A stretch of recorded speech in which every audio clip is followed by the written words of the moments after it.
are starting life in another world. This is Between Nerds Podcast. My name is Drew Philippelius. I am here with my co-host, Mr. Aldo Mendez. Hey guys, how you doing? And today with us, our great guest, John Michael Venegas, the ReZero King himself of El Paso, is in the studio with us. I was very excited when you told me that you met a nerd that wanted to be in the podcast. Oh, I've known John. No, I know, but like that you not met, but you know, I had somebody in mind for this. Because the thing about John is I've known John since maybe 2018 from playing Yu-Gi-Oh! Right? Mm-hmm. So we're playing locals like a week ago, 2 weeks ago, and he's got this big like $200 like REM etchy playmat. Nice. And I'm like, you know what? I know what I need you for. Funny that you say that. Yeah, nice. Yeah. Thank you for having me on. Yeah, looking forward to everything. It's like I said, ReZero, like Drew said, ReZero it means a lot to me. It's probably arguably one of my favorite, if not my favorite anime. Amelia Best Girl, right? We'll get all into that once we start. But, I mean, first, we want to thank everybody that used the hashtag last month. We're able to make our donation. Our new hashtag, EducatorNerds. Please use that to be entered into our giveaway. If you use it on our original tweets, for every like, comment, and retweet, we will donate to the SISD? EPISD Foundation. EPSISD. It's a scholarship foundation for the El Paso Independent School District. Like Aldo was saying, please, on Twitter or Instagram, use hashtag Educated Nerds. That is EDUCATEDNERDS. And for every like and retweet, we will be donating to the El Paso Independent School District Foundation. It's a really good cause, and I know we're global now that RSS has a map of our downloads all across the world, but we're trying to give back to the El Paso area, so help us out wherever you're from. Yeah, guten Tag to fucking Germany. They like us over there. Berlin, too. Yeah. Yeah, I mean, fucking ReZero, guys, it's... What episode is this? 45? This is episode 42 of Between Oh, yeah, 42. 45. Yeah, sorry. It's the time skips. It's the Steingate thing. So ReZero is based on a light novel. Yes. And the anime was created by Studio White Fox, correct? Yes. Do you want to tell us a little more about, like, ReZero as a whole, or...? Yeah. ReZero, what... It's when you say, like, ReZero as a whole, like, what exactly are we looking for? So, it's an isekai. Mm-hmm. It's got some gore. It's got... Unexpected gore. Unexpected gore. You don't... I didn't think I was going to see any of what I saw. I know where we're going now. So, the thing about ReZero is... It's an isekai, yes. But the thing is, it doesn't follow the isekai trope. Which are what? Which is... MC is overpowered. Mm-hmm. MC is overpowered because he only has an overpowered ability, yes, which is the entire looping thing. It happens in the very first 5 seconds of the anime. It's like a video game. He reincarnates, he dies and he comes back at a save point. Yeah, he comes back at a save point every single time. And the thing is that it's heavy. I tell everyone who really wants to watch ReZero, the thing is that I will straight up say it's not meant for everyone. It's something you have to pay attention to. I have yet to hear anything bad about ReZero from anybody that's watched it, though. I mean, yeah, I never heard anything bad about it either. But like you were saying, John, I jumped into this, and man, I fucking loved it. It was great. And the first 10 episodes for me seemed a little bit slow, but by episode 5, I knew that I had to pay attention. I'm like, oh shit. This is not an isekai like Konosuba where I can just turn off my brain and fucking watch it.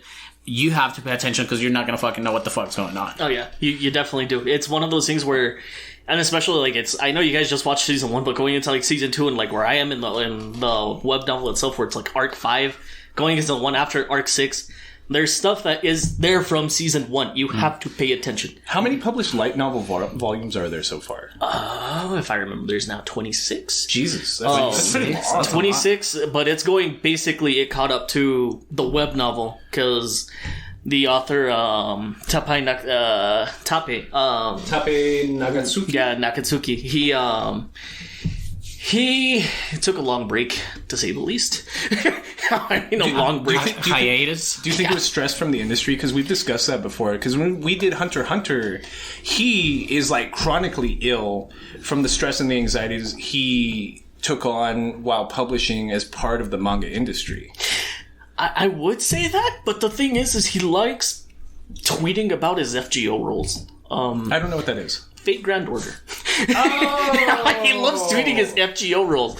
So I don't like he's his own person. Like I love and respect the dude. I know he has just this past 2 seasons ago he had an anime that he was writing come out. I forgot what was it about, but I know it was about like some airplane girls, and he has one coming out this season, Vivi, which stewardess, some airplane girls. Yeah, they're like some I call them airplane girls because they're like it's okay considering what I know of them. I expected a lot more. I expected a lot more, but the one that is living up to my expectation, granted, I'm on episode 3. I'm on episode 3 is Vivi.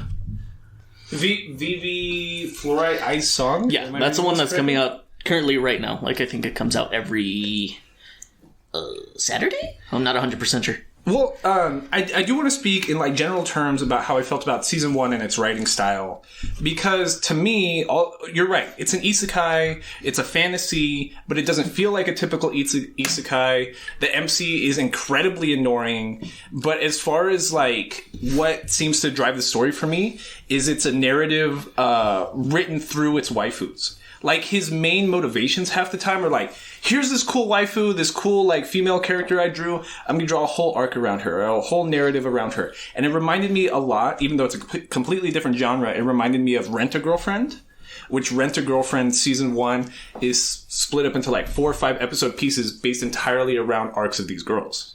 That's a great point, but I know you hated our protagonist, Subaru. Yeah, and I drive a Subaru. And you drive a Subaru. But I guess the reason to me that he wasn't completely useless, it was that in general the story told a growth in a person, like to know between your needs and your wants. I agree. And to know the repercussions of your selfish actions. And that's why I didn't see Subaru as a complete fucking failure. But I didn't say failure. I just find him annoying. Or annoying or bad, you know what I'm saying? Yeah, because he is a dick in a lot of occasions. But the way they put out that message, that's a great thing. Because now I wanna show my kid this, so he can know, so he can get those ideas of like, hey, your selfish actions have repercussions. I agree, because in like the first half of season 1, his motivations are really, really shallow. Like, it's like this cute girl was nice to me and now I'm going to dedicate my life to her. But he's weirdly possessive in like a way that like a toxic like boyfriend that hasn't had a lot of relationships would act. You know what I mean? And it's not until like halfway through season 1 that he gets over that. Oh yeah. It's really not until, I believe it's episode 15, where it's Sickness Outside Despair, where that's the most hardest episode to watch.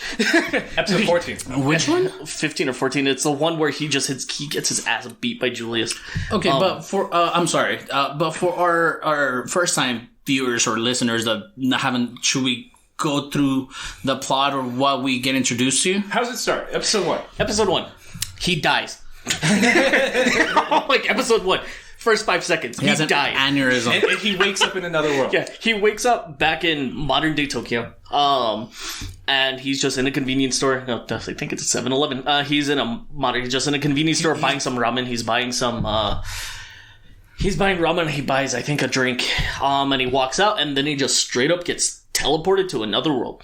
He gets like hit by a car. It's like the same as Konosuba or something. No, he doesn't even get hit. No, he just boom. Yeah, he just has an aneurysm and God, just wakes He up. just goes. Yeah, he just blinks. Happens. Like, he blinks, and like when he opens his eye, he's in the fucking world already. And he wakes up in front of like fairies and like little beast people and it's interesting. It's definitely the thing is like he sees demi-humans, and he's, of course, this dude is a straight up, as in Japan, if I'm pretty sure, well, everyone knows, is when you use it. I know if I remember correctly, when you use like otaku in Japan, it's yes, sir. It's an insult. Yes, and he is an otaku.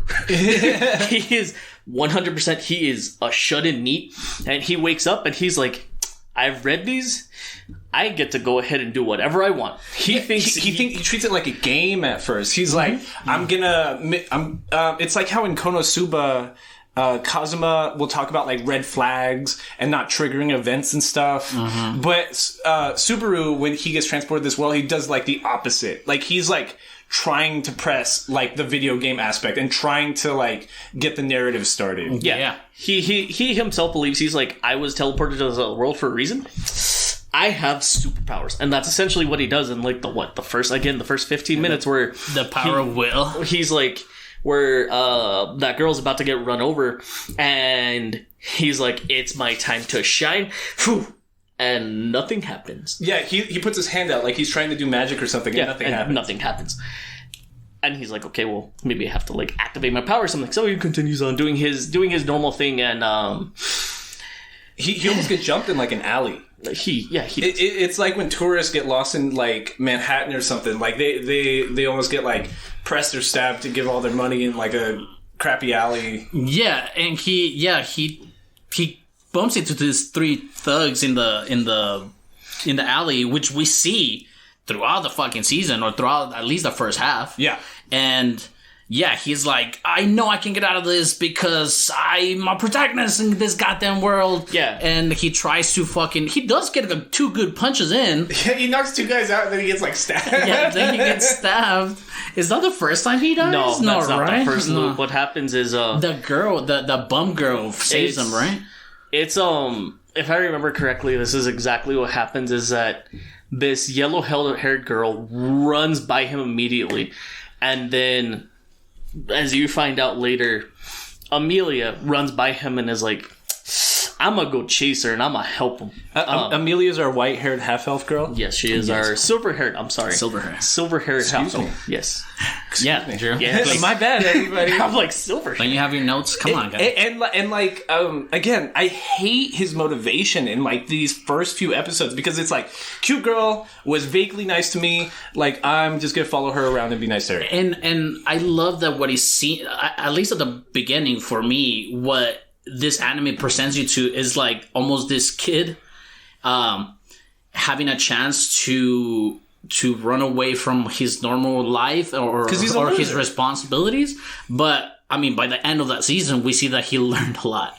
You know what I'm saying? It's like John was saying, like he was a shut-in NEET, like refused to participate in society. Like his death in the real world had so little consequences because he didn't have like those relationships and he wasn't like involved with anybody else. So this is like his second chance at life, which is a very vague, well, not even vague. It's like it's a shallow like metaphor right there. But you're right. It's a story. It's more about becoming a man at a certain point. It definitely. The thing about the beautiful thing. It's about ReZero for me specifically. Beautiful. It's just Subaru's development. In all honesty, yeah, it's like, okay, yes, I'm a Rem fan.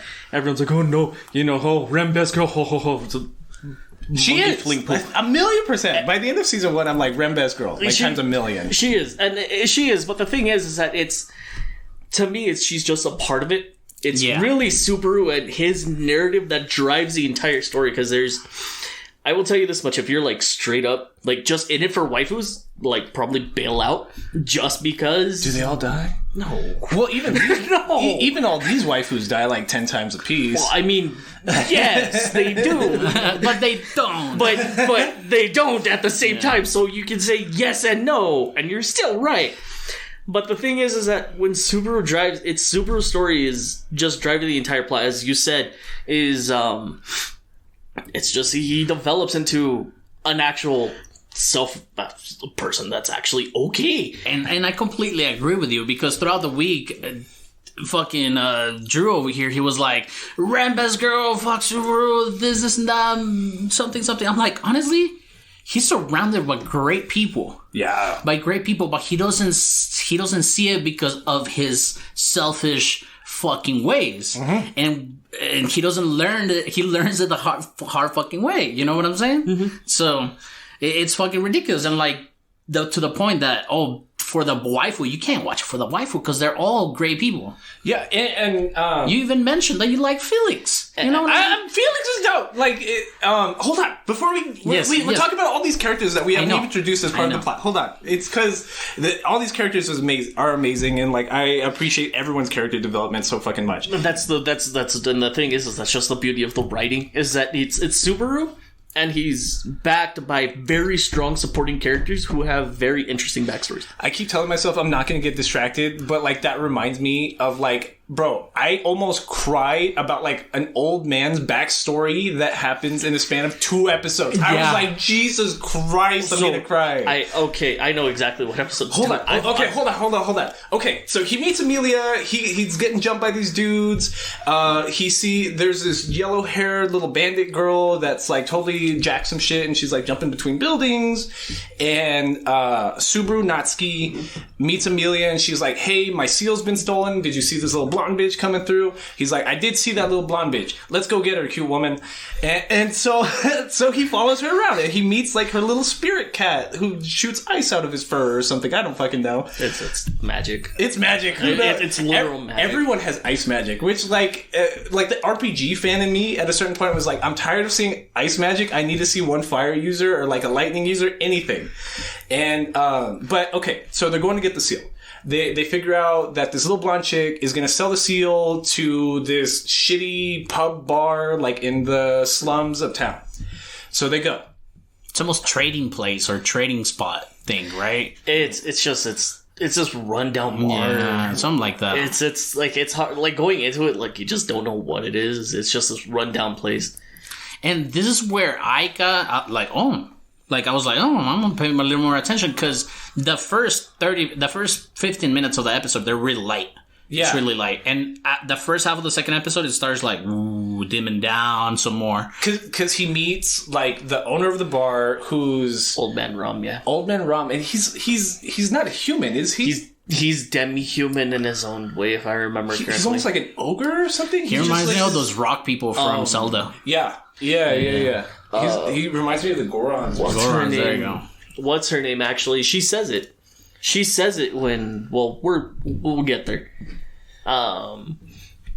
So like, he goes, and he's talking to the old man that runs the bar, and Subaru is able to find out that the girl that stole the charm from Amelia, who's the silver-haired girl, is gonna come to him to sell the products that she jacked all day. And he's like, well, if you want to buy it, you gotta wait and meet up with her. But then we get like, by the end of it, we're introduced to like this goth chick in like this black dress. So let me actually.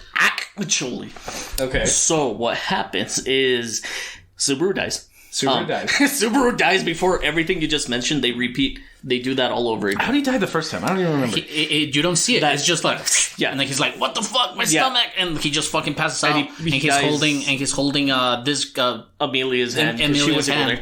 Yeah. And so you don't see the first death until he restarts. And what he says is, "I'll save you, and then he makes a promise, the first promise. What I was telling Aldo last week during our Nerd Down was I've probably seen the first 3 episodes of Re:Zero Season 1 like 4 times at this point, because every time, like, I've never heard anything bad about Re:Zero, but I could never get past the 3rd episode just because of what you're talking about. Like his character, at least in the beginning, is just super fucking whiny and annoying.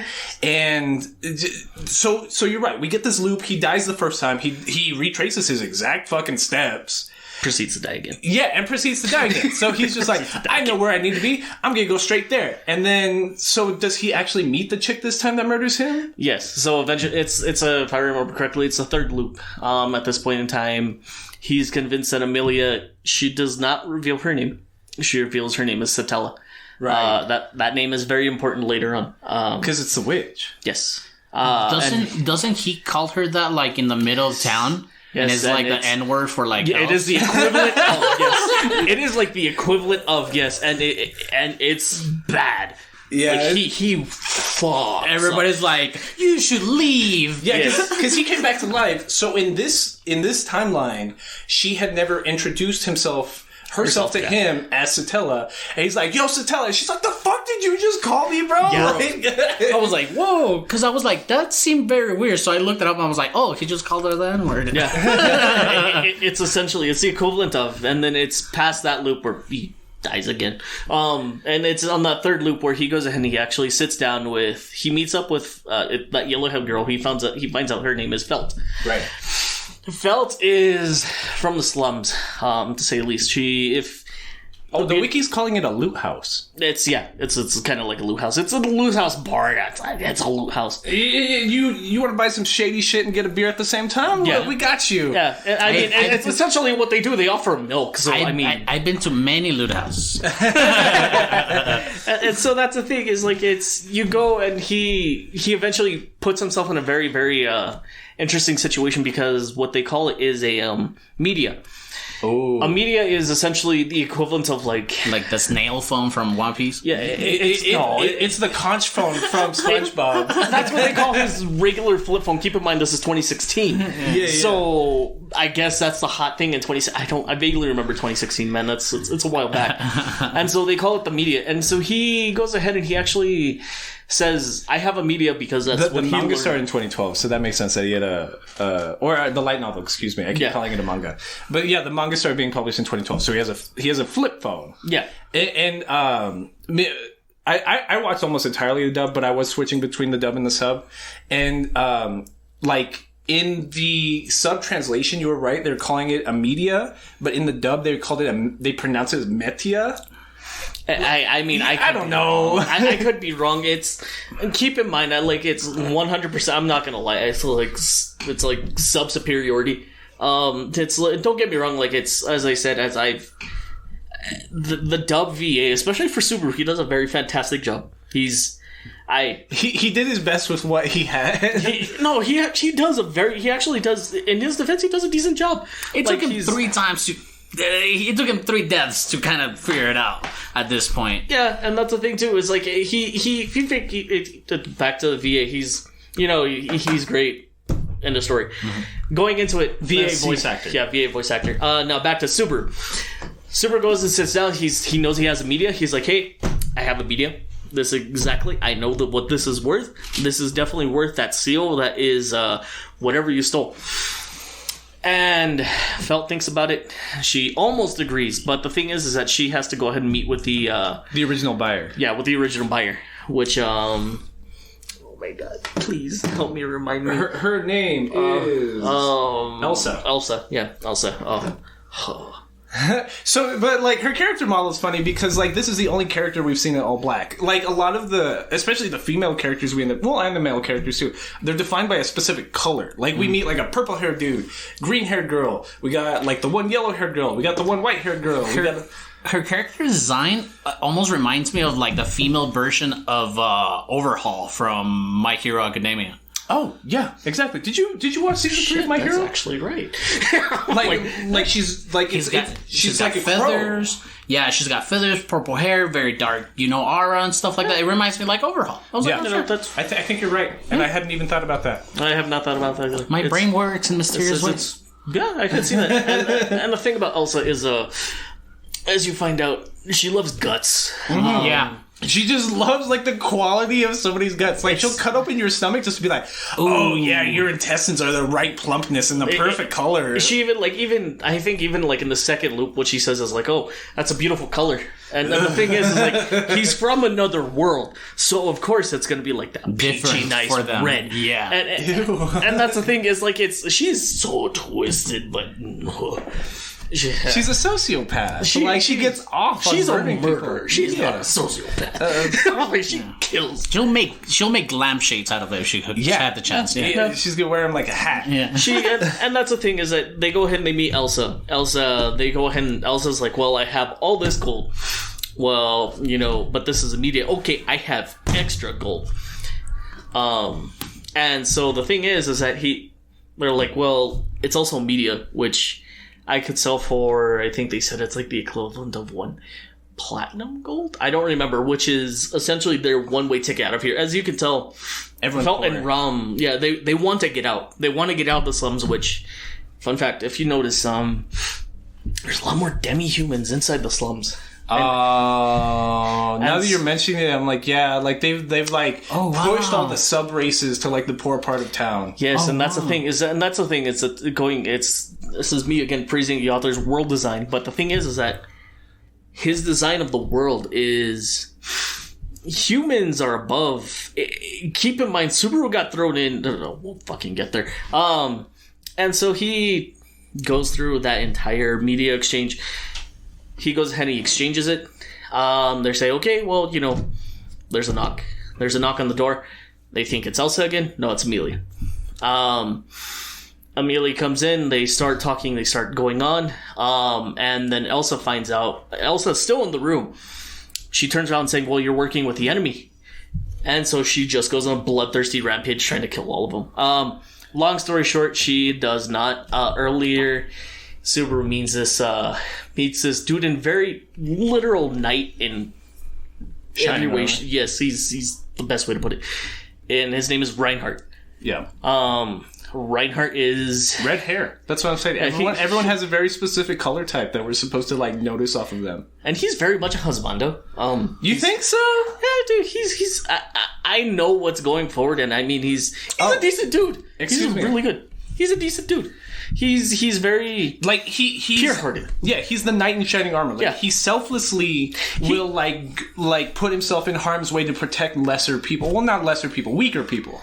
He is what Subaru should have been if it was the cliche. Oh, that's a good juxtaposition. Oh, Reinhardt is Subaru's immediate foil. Yeah, and that's the thing is like if he was overpowered, all these abilities, Reinhardt is like he has everything good. So you think, but that's what I'll just leave at that. Well, Reinhardt fights Elsa, like, in this third loop, right? Because, like, there's certain loops where, like, he'll walk into the loot house and Old Man Rom's, like, just guts just on the floor, or Elsa gets murdered. But in this one, like, I don't even know how Reinhardt knew they were there. Like, he just kind of shows up. What happens is that they get into it's Subaru, Amelia, Felt, Rom, they go ahead and they just try to fight Elsa by themselves. Right. They find out that they are very underpowered. The only one who can keep up is Amelia. However, the thing is that Amelia has a contract with Puck, which is the cute cat. And he's a spirit. Yeah, he's a spirit that lives inside of the gem that she wears. Yeah, the gem that's on her neck. Extremely important later on. Just saying. And the thing is that his contract is he's gonna protect Amelia at all costs, but he has a moment to rest, and he rests at nighttime. Yeah, he works from 8 to 5. Even Subaru brings that up at a certain point. He's like, that's like a regular job. Yeah, you're like an old fucking man working a regular job. What the hell is this? Yeah. He works 8 to 5, and essentially, and the thing is that he goes away, and it's only Amelia, which she does a very decent job at keeping her own. But she can't protect Subaru and fight Elsa at the same time. And so what happens is Subaru goes, I think Subaru gets knocked back. He looks at Felt, tells her, run because you're a kid, we're the same age. Because Felt is like, we're both the same age, I should fight too. Subaru says to Felt, Felt's like 14, Subaru's like 16. Yeah, essentially, that's the thing. And Felt runs. And so that's how Reinhardt comes. Oh, okay. Oh, because she got Reinhardt. And then Reinhardt comes down to the loot house, and he's like, I'm here to save the day, everybody. Yes, essentially, he goes full superhero jump. And then we start learning about how magic works in this world, because it's a mana system, but it's the mana system where, like, all of, like, the world and, like, plants and everything around you kind of has mana about you. So it's chiroplasms. It's like the Force. Yes, the midichlorian. And the midichlorian. I was like, what? What is chiroplasm? I'm going to nod my head and say I was immediately thinking chloroplast, like a plant or something. So yeah, it's like midichlorian. It's like everything is producing the force here. So Amelia is trying to treat Old Man Rom by using the force that's in the air, but Reinhardt can't use his full ability, because then he's gonna pull from the mana that Amelia's using to heal. So he's underpowered himself, like trying to protect everybody else. Yeah. Air quotes underpowered. Yeah, air quotes. But like they are able to win that way. And this lays out like how a lot of the fights end up working. Is Subaru uses himself as a decoy for the actual like important person in this fight to finish off the enemy. And like, there's like 3 or 4 fights that end up like that same way. Because even Subaru, in this instance, he's like taunting Elsa and he's like, yo, you stupid bitch, like, come slash me. And he thinks he like dodges it and opens up Elsa for a Reinhardt attack, which he does, which he defeats her. And then he's like, okay, cool, I did all that and I'm completely fine. And then the very last scene in like episode 2 is his guts like start bleeding again. He's like, oh fuck, I'm dying. And great use of like animation with the blood. They didn't like overshadow anything. The blood's tasteful. They like the blood and gore used here should have been used in Parasite to make it a smidget better. Yeah. But they don't go into super dark. They show you this was guts like just spilling out. It's great. It's not excessive. Like, it feels like how like blood and like bleeding and like gore would really work in this fantasy world. And actually, I think it doesn't seem excessive because when you first walk in, you don't expect it to be this gory. As to where Dead Man Wonderland was just like, hey, here's some random person walking down the hall. Here's gore. Yeah, exactly. Y'all love animated blood, don't you? Exactly. And it's funny that you mentioned that because I hate Dead Man. Like, it's about not even that. I'm talking about more about like Subaru getting. His guts getting cut open. Yeah, and the thing is it's here. Fun fact. Very fun fact. Tape was never a writer. He was actually a butcher. And he was writing ReZero for fun. He was writing the web novel for fun while he was still working as a butcher. I respect that. And when he was cutting up meat, he would actually say, Subaru! While he was cutting up meat. And that's how you get Does that mean something very else interesting in deaths. No. He was just saying it because he was just very passionate about his work. Jesus Christ, John. Yes, like I said, it's when I said on my Twitter, I was making notes. I made notes. Like, I made some very detailed notes. John's notes app is stacked. And that's the thing, is that that's what it is. Yeah, as you were saying, I'm sorry. No. I'm sorry. I was just gonna pick up on the narrative from there because that's like the end of episode 2, right? Yep. Mm-hmm. We finally get a successive loop here, and then in episode 3 starts with him waking up inside of the mansion. 4. Episode 4. 4. Jesus Christ! I forgot that we're basically spending a whole episode on each loop. Yeah, it's essentially what it is. It's like loop 1, 2, 3, and then you hit 4, which is the entire mansion arc.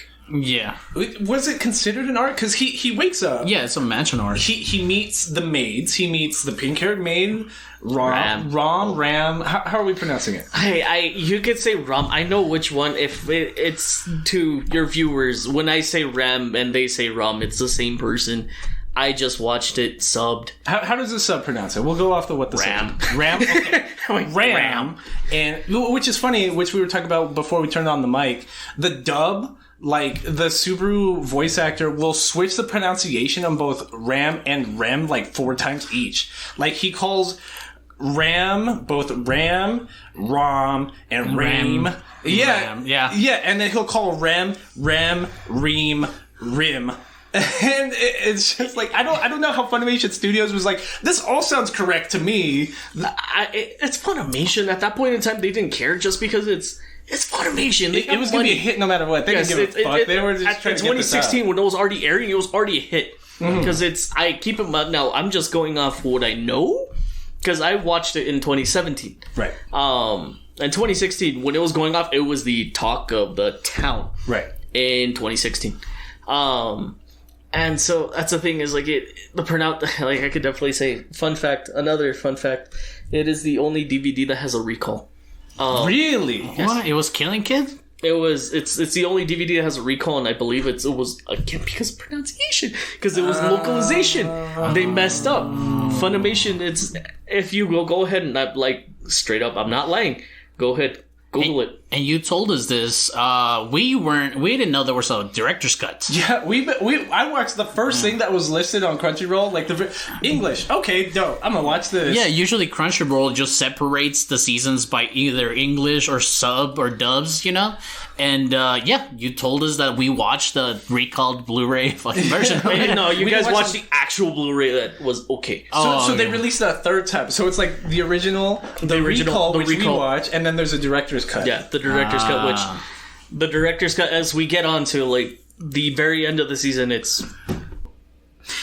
See, the thing about it, what happens is that at the very end, there's stuff that matters at the director's cut, which is honestly what you want to watch. Just don't watch the entire director's cut just for that very, very last bit at the end. Why? What happens? What's it's the difference? longer, I'm assuming? You really want to know?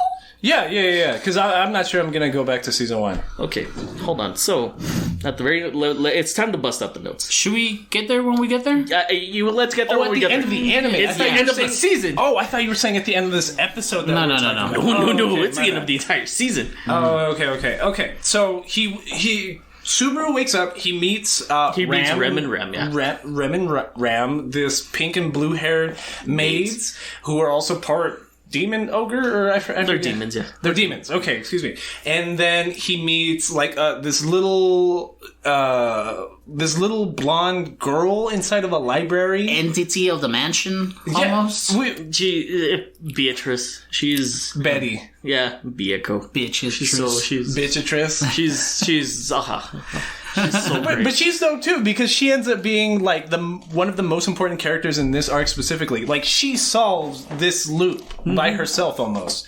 And then we learned out that this is Lord Roswell's mansion, and that he's hosting what's her face, silver haired chick. Yeah, what happens is like later on is that he meets Subaru. They're all gathering together for dinner. And he says that he sponsored Amelia. He sponsored Amelia to go and be the election candidate. And as you find out later in the season, there's a lot of royal candidates to be queen of Lagunica.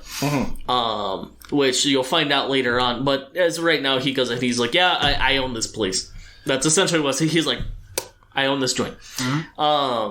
And Subaru like volunteers himself to work inside of the mansion. Does that happen in this loop? Like, yes, it happens every single loop that he does it. Yeah. Correct. But the second one he doesn't. It's funny. No, it's funny on the right. on the second one that he's like, I want to work here. Can you guys hire me? And then he goes through the montage of having hell fucking work hours and just like fucking working. It's like, and that one of the maids, either Ram or Ram, is like, why don't you just ask to be a guest here? Yeah, I think it's Ram, because she's such a bitch. Like, that's the thing.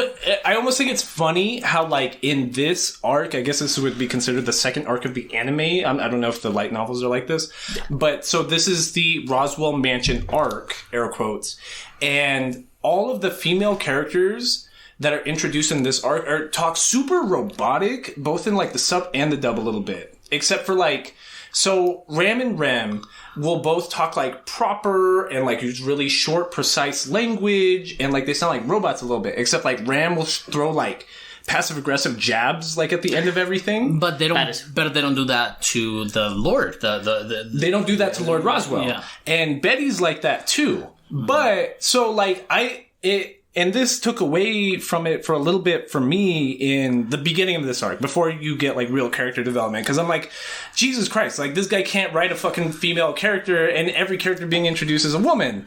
But it's because it's all an act, you know what I mean? They're supposed to be help inside of the mansion to the super important rich Lord Roswell. And you would think from what they went through, they would be a little bit, shown in and not really a lot of social skills. They're protecting themselves through putting up like this barrier almost. And I don't even. But you were saying Ram has very good quips all the time, and I love that. I love He'll wake up in a panic at the beginning of each loop, and with Ram and Rem at the end of the bed, and Ram will be like, "Sister, this creepy guy's staring at us. This is super weird. Yeah. I'll protect you." And he's just like, "What the fuck? Like, why are you making fun of me right now? I almost died." And she does give him a lot of shit because of his work, and I think the connection to that is seeing Ram working so hard after the accident. Yeah. Yeah, and that's the thing too, is like, it's what you have to remember is the first loop is definitely where Rem just tries to find out what he wants. He's too suspicious. Keep in mind, we even get like background scenes that Subaru is not involved in, but we're purview to it as like the anime watching audience of Lord Roswell talking to Rem and Ram, being like, "Yo, keep an eye on that dude. I don't know what the fuck he wants, and I don't trust him." Like you should. Essentially, he does it to Ram specifically. There's a reason why it's Ram. I was like, there's a specific reason why it's Ram. He does have a really creepy scene with Ram later. Yeah, and that's it's where he says, Roswell asks straight up, do you think you can be a spy? Ram. I was like, he's pretty stupid. No, he's too confident to be a spy. I was like, he's pretty stupid. No, I don't think he. And the overarching thing is that, and even Puck says it himself later on, is Subaru may be dumb, but he never has malicious intent. Ever. Like, stupid as fuck. And he does have selfish intent sometimes. He has really selfish motivation sometimes. And that's what he explains, right? In one of the episodes, there's a piece of dialogue where he's out and because Subaru is super obsessed with how he feels, how Puck feels, because he feels super soft. And I mean, how would a fucking fucking cat feel? Like, super fucking good. Have you never felt a cat before? Yeah. Even the regular cats feel the regular cats. And yeah, by doing that, he told Emilia at some point that he's like, "Hey, this dude might be stupid as hell, but no bad intentions from him at all." Yeah. And I can't even remember how these loops keep ending the first time. So there's a village at the base of the mountain or the hill that the mansion's on. It's a little bit further away, yeah. Right. And so Subaru creates a relationship with these villagers because he's just a happy dumbass and like he makes friends with everybody. He's teaching them like kinesthetics, which is basically like yoga and fucking aerobic stretches, like, or what is it, the Tai Chi or yeah. But he's treating them as stretches, and he's just hanging out with the village children like that. And at a certain point in these loops, he'll invite. Elsa? Elsa, remember, she's gone forever at the end of episode 3. I'm like, she comes, hits, gone. It's because I keep confusing the white-haired chick with the chick from Frozen. Elsa. That's why I called her Elsa. Exactly. I keep confusing Amelia with Elsa from Frozen. I'm sorry. At least confuse her to the girl from Akame ga Kill, the general. I don't know why I'm doing this. My bad. No, and the thing is like, it's okay. Let's go ahead and go into the episodes themselves. Okay. Sound of Chains, which is we're past episode like 4. We're past episode 4 and 5 where it just goes through some kind of fluffy stuff, nothing too special. Well, the end of episode 5 is the only important part of episodes 4 and 5. Because he's the maid for Lord Roswell. He's being trained by Ram and Ram. They're teaching him to read and write. They're teaching him to clean the bathtubs and how to clean the house. And then at the end of the 4th day, he gets like a really bad stomach ache or something. No, that's the next loop. Oh, Jesus Christ. It's so hard to put these together. Okay, hold on. Let me see if I got it right. On the first loop, he wakes up at the fucking mansion. He gets hired. He does a shitty job, and then at night he gets murdered. Yes, right? He gets murdered. He wakes up dead because he wakes up at the beginning of the loop. Yeah, and that's then the first loop. Then the second one, he's like, I have to figure out what this is. I need to try harder, and he does a better job at his chores, right? And at the end of this episode, we find the date with Emilia because they were like, "Would you go on a date with me?" And she agrees. He only volunteered to be Lord Roswell's servant so that he could hang out with Amelia more. Correct. Which is, again, we're starting to see a pattern from the past loop of selfish intentions. Right. Yeah, exactly.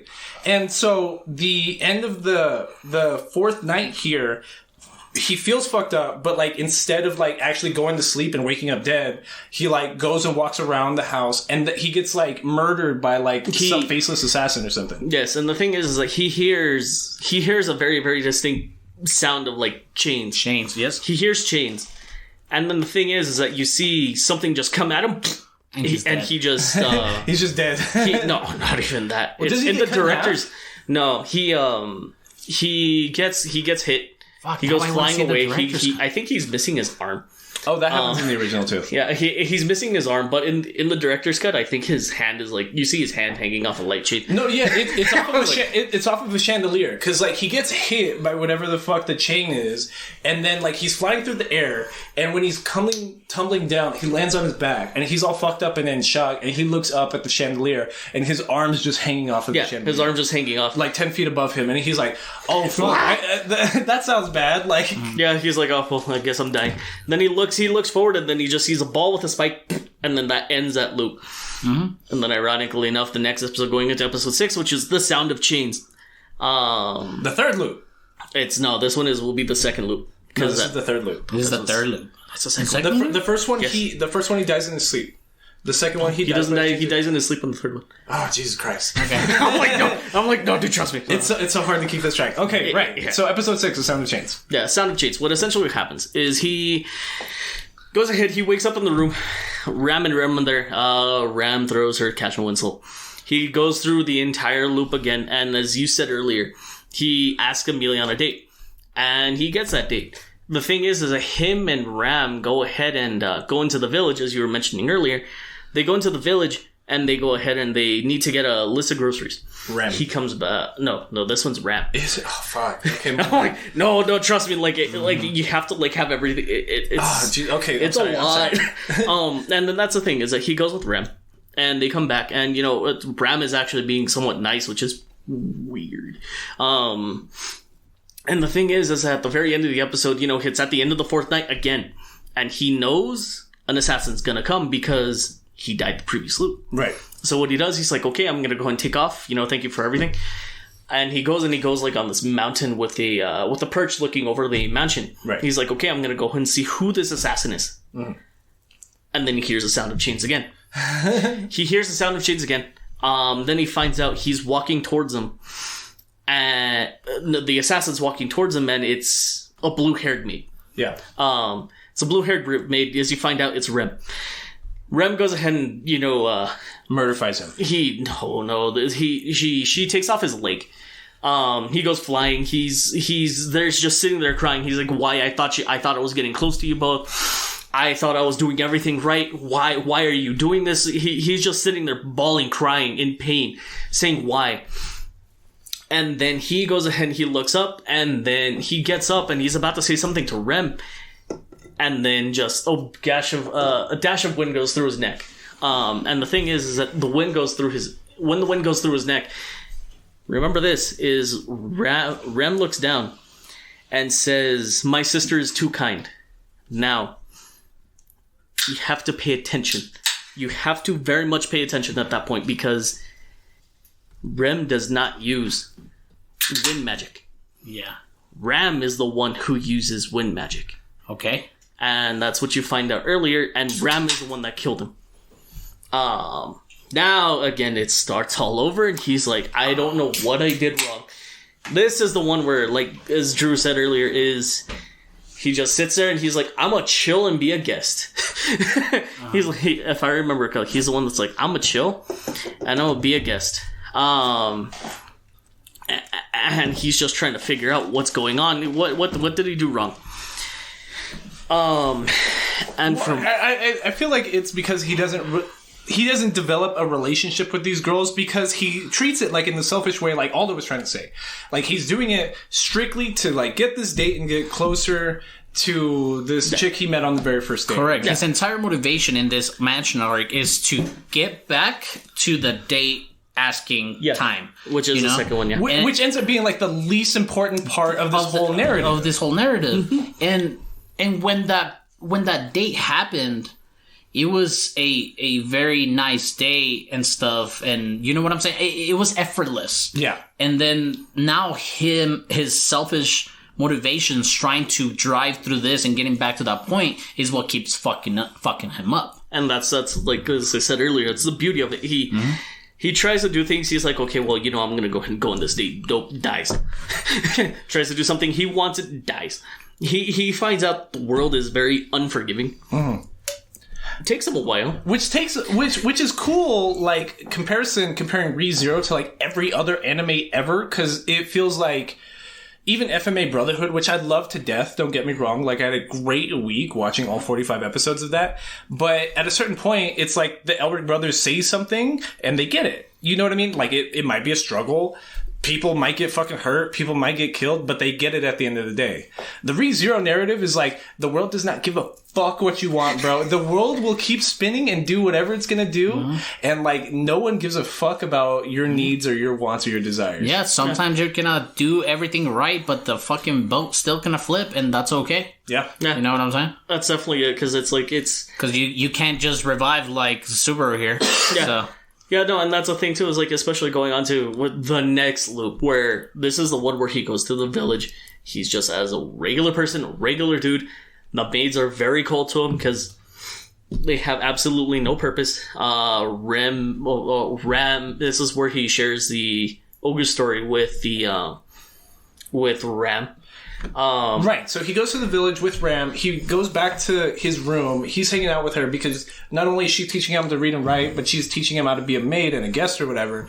And then he tells a childhood story from his homeland, which I'd never heard about this story from Japan. It's about a red ogre and a blue ogre. And how the red ogre... Do you want to explain it to me? Okay, don't quote me on it. I'm here and I'm trying to list. This is going from 100% from memory. The red ogre and the blue ogre, they go ahead and they try to befriend humans. However, the humans don't like their appearance. But the red ogre, the blue ogre is the one that's making all the relationships.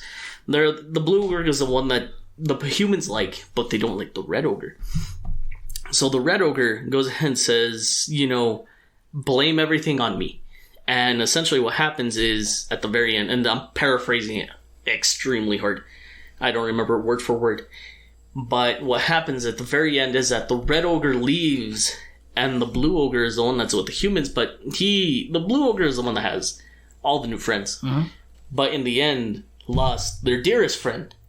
So the entire time, still to this day, I'm still trying to wrap my head like what it was trying to say. It's clearly about Rem and Ram. It is, but it's like... It is, but it isn't. Yeah, it is, but it isn't. It's weird in its own regard.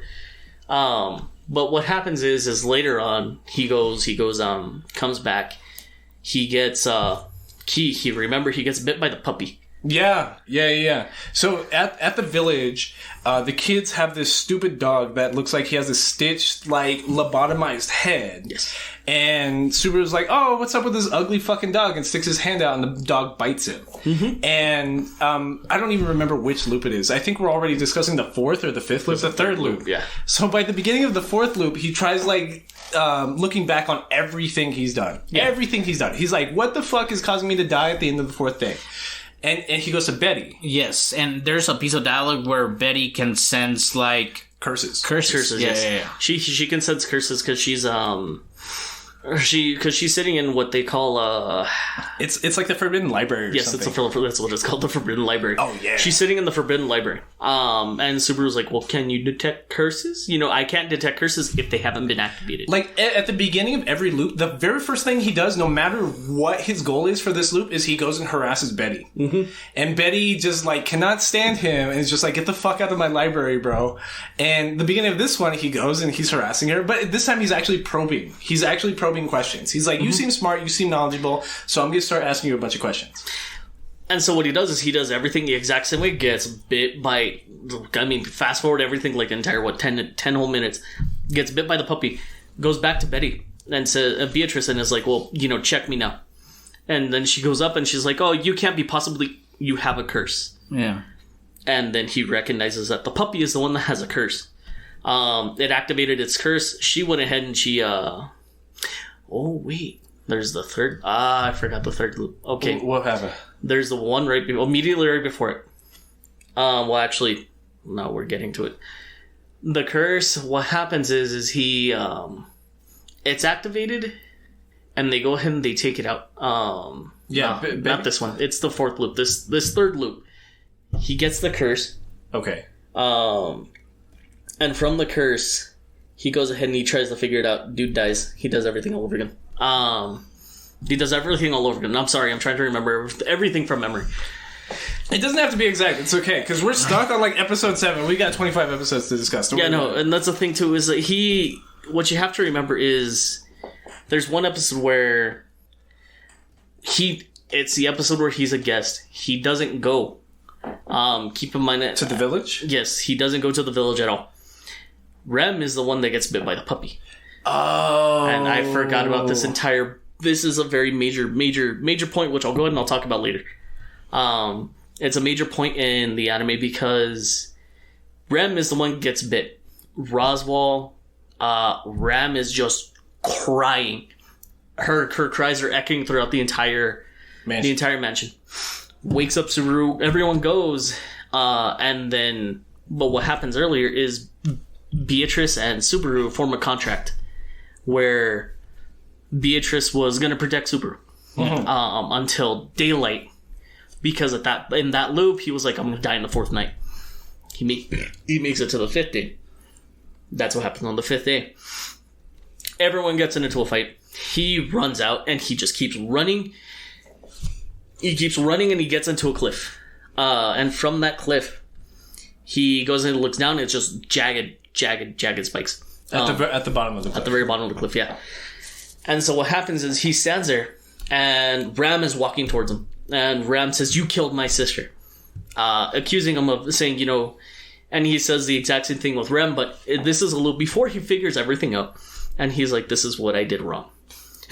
He's like, "Okay, I don't have..." Every, like a light bulb just clicks in his head. Everything clicks. And he understands all he has to do is die. But he doesn't want to die, at least not yet. Beatrice shows up. Ram and Beatrice have an entire little dialogue part. And then he just runs and launches himself. He pulls Beatrice's braids? Yeah, not braids. Pigtails. Yeah, pigtails. Her ponytails, and they just bounce. And he just yeets himself, casually kills himself.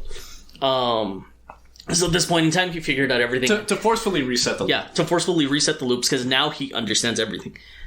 Now we're getting into... Oh, God. We're in, like, episode 9. We're at this point in time, I don't even know what episode we're... The Mansion arc is always, like, the really most complicated one. It's because it has, like, the most loops out of, like, everything. That's where we spend our we spend most of the time inside the mansion. Yeah. Which is probably, like, the worst arc, to be honest. Well, it's the draggiest. It's the weakest one. But it sets everything It shows how everything is solved from here on forward. Because you're right. The end of, like, this 4th, 5th loop, whatever the fuck we're talking about, he finally realizes, like, oh, fuck, I'm really supposed to be, trial and erroring kind of everything. Like, I did this thing, it didn't work, I still end up dead. I did this thing, it didn't work, I end up dead. I really need to, like, figure out... It reminded me of that one interactive show on Netflix. What was it called? The game one? Black Mirror one. Yeah, the Black Mirror one. Black Mirror. Did you ever watch that Black Mirror? I didn't know it, but I know about it. Black Mirror has an interactive episode where, like, it will give you dialogue options. It's like those old books from the 90s where you can pick your own story. Like, it'll be like, oh, okay, you reach a crossroad.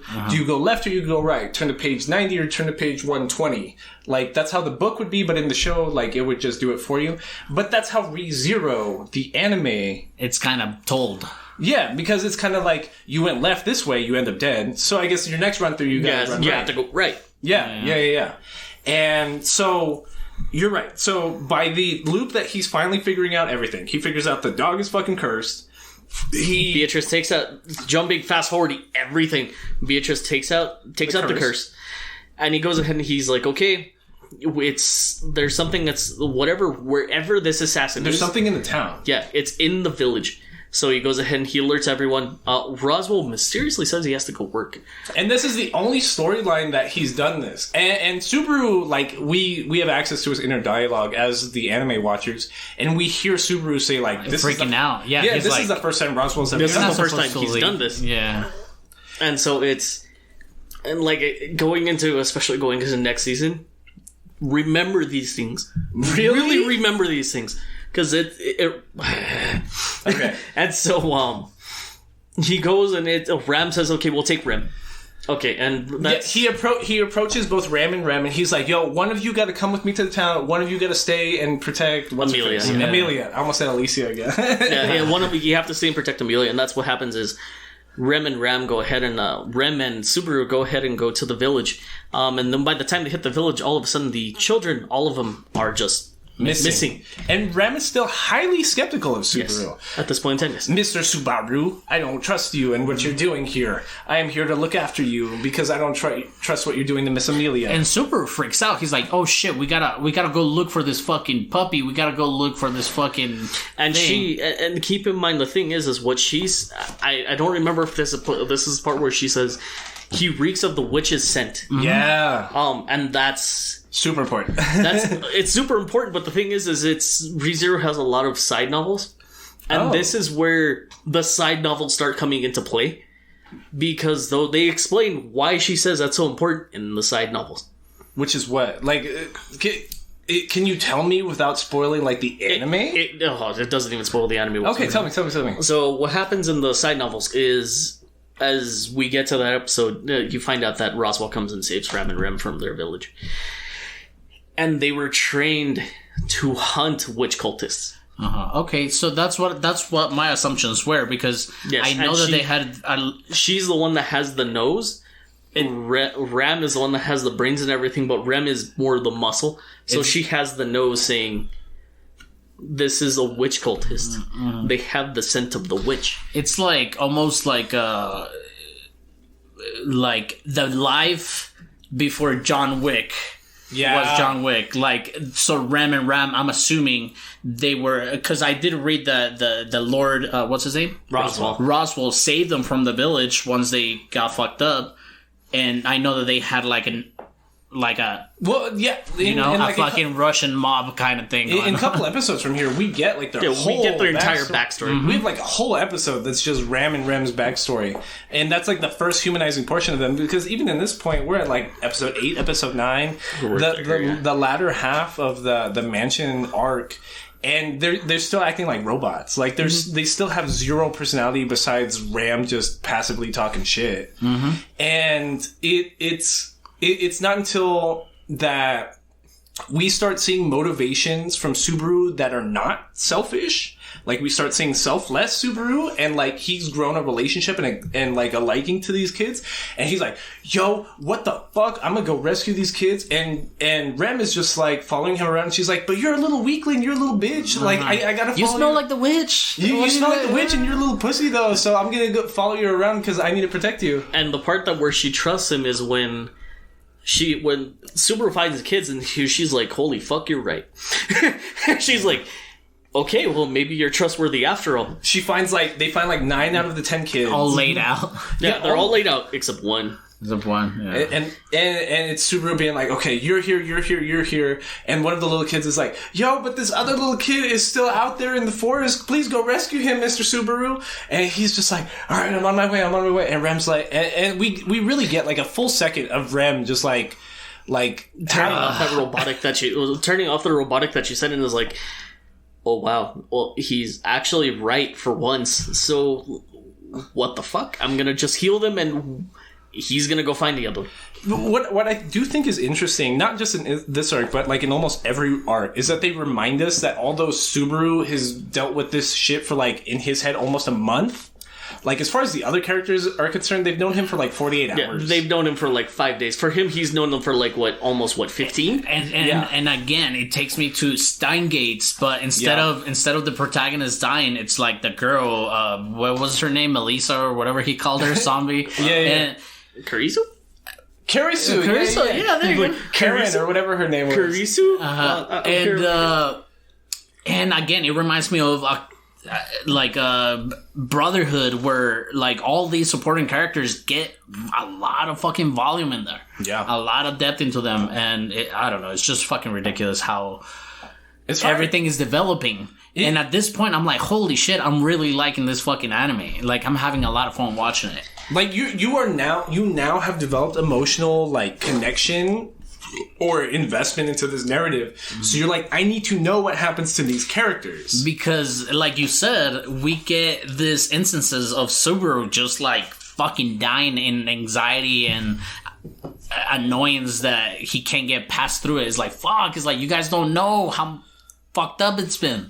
Yeah, because he'll use pieces of dialogue. I'm not sure if it's even here or later, where he's like, "But I feel so much for you. I want to protect you so bad." Oh, no, that's bad. That's the next. And then, but you hear the character being like, "But dude, I barely know you. What the fuck?" Yeah. Because in his head, he has dealt with this person and seen them die like 5-6 times. He has developed a relationship and seen that person die like 5-6 times. Mm-hmm. And to him, it's so heartbreaking. Like, there's certain, like, later episodes where it's not even about him being afraid for himself to die. He just cannot stomach seeing the people he cares about die another time. He's like, I'm gonna come back. I know I'm coming back. I just cannot stomach seeing fucking Rem die for the 20th fucking time. Like, please, for the love of God, just let me get through this. Mm-hmm. Yeah. And so what happens is, okay, he fast forward, he just jumps back. They're still in the forest. Yeah, they're still in the forest. He finds a kid. All of a sudden, there's CGI dogs. CGI dogs. Mobbies. They're called Mobbies. They never explain why that name's there. I forgot if they did in the novel or not. I'm not 100%. That's one thing I don't know. I'm not 100% sure. I'm pretty sure they do. But yeah, they're Mobbies. Yeah, they're Mobbies. That's the name of whatever they are. And so the Mobbies go ahead and they attack Subaru, and Subaru just goes ahead and he actually does he wraps his jacket around his arm and puts it out. The dog bites it, and he just like kind of, you know how like when they're training police dogs, yeah, they got this huge ass suit on. Yeah, and he's just doing that. He has a sword. He's doing his best. Dude is compared to literally, he's almost unpowered. He compared to everyone, he has like. His attack level is like 1. Everyone else is like, 20, 30, 40, 50. If you're Roswell, like 100. 50. Yeah. But him, no, he's like a solid 1. He can swing a sword, and that's about it. And so that's the thing, is that he does his best, but then luckily enough, Rem shows up. He starts to learn that the mob beasts are attracted to him, which is why he wraps his jacket around him. Because he gets transported to this other world in like a fucking tracksuit. Which everyone makes fun of him for in the first few episodes. But at a certain point in this episode, he takes off his jacket for the tracksuit, wraps it around his arm, and he knows the mob beasts are after him. And he's like, Rem, while I'm distracting them, you gotta fuck them up. Yeah. They start like learning to interact together a little bit. Mm-hmm. They start to go ahead, and that's where the relationship really starts developing. And then if I remember in the middle of that. About in the middle of it, he goes ahead and in the middle of it, they go ahead and they're successful at it. And Rem goes ahead and just jumps on him. Just pounce. 100% pounce. Keep in mind, she's during this entire battle, her horn grows. He finds out she's a demon. Yeah. We get a whole episode. Can we describe that whole episode about them being demons at this point? Yeah. We're getting to that point. That's why I'm like, no, we're definitely there. That's why, because I'm here. I'm like trying to remember exactly. Like, okay, is it 8, 9, 10? Like, okay, what happens? It's somewhere in like 9 or 10. It's somewhere in. It's in during this entire thing. They go ahead and they give Rem and Ram's backstory. Because Rem. Okay, let me backtrack a little bit. So the thing is that Rem, in the middle of one of these episodes, she goes and she eats shit. Okay. A horn pops out. Subaru finds out she's a demon. She goes ahead and she just completely... She falls off like the side of a cliff. Yeah, she loses it. She completely loses all sense of what she is. She goes berserk mode. Yeah, and gets like this magical horn coming out of her forehead. Mm-hmm. And so the thing is that it's what happens is Ram tells Subaru, hey... you have to get my sister out of this. You're gonna have to cut off her horn. And what happens is she, like, as you said, they fell down the cliff. They went through all that motion. Subaru, they go through a fight with the mobbies. The little small puppy dog that has the head, the weird ass looking head, the stitches on his head transforms, and all of a sudden he turns into an actual big dog. They turn into a regular looking mobbies, which then you realize, but this mobbies is a little bit bigger, which you kind of says, hey, this one's kind of like the king or whatever, the leader of them all. Like, he will howl in certain scenes, and the rest of the mobbies would just show up. Yeah, they look like Houndoom, the Pokemon, and they all show up, like this little demon dog, and they show up, and they're all trying to bite at Subaru. Yeah, and so, well, Rem, she just completely loses it, attacks both Ram and Subaru. She just is attacking everything. She's just completely going... She's feminine? Lost it. The mobbies is a girl? Oh, no, I was talking about Rem. Oh. Rem. Oh, Rem, oh, I'm sorry. I was talking about Rem. Rem is attacking Ram and Subaru. Yeah, she's attacking everyone. Okay. And at this point in time, Subaru's Ram says, you gotta take out the sword. You have to just get that horn off, because that's the source of all its power. Because as you said earlier, it's drawing all the mana, and from everything around it is getting sucked into the horn. It's the midichlorians. She's just a Jedi, if anything. Essentially, it's essentially what she is like, it's the beacon.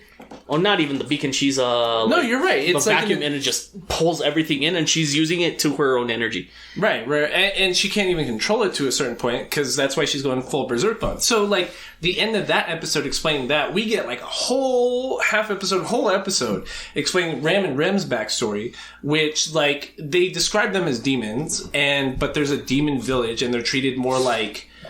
They're treated as prodigal child, pronounced. Right, but like I'm talking about the village culture. Like they're humans. They look human. Oh yeah. Except like when they want to, they have magical horns coming out of their head. Mm-hmm. But like it's also like a phallic imagery, because it's like the size of their horn is also the size of their power to the same point, because the village chief has like these giant massive horns. Yeah, these two massive looped horns, and that's why he's the village chief, because he's got the biggest dick in the village or whatever.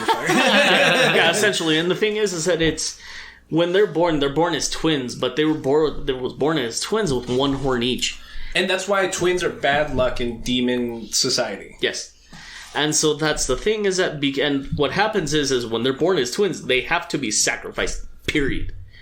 And what happens is their village chief, Big Dick Man, just goes ahead and says, we're gonna kill them both. Which are infants. They're like hours old. Yes, they're children. They're these two crying... They don't even know words. They're just crying. They're these two crying newborns, one with pink hair, one with blue hair. Yes. It's just completely crying, and the thing is that the village chief, on them. Yeah. They do. They go on biblical proportions. It's like... Because you see Rem crying in this instance. The frame introducing baby Ram and baby Rem is both of them just swaddled. Is that the correct term, Mr. Aldo Mendes? Yes, the new father? As a dad, yeah. Okay, so they're both swaddled. And they're in front of this sacrificial altar, and the village chief is like, okay, here I go, I'm about to murder these two newborn children that are like hours old. And baby Rem is crying, and Ram's just chilling there, but like both of their magic horns are out. And then, so he does, it's not even, it's like generic magic blast. It's not wind or whatever. It's just, he sends out a burst of magic, and Ram... Force field. Yeah, force field. Just like, I'm protecting my sister and me, and like, you can't touch me, pussy. Like... Try.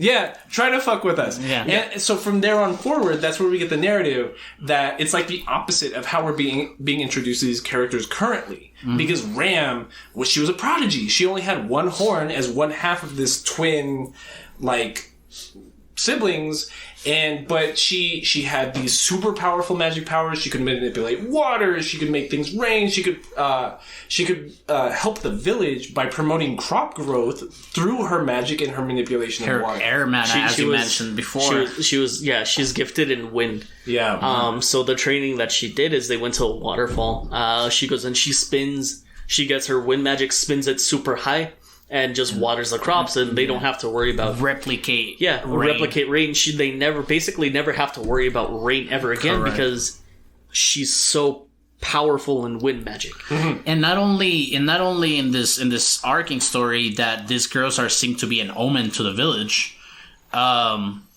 we get like this like at home relationship with Rem and Ram that Ram feels very guilty that she's not as useful as her sister. Right. So right. we get one episode when she's like, you know what, I want to cook dinner today. It's like how I'm sure my sister feels about me, because I'm also very handsome and strong and smart, and I'm sure she just lives in her shadow. Yeah, she's just constantly living in my shadow, and that's how Rem is living in Ram's shadow. Yeah, essentially. And that's the thing is like Rem feels like she's living in Ram's shadow. And the thing is that she wants to go and she wants to be helpful, because it's fun fact about Rem's magic. Rem is gifted and she's not as gifted, but she's gifted in water magic. She's also kind of a tank. Also, yeah. In like MMO terms, which is also how all isekais are like loosely based, because a lot of them are loosely based off Dot Hack Sign, which is based off JRPGs from like the 80s, meaning like Final Fantasy 1, which also means like was the prerequisites for Digimon, the MMOs of 2000. So like in World of Warcraft terms, you have your DPS, you have your tanks, you have your healers, and Rem is a lot more of like a tank. Like, she takes a bunch of hits, she's got good physical damage, but Ram is just, like, good all around. Like, she's great at DPS. She's great at healing. She's great at just like, literally everything. Like, the perfect all-around character that doesn't exist in this video game world that this is based off of. Yeah. And that's the thing is, like, it's Ram. She goes and Rem. She goes and she's, like, and she walks off into the... She wants to say, I want to cook, because she's tired of living in... Ram's shadow. Yeah, like she tells the parents that. Yeah, like she's like, I want to cook today. Like, the parents are written like super generic. They're like very very generic. We love our beautiful daughters equally, even though one is clearly more gifted than the other. But, and I mean, we're going to completely praise this other one, but this one's great too. Yeah, the other one that has accomplished literally nothing. You put both their grades in the fridge. Yeah. You gotta see, you gotta A, but you fucking pass. You pass, Ren. Good for fucking you. Yes. And in this fucking timeline, or I mean in this fucking story, where when she goes to harvest berries or whatever the fuck you harvest for in the forest, she was collecting mushrooms to try to make dinner. Okay. She was trying to collect mushrooms. Cool. I like mushrooms. Do you? I do. I don't know. I know I've had cheeses with that one mushroom that grows underground that the pigs try to dig up. What's it called? Oh, truffles. Truffles. Truffles are truffles. I like truffle cheese. Truffle, Does that count? Truffle butter is great. Truffle butter is dope too. Yeah. Okay, yeah. Is that we like mushrooms. Is that what I'm thinking about? I don't know. We like mushrooms. Anyway, I don't even know mushrooms. Shiitake mushrooms. No, I don't like. I hate the texture of mushrooms. I also hate the texture of mushrooms. That's why I can't eat mushrooms raw on pizza. I don't like them raw. I don't like them on pizza because they feel slimy. They feel fucking. The texture's wrong. It's not a real. There's this mushroom called the hen of the forest that literally tastes like chicken. It's a yellow that grows on trunks. It's great. Yeah. I don't believe that. Look it up. Cat. Look it up. But anyways, we go harvest for these mushrooms, and Rem is harvesting the mushrooms. Rem gets attacked or is about to be attacked by somebody. There's a storm that like just randomly comes by. Lightning strikes a tree, and it falls over. And she looks up, but she's like, "Well, I'm gonna die." Yeah. She's like, "I'm gonna die." Ram's wind magic cuts up the tree in little bits, and she saves her sister. Mm-hmm. Further progressing Rem's inferiority to live in her sister's shadow. Yeah. So she couldn't even accomplish this one thing without her sister. Yeah, she couldn't accomplish this one thing without her sister. She could have literally pressed left, and like she would have been good. Yeah. And that's the thing is that it establishes that Rem is, and why I like her a lot. It establishes her flaws. She thinks she's very insecure. She's just not happy with living in her sister's shadow. And so why she goes ahead and the parents just look at their burnt ass, I think it was mushrooms. Well, a lot of the mushrooms fell, so not only did they get dirty, but like she was also supposed to collect like fish at the same time. But because the storm's all raging and they needed to get the fuck out of there, they couldn't even do that. So they literally just have like roasted mushrooms for dinner. No, they had yams, sweet potatoes. They had sweet potatoes. Yeah, they did with salt, and they were cooked perfectly because Rem does a good job. Yes, she tries her best. Yes, that's exactly what it is.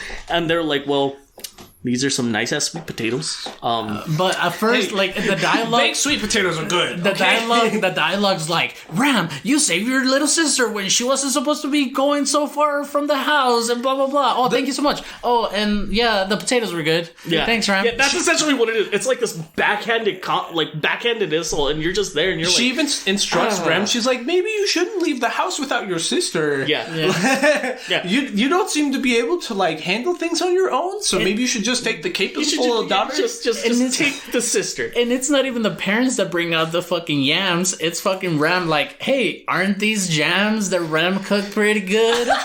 Yeah, they have the right amount of salt. Yeah, and they're like, oh yeah, that's right. They're really good. Good job, Ram. And it's immediately after that part where it's like I remember when I was watching it the first time, I was like, well, I wasn't playing waifu wars. I was like, okay, well, Amelia's there, but I don't see any benefit to her whatsoever because she's a pretty face. That's nice. She's super one-dimensional, at least in season 1. I don't know. But then she gets this train of thought that is like, during the village, like, what if she would have died? Like, she has this, like, image of the village people like, oh, she should have died. Yeah, I was getting to that part. She has a nightmare. Mm-hmm. She has a nightmare where everyone dies and she wakes up crying. And then Ram is the one comforting her saying, it's okay. I'll protect you. You're my sister. You mean everything to me. You're my sister. Oh, God. And I'm then, gonna cry. And then, Rem wakes up and her nightmare is coming to life. They're being attacked by this just random group. It's almost the character models of these villains are almost the same as the witch cult from the end of season 1, because there's a lot of robes. There's also like the witch cultists, but there's also like the racial aspect that we talked about like at the beginning of this about like the demi-humans and how they're subjugated to certain parts of the capital. But here it's like, we're here to murder all you demon village scum because and that was my exact thought when they walk into the village.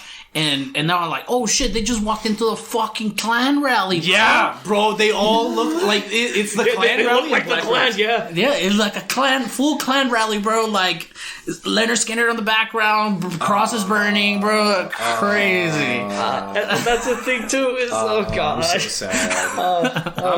But if anything, this is almost kind of cool, like, to paint Nagutsu's, like, to where he's drawing like his inspiration from, because we are seeing glimpses of like Jim Crow era America in something that was written as a message board manga light publication on some random website in Japan in 2012. Yeah. Like, if anything, that says so much about, like, this guy's writing and how he's able to incorporate themes that I don't know if he was thinking about fucking 20th century America, but it's cool that he's able to write it generic enough that people on the other side of the globe can draw things from their own history here. And that's the thing too, is like in completely, let's putting this to the side. When season two was announced, when the trailer dropped, because it just dropped, the entire community had no fucking idea it was even going to come out. I love when shit like that happens. We gave up. Like, we waited 6 years. We gave up. We were like... 5 years. 5 years. we gave up. We were like, we're never going to see it. Like, just read the web novel, read the novels, give up. Yeah. The trailer just dropped, and I remember a bunch of Japanese comments saying there's a lot of English comments. Because there was... If you go to, like, the official YouTube, you'll see a lot of English comments, like, just upvoted all the entire way up. And then, there's, like, several down. There's, like, the Japanese one.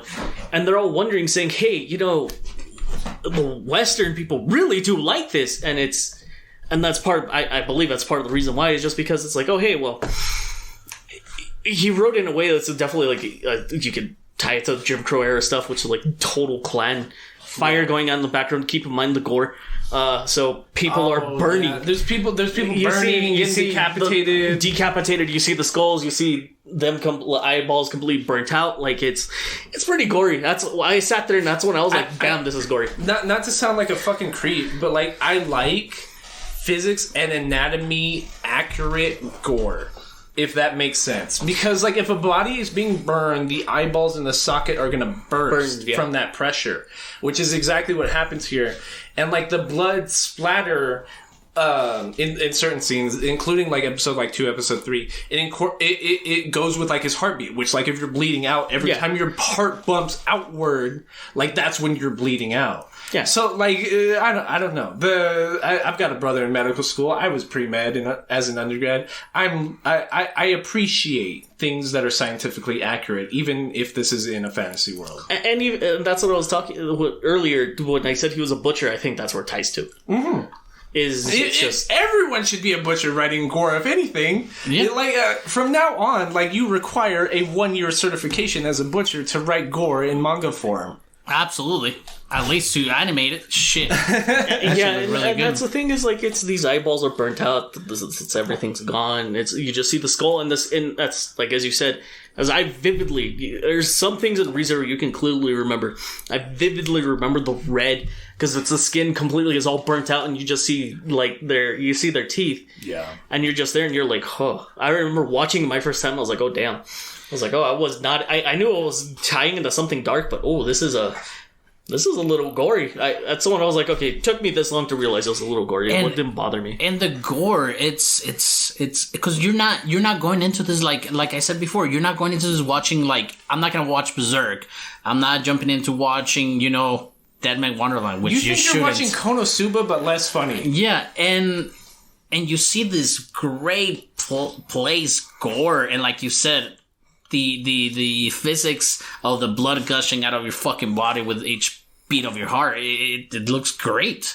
And not only that, the deaths involved in this gore are very touching at this point. You know what I'm saying? You're like, oh, fuck. Because even right here, like the scene John is laying out is these cultists have raided the demon village. They're here to commit fucking genocide like Turkey did to Armenia or some other fucking shit. Mm-hmm. And,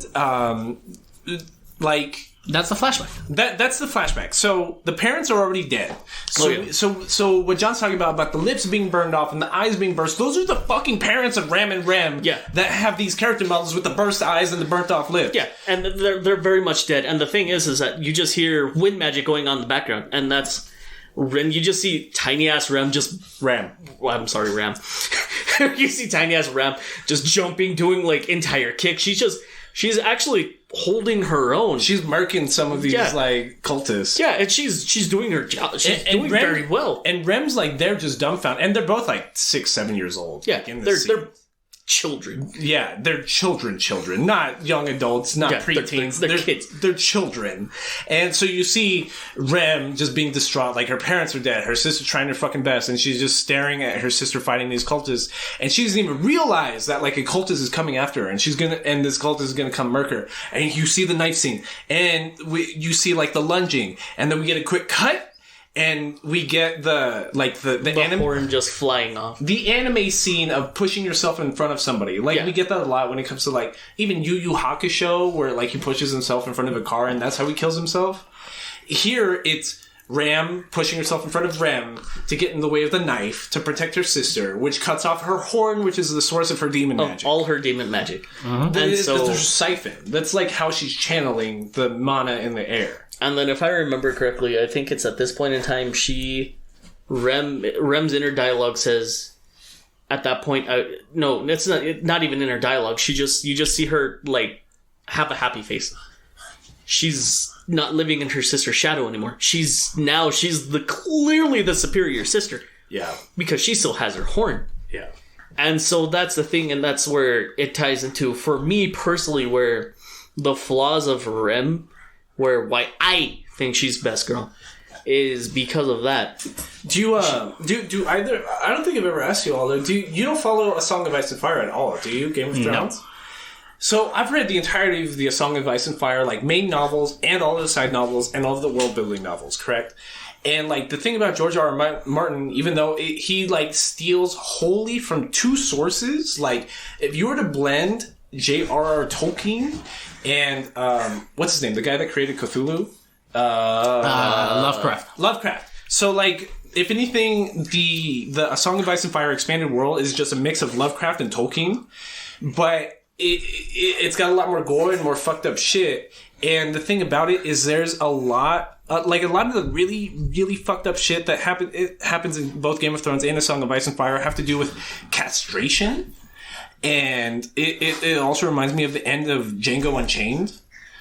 And it's a lot of like comparisons between brothers where one is castrated and one is left as an air quotes man, which is a clearly insensitive way to put it. Yes. Like don't get me wrong, but I'm saying that's how the books like name stuff like that. It's not a cool way to put something like that, which is like a mortification of somebody's body. Yeah. But there are whole like political struggles in A Song of Ice and Fire where they'll be like, okay, the oldest son of the previous leader of this clan or this country should, in all cases, be the new leader, right? But we have this instance where the oldest son is castrated so he can no longer procreate and keep along that male line. So, if anything, we should hold value in the guy that still has his fucking dick and balls attached. Yeah. Which is, again, I was talking about phallic imagery earlier. This is kind of like the same sort of thing. It's like Rem holds her value because she has her phallic horn here, as opposed to Ram, who's almost immediately seen as useless. An amputee. Yeah. And just, she might as well not exist as far as like her village and her clan's concerned without her horn. Mm-hmm. Super fucked up. But that's exactly what this scene reminded me of. And this is where we're cut back to Ram on Subaru's back, and they're both trying to deal with Berserk Rem in the forest, just murking mob beasts. Mm-hmm. And he gets her back. He has a piece of dialogue that he tells Rem and brings her back to normal, right? I can't even remember. Do you remember? Because I remember what John was talking about. Ram tells Subaru, she's like, you might need to just rip off her horn, bro. Like, that might be the only way to get us out of this. To be honest, I can't see almost any other way to get her to stop going berserk. He has, like, this anime speech, like, you're great at what you do. It's at the very end. It's at the very end where he has this... He eventually says, he's like, stop comparing yourself. You're your own person. Don't stop living under your sister's shadow. He makes a comment about her bust size. I don't know why that's there, but I hated that part. I do remember hating that part because that part is like very it stands out a lot in the anime because they're supposed to be twins and like it's anime. They barely even mention girls like bust size or like the size of their tits, even though like every character model of every anime female ever just has 36 triple Ds for no fucking reason. But here, he makes a point of being like, I hold value in you because of your bust size, which takes away from everything we just fucking saw. Yeah, that's what it did to me too. I was up here and I'm like, super, why?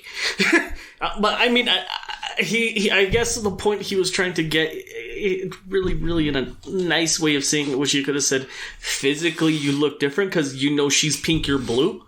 Yeah. It's like, your blue hair looks better. I like blue more. Fuck pink. Like, he could have said that, but no, he went ahead and he made that. That's one issue that I do have with all of season 1 is that just one thing that he says. But, and then eventually Rem just goes ahead and she smiles, and if I remember correctly, the name of that episode is Fanatical Like a Demon. And what I do like, and I don't remember if it's on this episode or even if they did it earlier, but at the very end of the episodes, they went ahead and they actually did the light novel text saying the episode title, which the thing is that also is the name of the chapter in that book, in that chapter in the light novel, yeah. And so that's the thing is like it's Fanatical Like a Demon. If you were to go and you were to just casually buy it, I should have brought my one. Just casually buy it, you'll say Fanatical Like a Demon, and you could start and be like, okay, well, this is where the enemy's at. Yeah. And so, after that, they go ahead and they do the thing. They do the Taka no Jutsu. Yeah. They're able to berserkify her just by using the power of love and speech and... No, it's not even that. What it's it is that. No, what they do is they bonk her on the head. Oh, they do. They knock her out. Yeah. They knock her out, and so Subaru's like carrying her, and she wakes up and she's like, "What's going on? What's going on? What am I all right?" And Ram and Subaru are having to be like, "No, you do it. No, you do it." Yeah, you were going kind of ape shit, so like we kind of fucked you up a little bit. It's like we kind of fucked you up. You can't walk, but it's all right. We got this covered. Ram and Rem take off one direction. Rem and Ram take off in one direction, and Subaru goes the other direction. He's going ahead and facing the mob beasts. He faces that dog with the stitches on his head. All is the leader. Turns into a super, super big one. He fights him. He wins. Rem jumps on him. That entire little speech of what we just talked about, where, hey, you know, your bust is bigger. They have that point, and that's when we finally end the entire mansion arc. Which I understand the point of the entire mansion arc, but to me, it's the weakest one of the entire series. It is. Well, at least in season 1 for me, it really was the weakest, but it does lay the roots into like what makes Rem so important. Because what we didn't even talk about is there's like, or I guess we're about to talk about, is there's a whole piece before they actually like officially defeat the mob beast, where like Rem is able to get him out of the forest, and he wakes up being healed by Puck. Yeah, by Puck. But Beatrice is there also, and Beatrice is trying to explain to him, like, yo, when you were playing as bait last night and all those mobbies bit the shit out of you. Yeah, that's like, when she ate shit, and that's what, yeah, I remember. You have like 1,000,000 curses on you right now. So you're totally... I can't fix it. You're gonna die in 12 hours, and there's nothing I can do about it. So you have to beat the main mob beast right here, or you're just straight up dead. Yeah, and that happens right before, and that's the entire part that we just explained right now. Yeah. That's a very, like, TLDR, in all honesty. Just go ahead and watch it. It's the very end. It explains. But so this is the point I'm trying to make. The only reason I'm bringing this up, because in the overarching narrative, it doesn't matter. But since what we're talking about is we're humanizing Ram and Rem here, this is our first humanization of Beatrice. Because when Beatrice is talking to him, she pulls him to the side even. She doesn't even tell him when he's in, like, his recovery bed. She's like, yo, dude, I didn't want to say this in front of everybody, but, like, you're dying. Like, you're big gonna die, and I want to help you, like, really bad, but I just straight up can't. And I need you to be able to take care of this on your own. And that's when Ram shows up again, and she's like, hey, I'm here to help. I heard you were fucked up, and now eat the sweet yam. Mm-hmm. And that's something that it's never really explained, at least not to me, that how the curse works. The curse, how it works is that bites, and when they bite down, that's when it activates. Because they're the curse. The Mobbies himself, and then they bite down, and that's when it activates. But I'm talking about Subaru's curse. Oh, the witch's curse, the witch's touch and shit. Because right here, when he's talking to Beatrice, he almost tries to tell her about his return from dead power. But we get this scene a few times, but we get the scene right here where it's like the hands, the dark arms, like reaching around his heart almost, and like gripping him and killing him almost, and then he's like, I can't tell her. Why can't I tell her? And something I haven't mentioned, the fucking music. And right now that you did the hymn, like the hymn fucking like piece of music, it feels like Berserk. It's fucking crazy, bro. Like, I don't know, it's so good. And again, I'm so glad we got into this anime, and that's why I love the idea of this podcast, that it was going to introduce me to anime that I love. And dude, I really like this anime. It's really fucking cool. I don't know what to tell you. Yeah, no, and that's the thing, is like, it's ironically enough, the thing is that song is called Song of the Witch.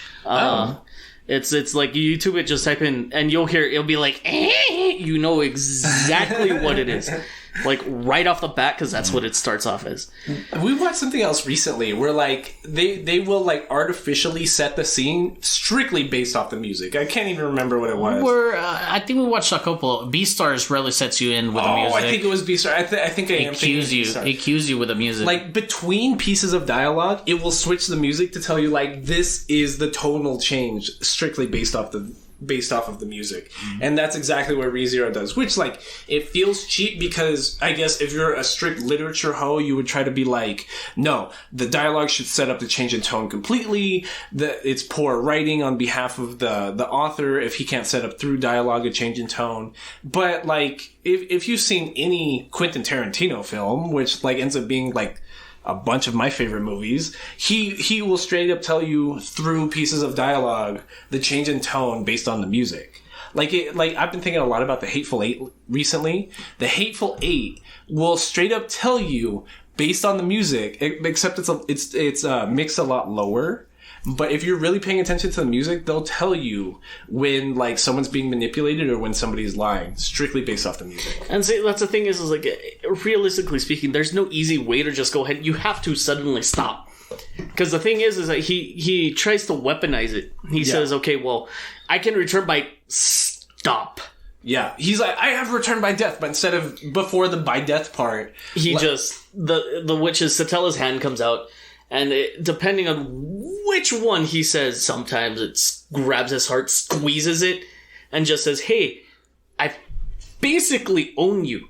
Yeah, I think that's one of the other like loops in this arc. He almost tells some, huh? I think it's Amelia. Yeah, he almost tells Amelia about it, but like through him trying to tell her, the witch's hands end up coming out and they kill Amelia. Yeah, instead. It caresses his heart instead and kills Amelia. Yeah, which is super fucked up, and that's when like we first start to learn like there's something a lot bigger going here, because originally you almost think of this power as some nameless god power like in Konosuba, like it's just some magical gift he's just born with, which like that's the narrative device. Good for Subaru, but they build on it a lot more. And my understanding from what you're talking about is in season 2, it ends up being like one of the major plot devices is explaining all this. Yeah, in season 2, it's when you get to season 2, we'll definitely talk about it.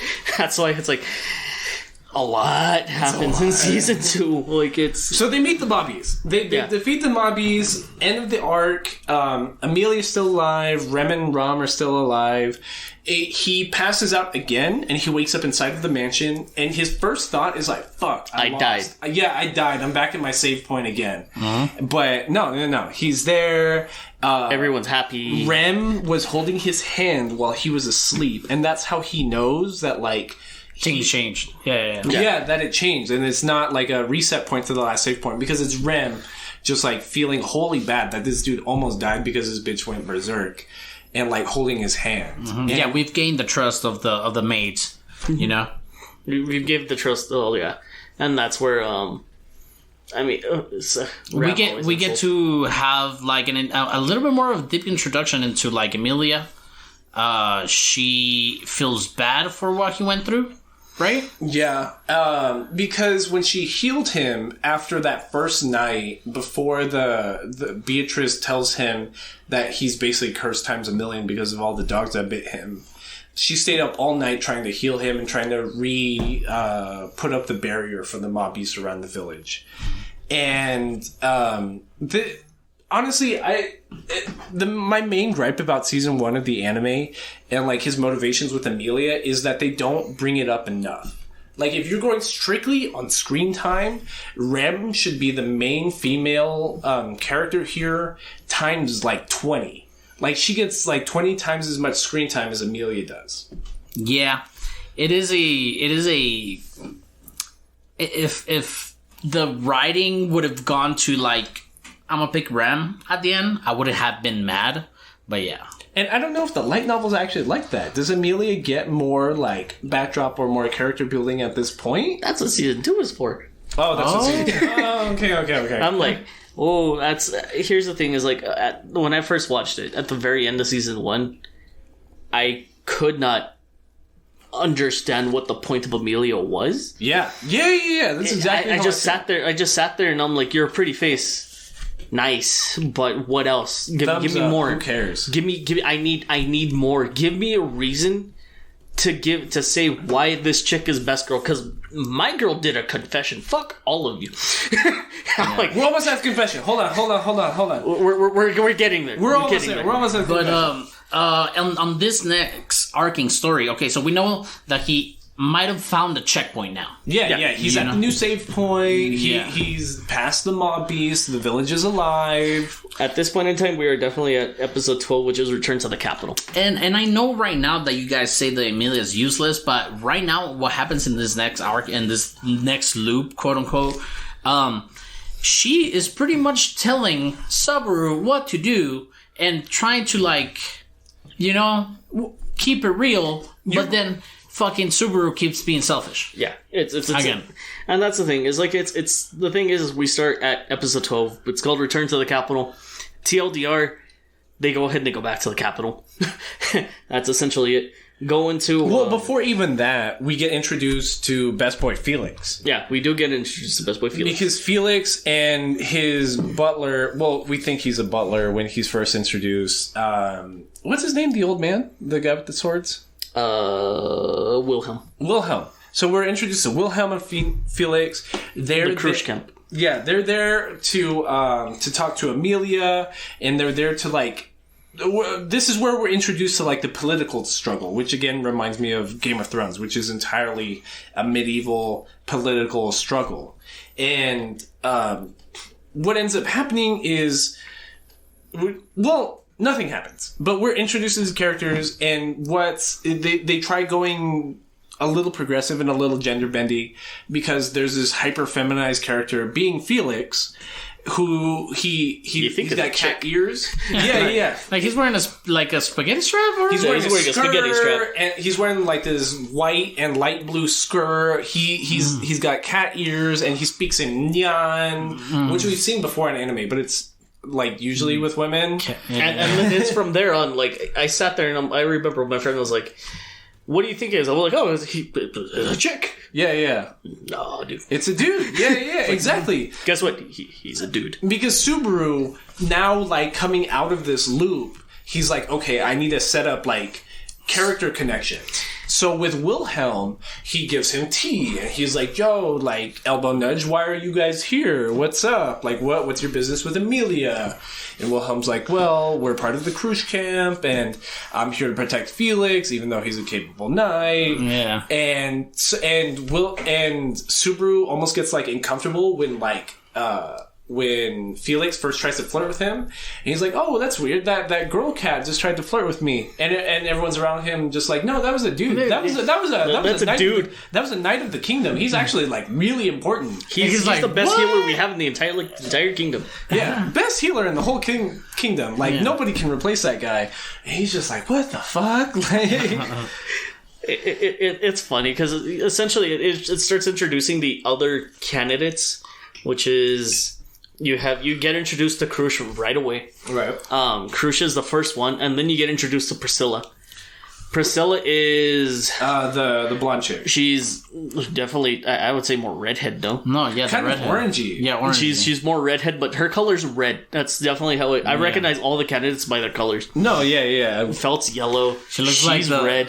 Crush is green. Amelia's silver. Build on that purple. felt thing, because that ends up being important. Because so they go to the castle. Amelia's there, and she's like, you know what, Subaru, you're kind of nobody, so like you don't have to attend this hyper important meeting with me.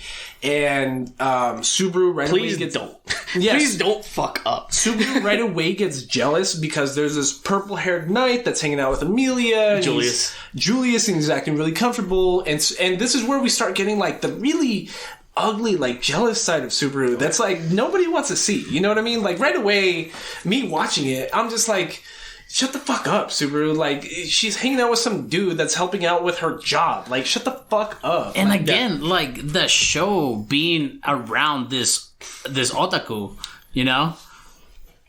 It's like, so far we've seen things that, like, a quote-unquote nerd will be one of his insecurities, you know? Like, being shamed, being rejected, like, being fucking, I don't know, whatever, in this point, like, shamed, right? Because it's like, hey, I don't want to be seen with you kind of thing. Yeah. You know? It's like it's clearly one of those things that only makes sense in a mind filled with testosterone. It's just one of those, like, there's no logical sense in it. It's just like another man is hanging out with my girl, and I'm told I can't hang out with her because I'm not specialized enough. It basically taps into all the fears that, like, basically someone who is a shut and neat would have. Correct. Right. Yeah. And that's the thing.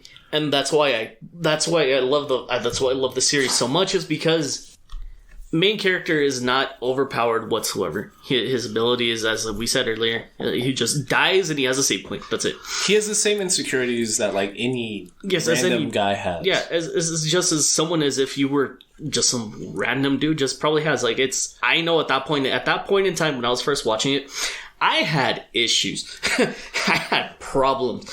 So doing you this in your personal self-plug-in- life? Yeah, this is, keep in mind, when I watched it was 2017, I was not playing Yu-Gi-Oh! Nobody knew who I was. Okay. I got through the darkest part, the dark arc of my personal entire series ended, like, my entire chapter ended fairly recently. And so that's the thing, is like, it hit home for me, because I'm here, I'm like, holy shit. Like, You saw yourself in what Subaru was going through. And that's the thing, is that it forces the reflection back onto the viewer. Which is great writing. Great, right? Like, he knows his audience, if anything. Like, Yeah. that's he 100% does. Like, Tape knows he 100% knew. He was like, okay, here's the trope. We're gonna go get that trope. And what am I gonna do? Force it back. During these, like, insecurity triggers, he's being forced, but he fucking instantly goes to that selfish, selfish way where he tries to bribe that butler, the guy, what's his name? Wilhelm. And there's a little piece of dialogue when Felix and Wilhelm are going back to their country that... They're going back to the capital. Yeah, they're going back to the capital. Felix said, I'm surprised you didn't slice him in half or something like that. And he says, oh, well, I saw a look in his eye of a man that has gone through death many times. Yeah. And it's like, okay, like, you're like... Again, like, Full Metal Alchemist, you're like, okay, he's gonna be a main fucking character later on. Yeah, Wilhelm ends up being, like, the best fucking character. I almost cried with Wilhelm's story. I we'll get there. Like, I will explain my feelings for that episode are so high. Okay, so Subaru, he's not allowed in the meeting with the rest of the candidates. But he's trying to work his way in there. He's pouting throughout the village, right? Mm-hmm. So he goes through the same alley as before, and he ends up meeting Priscilla, who's the orange-haired chick, and she's just some random, prissy, stuck-up chick talking shit to the same gangsters from episode 1. Mm-hmm.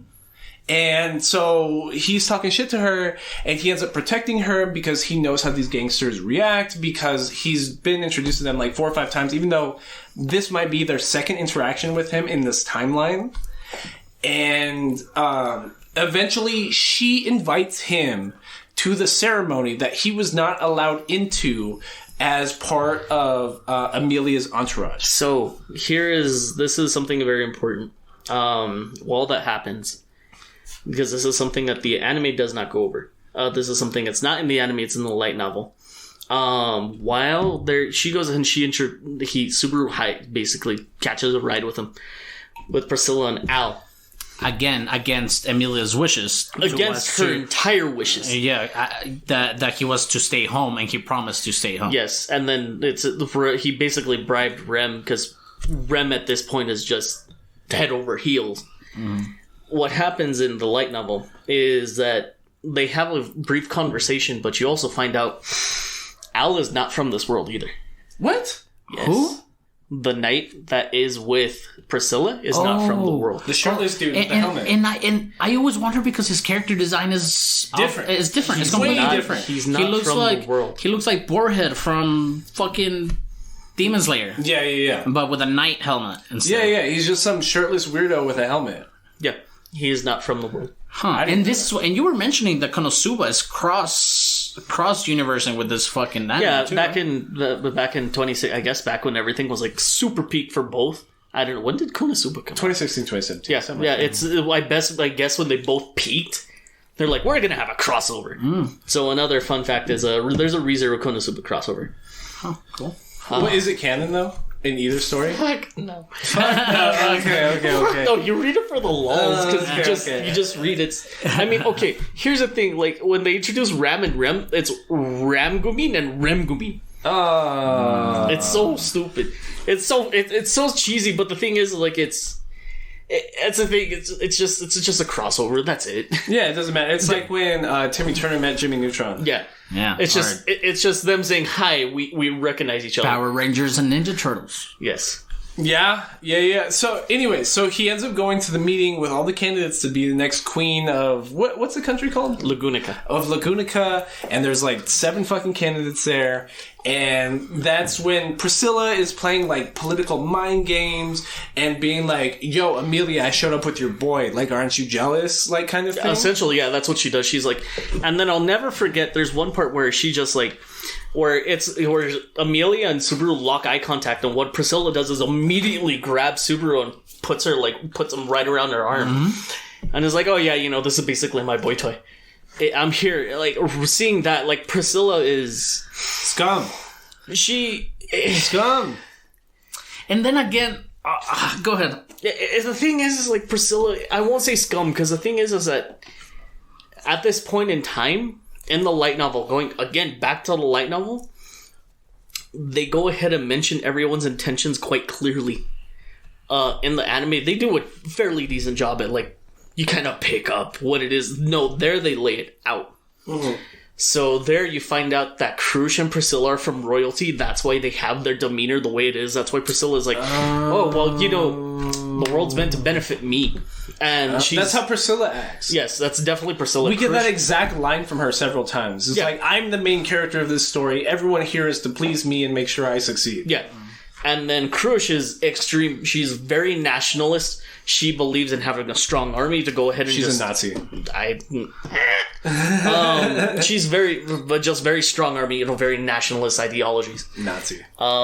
Then you go ahead and you go into Amelia, which is I call it the meme. The entire meme throughout the community is a communist, because she just wants everyone treated equally. Granted, she's very, very immature about it. Yeah. In the way that she wants to do it, because it's Amelia. She's very pure-hearted in what she does. But she's an elf, so she can't do it because segregation. Yeah. Yeah. And that's the thing. They go ahead and they actually talk about it. And then you have my yellow-haired waifu. Another waifu? Yeah, the slumlord. I know. When I say she's my waifu, she's like straight up my anarchist, like, angsty teenager waifu. Yeah, because she just wants to tear the entire system down. Yeah, there's a piece of dialogue. There's like, I'm gonna burn this shit down, and then we're all gonna be good, and then we're gonna build from there. Yeah, she's the Antifa girl. Yeah, she's like 100% like, we're gonna burn the entire system down and rebuild from scratch. She's Antifa because she's from the slums. She's the USSR here. She's from the slums, and granted, you start looking at everyone's backstory, like, for example, I saw a new reaction was like, Priscilla and Krush are from royalty. Yeah. So that kind of explains why they act the way they do. Anastasia, she's definitely 100% capitalism. She's like, you know, I kind of get that we have problems, but I use these loopholes, so let's go ahead and just try to fix it. Caitlyn Jenner talking about homeless people. Well, I was gonna say she'd do great in the United States Congress. Anastasia would be 100% like a very good U.S. candidate. Yeah. She very much sounds like Matt Gaetz, if anything. She would do fantastic here in the United States. Like, she would do great. She was like, you know, I get there's problems, but it's too scary to do anything about it, and like, I know that some of my voters actually like these problems, so it's that's definitely what Anastasia is, and that's, you can see like the different ideologies in every single one. I almost wanted to quit watching in these episodes because we're introduced to all these characters, right? Mm-hmm. And right here, Subaru forces his way in, and the only people involved here are either like the sworn knights of the candidates or the sworn knights of the kingdom, and Subaru's basically the only person standing out, and each of them are going up to talking to the elders of like the country. So a little bit of context in between this whole presentation of all these candidates. Subaru's intentions before Emilia told him to stay home, he was like, come on, I'm gonna go there and I'm gonna vouch for you. Yeah. I'm gonna talk you up, and I'm gonna help you so you can be a ruler of the country. Blah blah blah. And obviously he just gets no. Then he works his way there, and then I feel like that pressure that he got from the orange-headed girl, Priscilla. That, oh look, I'm with your man. He's still trying to prove himself to Emilia, but in a selfish way. Still, so during this ceremony, speaking to the elders of the country, this guy everybody's presenting their knight, right? All these candidates are presenting their individual knights, which is the one that represents them. And it's you find out whose knight's who. You find out Anastasia's knight is Felix. You find out that Priscilla's knight is Al. Felix, best boy. You find out that Anastasia's knight. No, I'm sorry. We didn't even mention Julius. Crucius, yeah. And Julius, and that's the thing we got Julius. Julius is basically 100% complete fuckboy. Like he is the dude that strikes fear into Subaru because he thinks he's gonna steal Amelia because he's just being nice. I would like to disagree. What? I would like to disagree. Huh?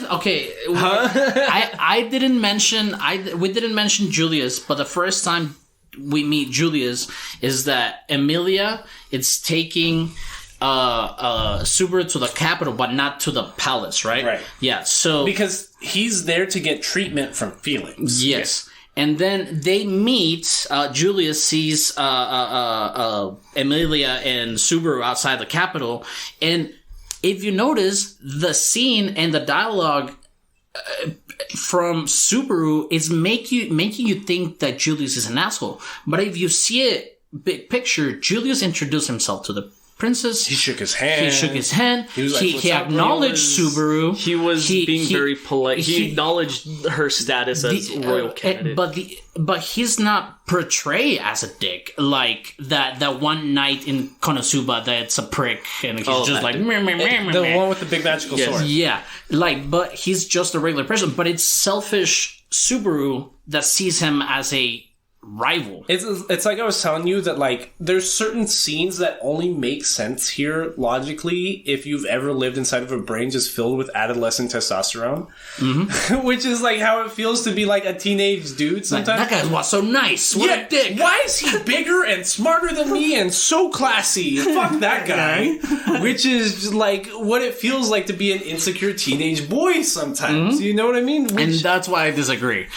He may seem like a fuckboy, but if you think about how the anime progresses around the growth of Subaru, he was not a dick. Definitely going into the knowledge I know, it makes sense. So going back to the entire thing, Anastasia's knight is Julius. Right. Anastasia's knight is Julius. Crush is Felix. Felix, best boy, is Reinhardt, which is he's the strongest one out of all of them. And then I think we went through all four. And then we finally get to Amelia. Right, so everyone's like, they're walking up to the elders, they're introducing them both themselves and their knight. Hey, I'm this purple-haired bitch, like I'm part of the Traders Guild, this is my knight. Hey, I'm Priscilla, this is my knight, and I'm super important. And Amelia walks up there by herself, and Subaru being like, an ass. He's being a straight ass. He white knights himself, man. Like, he thinks he's doing so well for her when really he's just trying to help his own like superficial ego here. Yeah. So he walks up there and he's like, I'm Amelia's knight and my name is Subaru Natsuki and I'm so dope. But like he's literally in front of the Knights of the Kingdom and they're all like, dude, you're literally full of shit. Like and the dialogue between the entire knighthood of this fucking kingdom is Julius starts a confrontation, and this is where I completely agree with Julius. He's being an ass. I agree. He's like, yo, dude, what the fuck? This is a ceremony.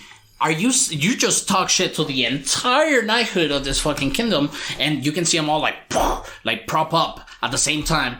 And it's just something very serious to the community, and he's making a mockery out of it. He's only doing it not even for Amelia's sake. Like, in his head, he thinks he's doing it for Amelia. Mm-hmm. But it's to make his own fucking ego feel better. Yeah. Yeah, like, it's so insecure. It's so sad. Yeah. And, like, it doesn't...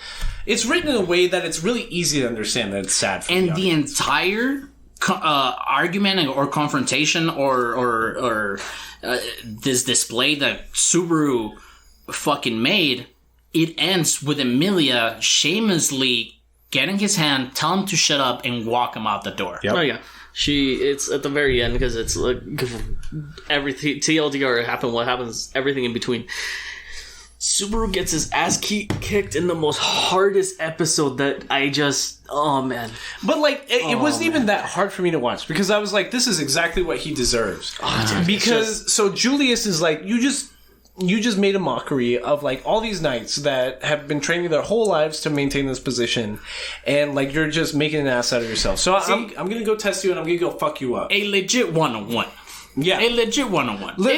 And like Julius is hyper powered. By the end of season 1, we learned that he's strong as fuck. I was like, yo, bro, where can I use nerfed fucking swords? We're gonna use wooden swords. I'm not gonna use magic. I'm gonna use my one hand behind my back. Yeah. And Julius fucks it up, breaks both of his arms, breaks both of his legs, and Subaru's just there crying, just like, I'm doing this for Amelia. I'm doing this for Amelia. Still trying to fit his own ego. And then like, and Amelia at the very end of everything, Amelia's like, what happened? And then Anastasia's like, well, they're all the royal election candidates. I was like, well, you know, they happen to have a duel.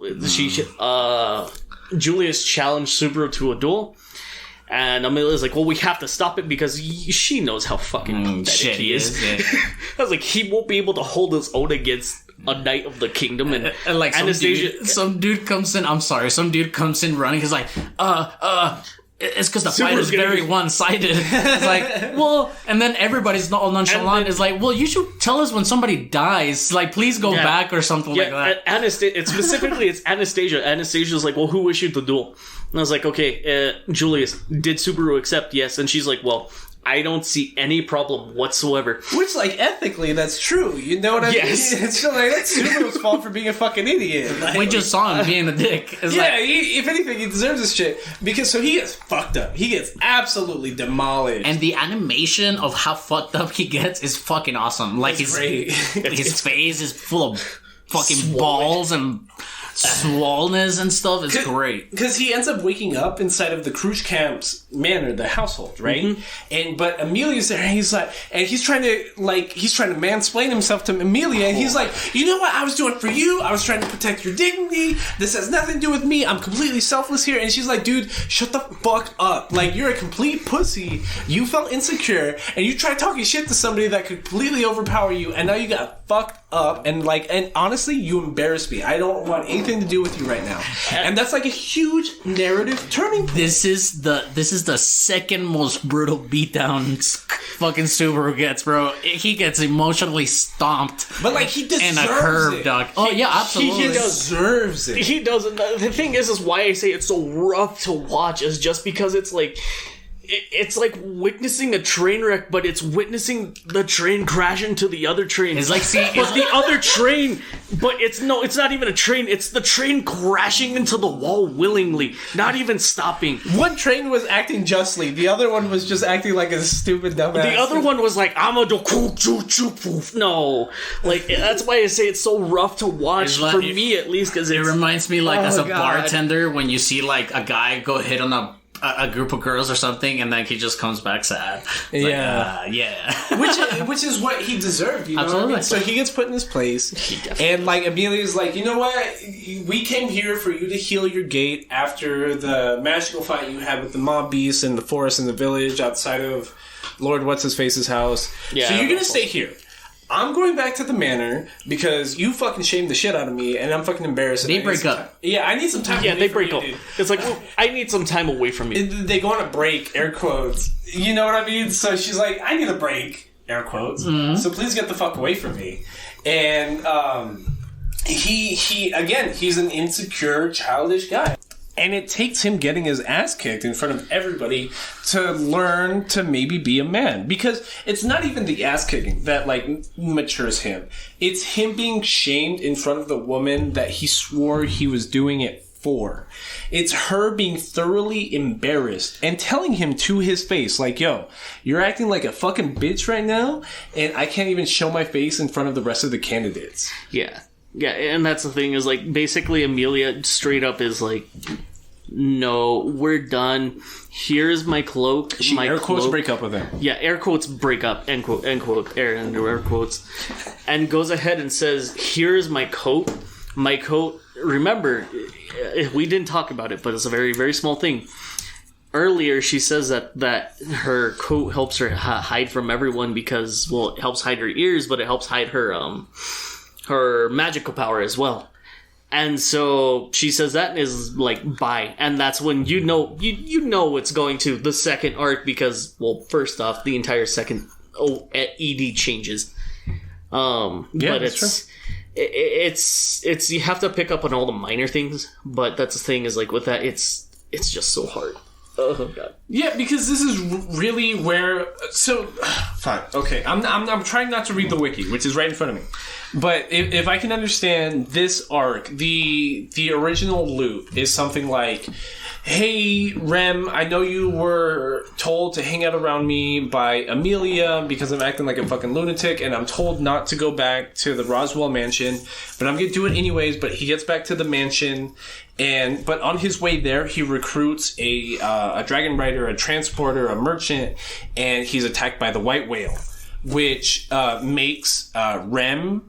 It erases her from reality, and then he gets to the village at the base of the Roswell mansion, and all the villagers are dead. And then he gets to the Roswell mansion, and then he sees Ram completely dismembered. He knows that Amelia's dead, and then he sees a giant furred beast coming out of the Roswell mansion, and that murders him. That's either at the end of the first or the second. And no, this is I believe that's like the third arc. Third loop. I'm sorry. This is where we start getting back into the loop, so kind of shit gets kind of mixed up. But that's the thing is you are right. He goes back and he witnesses. I think what happens is he dies in the middle of the road. And so what happens is when he dies in the middle of the road, he's like, okay, well, they're gonna get attacked back over at the mansion. I gotta do something about it.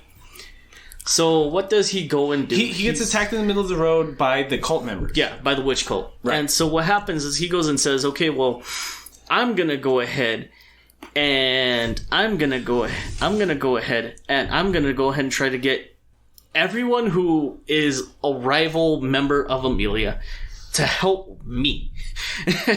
To help me and progress what I want to do, which is to quote, air quotes, help Amelia. Which is, again, like what Aldo was talking about at the beginning of this episode, that, like, a lot of, like, the failed plot lines are through him acting selfishly. Like, every plot line doesn't get resolved until he learns to act selflessly. Mm-hmm. Mm-hmm. And that's the thing, is, like, it's, first he goes ahead and he goes to the cruise camp. And he basically, Krush asks, well, what do you have that I want? Negotiate with me. Learn how to negotiate. And basically what happens is he royally fails. He just does not do his job. She gives him a chance, too. Yeah, she gives him a chance. She has dinner with him. She acts casually. And even there's a piece of dialogue at a dinner that they have privately together at her manor where Felix comes out, which we know to be he's gender bending. You know what I mean? Like he dresses in dresses. He has a crush on Krush. But he does have a crush on Krush. Exactly. So he does have a crush on Krush. Like he has a hetero crush on Krush, even though he dresses very femininely. Yes. Yeah. So he doesn't. Whatever. So Felix gets jealous. And Subaru fails to recruit Krush here, and then Subaru still tries to go back to the village to like save everybody and fails. And that happens later on because what happens is he goes through every camp. So first is Krush, second is Priscilla. Yeah, and what happens with Priscilla is Priscilla says, "Okay, you want my help? Go ahead and kiss my feet." And she's also like the leader of like the Merchants Guild or something? No, that's Anastasia. Oh god, I'm sorry. I'm like, that's Anastasia. Oh, Priscilla's the red chick with the orange hair. Yeah. I'm sorry. Anastasia's the purple one. Priscilla's the one that's... right. I almost texted Aldo when I was watching this exact episode. I'm like, yo, there's fucking feet hentai in this shit. Yeah, and that's the thing too, is like, Priscilla's like, okay, you want my help? Kiss my feet. And I think that's where, straight up, that is where the title of the anime comes from, because it's called Greed of the Pig. Uh-huh. And she straight up calls him a pig because she's like, no man would do this, only a pig would kiss my feet. She gets angry. Yeah, she kicks his face and kicks him to the door and kicks him out. Now, and like as he's leaving, he's still trying to tell everybody while screaming and acting like a fucking lunatic, I am doing this for Amelia. Yes. I am not doing this for myself, which we know to be fake times a million at this point. Like, he's just thoroughly embarrassed, and his like he's trying to prove himself back to Amelia. Yeah, his ego cannot handle that he's been broken up with by Amelia. Yeah. And so that's the thing. And also, it's going back... well, here's the thing. Is while he's getting kicked out, this happens again. This is another light novel thing. When in the part during when Subaru and Rem are talking, they're talking with Al, and they're just going at small, very minor dialogue. But the thing is that Al confuses Rem for Rem. Al looks at her and says, "You're Rem, right?" She says, "No, my name is Rem." And he says, "No, your name is Ram." "No, my name is Rem." He gets up. He gets visibly upset. He actually gets angry. This does not happen in the anime. He visibly gets angry, and he says, "Well, both my princess, which is referring to Priscilla, and I are upset. If you could go ahead and please leave." So that is something that I personally actually do not know what they're talking about. Yeah, I'm not sure what that adds narratively. It's the thing. No, it adds that Al and Ram have crossed paths before. Oh, I get what you mean. So, like, he's seen Ram before. Yes, he knows who they are. Yeah, and he sees the resemblance in Ram, and he's still like, yo, like, get the fuck out of here. Yeah, so he reads. So there's a bad experience, and keep in mind, he is also from another world. Mm-hmm. Does he have the same power? Like, is what's happening? Honestly, what that reminds me of is that it sounds like... because so what you were talking about when we first started talking about this character is that he was introduced from another world, and that aspect was dropped from his character description in his first introduction in the anime, but it is very much in the light novels. And that reminds me of what happened in our watch through of Dead Man Wonderland, is that Dead Man Wonderland had to get canceled halfway through its first season. It was originally scheduled for 24 episodes. It only lasted for like 12. But what it ended up happening was because they cut so much from the original manga and the original publication. By the time they got to like episode 12, episode 13, they could not continue because they had just derailed everything and never introduced characters and plot lines that were originally supposed to be there. And I hope that doesn't bite ReZero in the ass. This is one character. This is one example I'm finding here. It's one character, and even if like he doesn't, you'll find out. As of yet, like, he's not that important. Is that what you're saying? Even where I'm at. Even where I'm at. But the thing is that he does... I mean, it's very clear at the very end he's alive. Okay. He is alive, but even where I'm at, I'm here and I'm like, why? No, I get it. And that's... So that's our loop right now. Mm-hmm. He just keeps going to the village. He keeps getting exposed to... Dead Ram, but now he's starting to show it more, because after each resurrection, he's being transported in the merchant's district in front of the dude with the apples. But Rem is with him this time, and Rem every time comments on his appearance and how fucked up he looks after being reincarnated. It's essentially like what I tie that to is specifically I remember in Steins Gate with Okabe how he just you could see the physical toll of how many times he saw. They do the fisheye. The fisheye kind of animation look. He the physical toll of seeing my Yuri die time and time and time, repeating it thousands of times. It takes a hit on someone. Yeah, and we have a loop where he completely just fucking lost it. Like, he's just crazy. Like, it's just... Probably the worst loop before, like, he actually figures out how to solve, like, this part of the loop. This is a 2-part loop. This is... We're like, part on 2 of 3. This next one is basically... It's a 2-part loop, though. Yeah. Because we've both seen that there's, like, a white whale fucking monster, and that there's a group of cultists at the village. So we're now in a 2-part loop. And at a certain point, I can't even remember the point that I was trying to make. The loop before that solves this loop. He gets captured. You're right. He gets captured by the cultists. So, like, he's able to miss the white whale plotline. And he goes to the cave next to the village at the boat at the base of the Oh, I know. Of the castle. And he gets captured. And Rem, now that she has this relationship with Subaru, this friendly relationship, it's not intimate or anything like that as of yet. You're right. So the finger, the cultist leader, captures him and is able to lure Rem there. And the entire time, this guy, he's talking straight nonsense. Like, from an anime perspective, I have no fucking idea what he's talking about. He's like, I am a priest of the follower of Sloth. I'm the most loyal. Okay, so remember this. Let me double down. Let me double check on this wiki right here. Because even let me double check. Because if I remember, he is the Archbishop. He is the Archbishop. The Archbishop. Archbishop. He's the Archbishop of Sloth. Mm-hmm. And so that's the thing. And I will give you a hint. Is keep in mind. Look, if you notice, it says Sloth.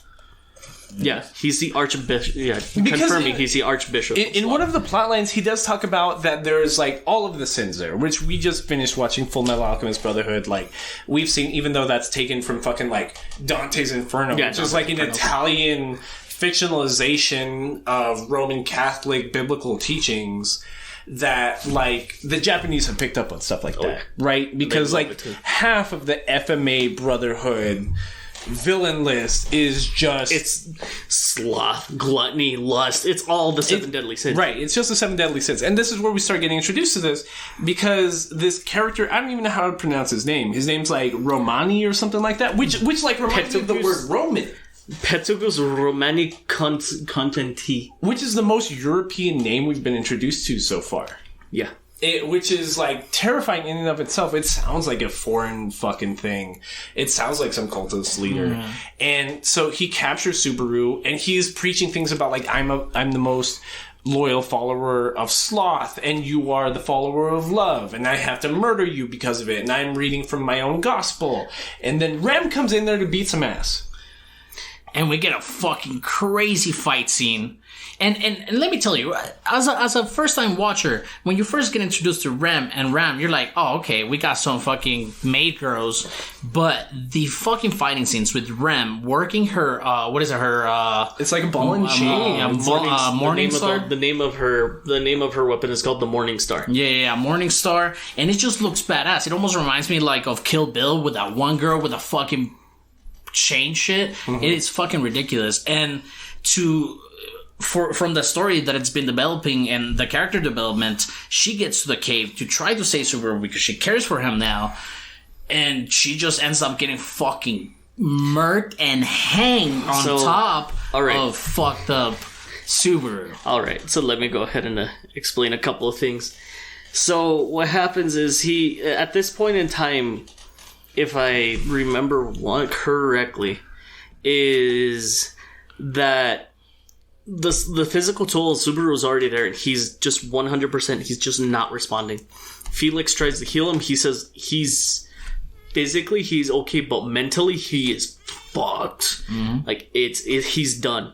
So the entire episode, I just remember him going, and so that's the thing. Well, she introduces him like that at a certain point. When she like brings him to Felix, she's like, yeah, he just keeps saying our names. He just keeps saying Rem, and Amelia. Yeah. And we have no idea what's fucking going on. Can you please heal him? Yeah, and that's the thing, is like Rem tries to go ahead and they're just, okay, well, let's go ahead and go back home. Maybe he just needs to see Amelia. At this point in time, it is very much established that Rem is very romantically in love with Subaru, like 100% head over heels with Subaru. He gets captured, and she keeps saying, you're taking, you took my sister's horn. If I remember correctly, I'm not 100% sure. You took my sister's horn, but now you're taking my reason to live.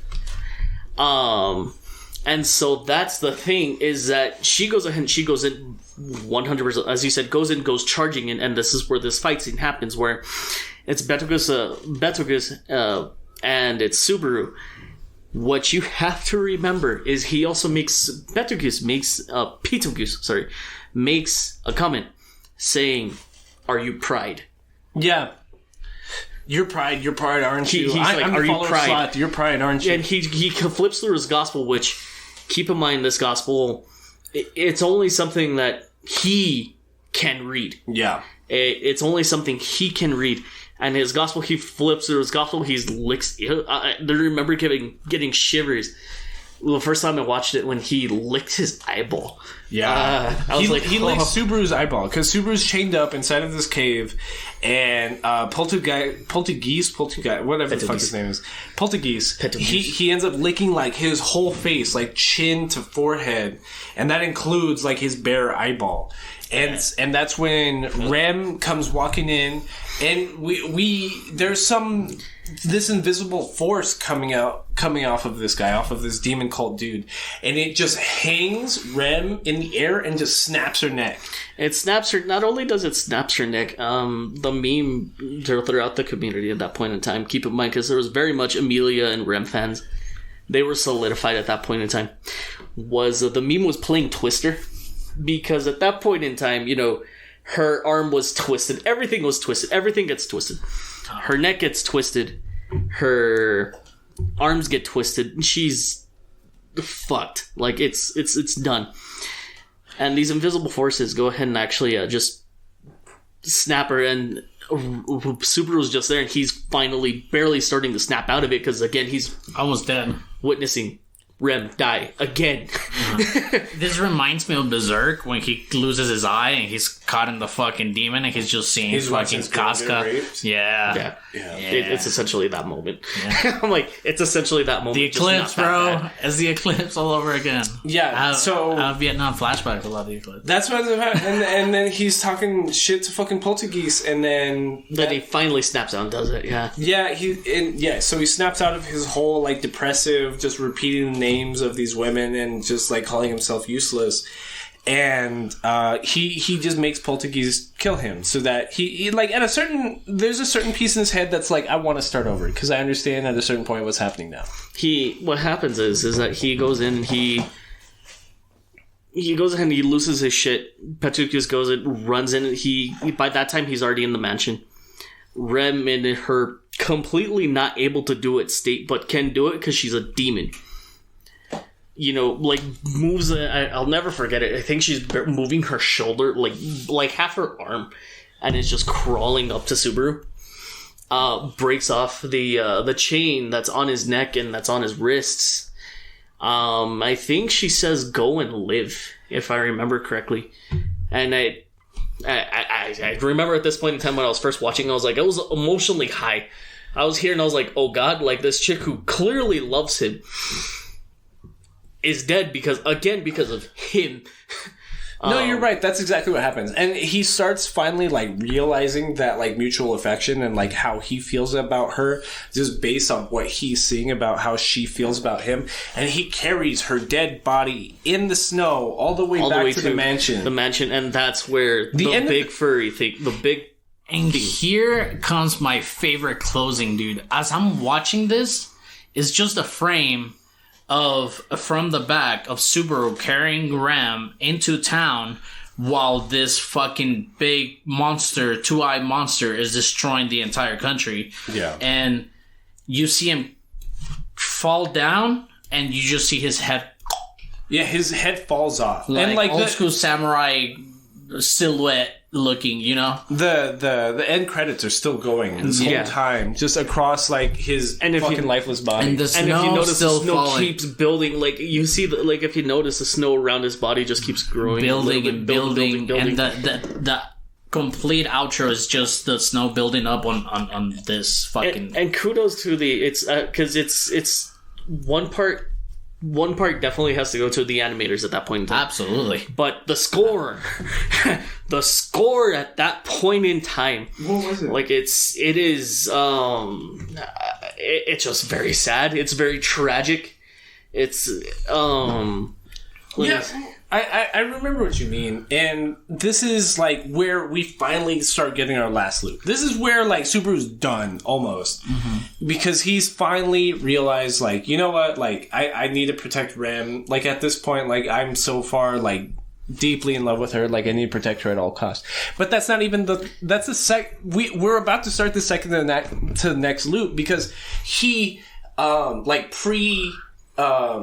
interacts with the cultists in this second to last loop, and he's like, you know what, they're the ones that killed Rem, I'm gonna go fuck them up, like I'm gonna go like hit them up unprovoked. And it's the same guy, Poltergeist, is just hanging out in front of the tomb, and he no, it's not even there. They Subaru tries to meet up with them in the forest before they actually go to the cave. Are you talking about the final? No.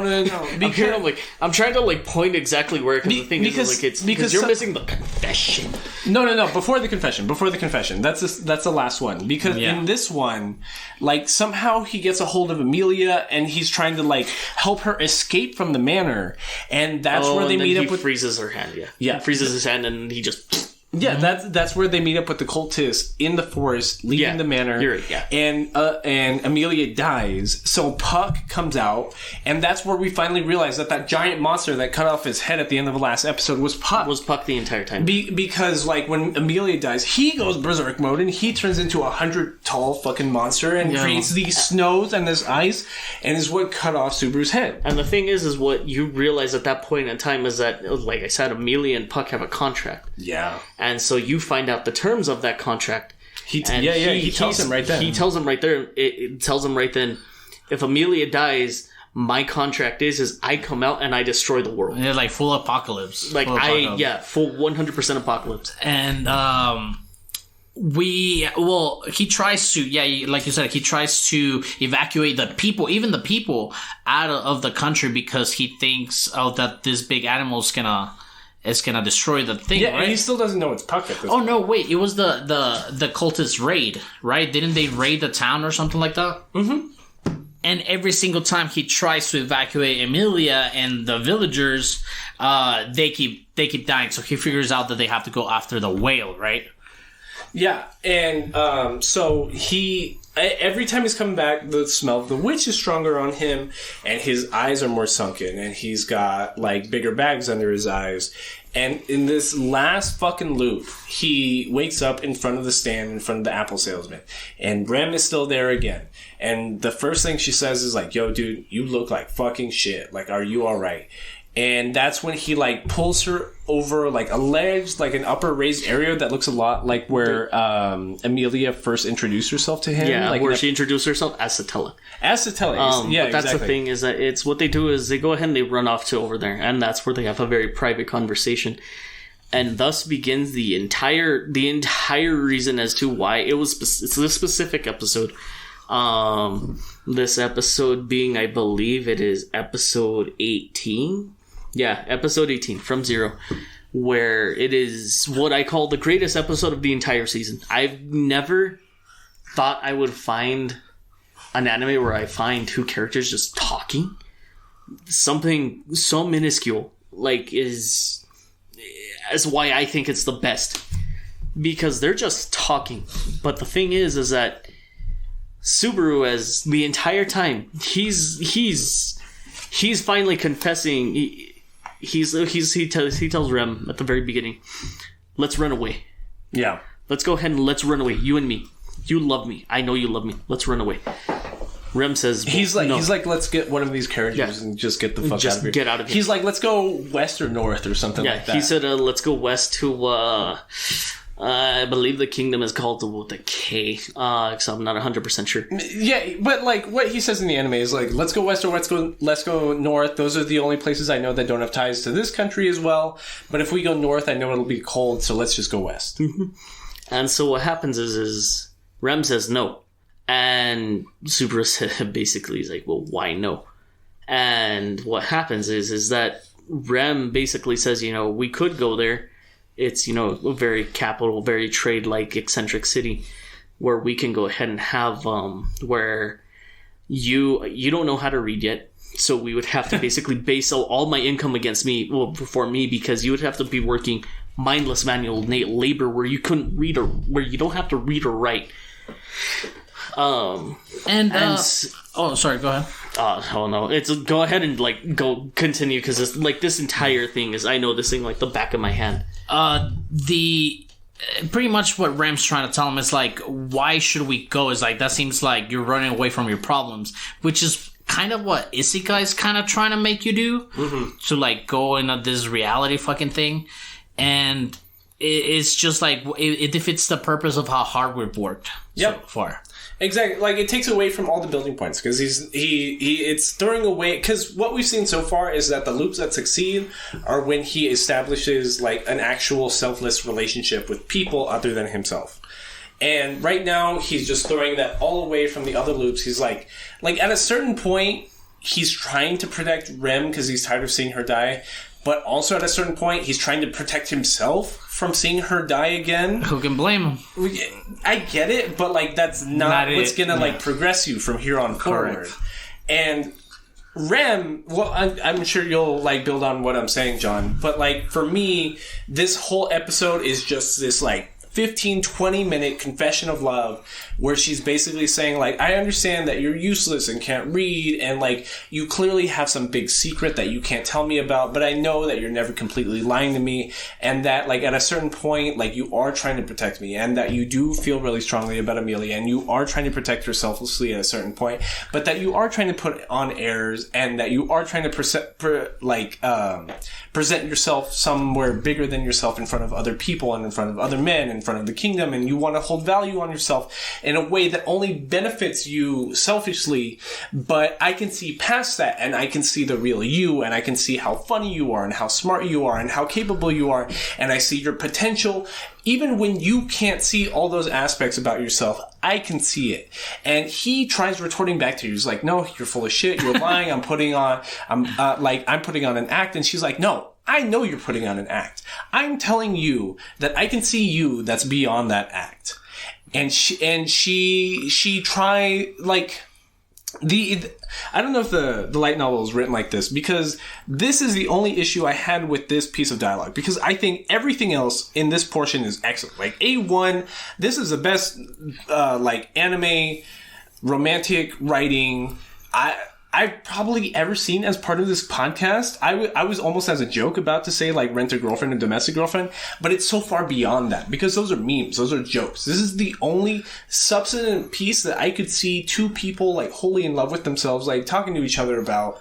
And she, the ending portion I have an issue with is she tries telling him that, like, but I know you are in love with Amelia, and I am not going to try to overstep those boundaries, and I am comfortable where I'm at. And I'm not sure if the light novel presents it in that same way, because it seemed almost fake. It seemed like a, like, boardroom, cutting edge kind of cutting in that one piece of dialogue.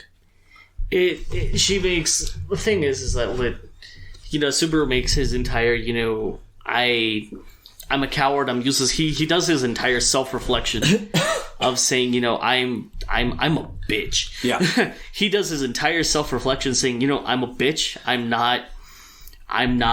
not who you think I am. And then Rem just completely rebuttals back saying, this is what I see. She already thought everything out through in her head. She's like, okay, you know what? If we do this, we're going to have children, and I want to die with the children of my children by my side. The absolute most sweetest thing. And so it goes ahead and it cuts. But what's also important right here is that, like, Subaru feels so strongly about her because he's seen her in multiple timelines, in multiple different ways. She's seeing it in the one consistent timeline, which means even more.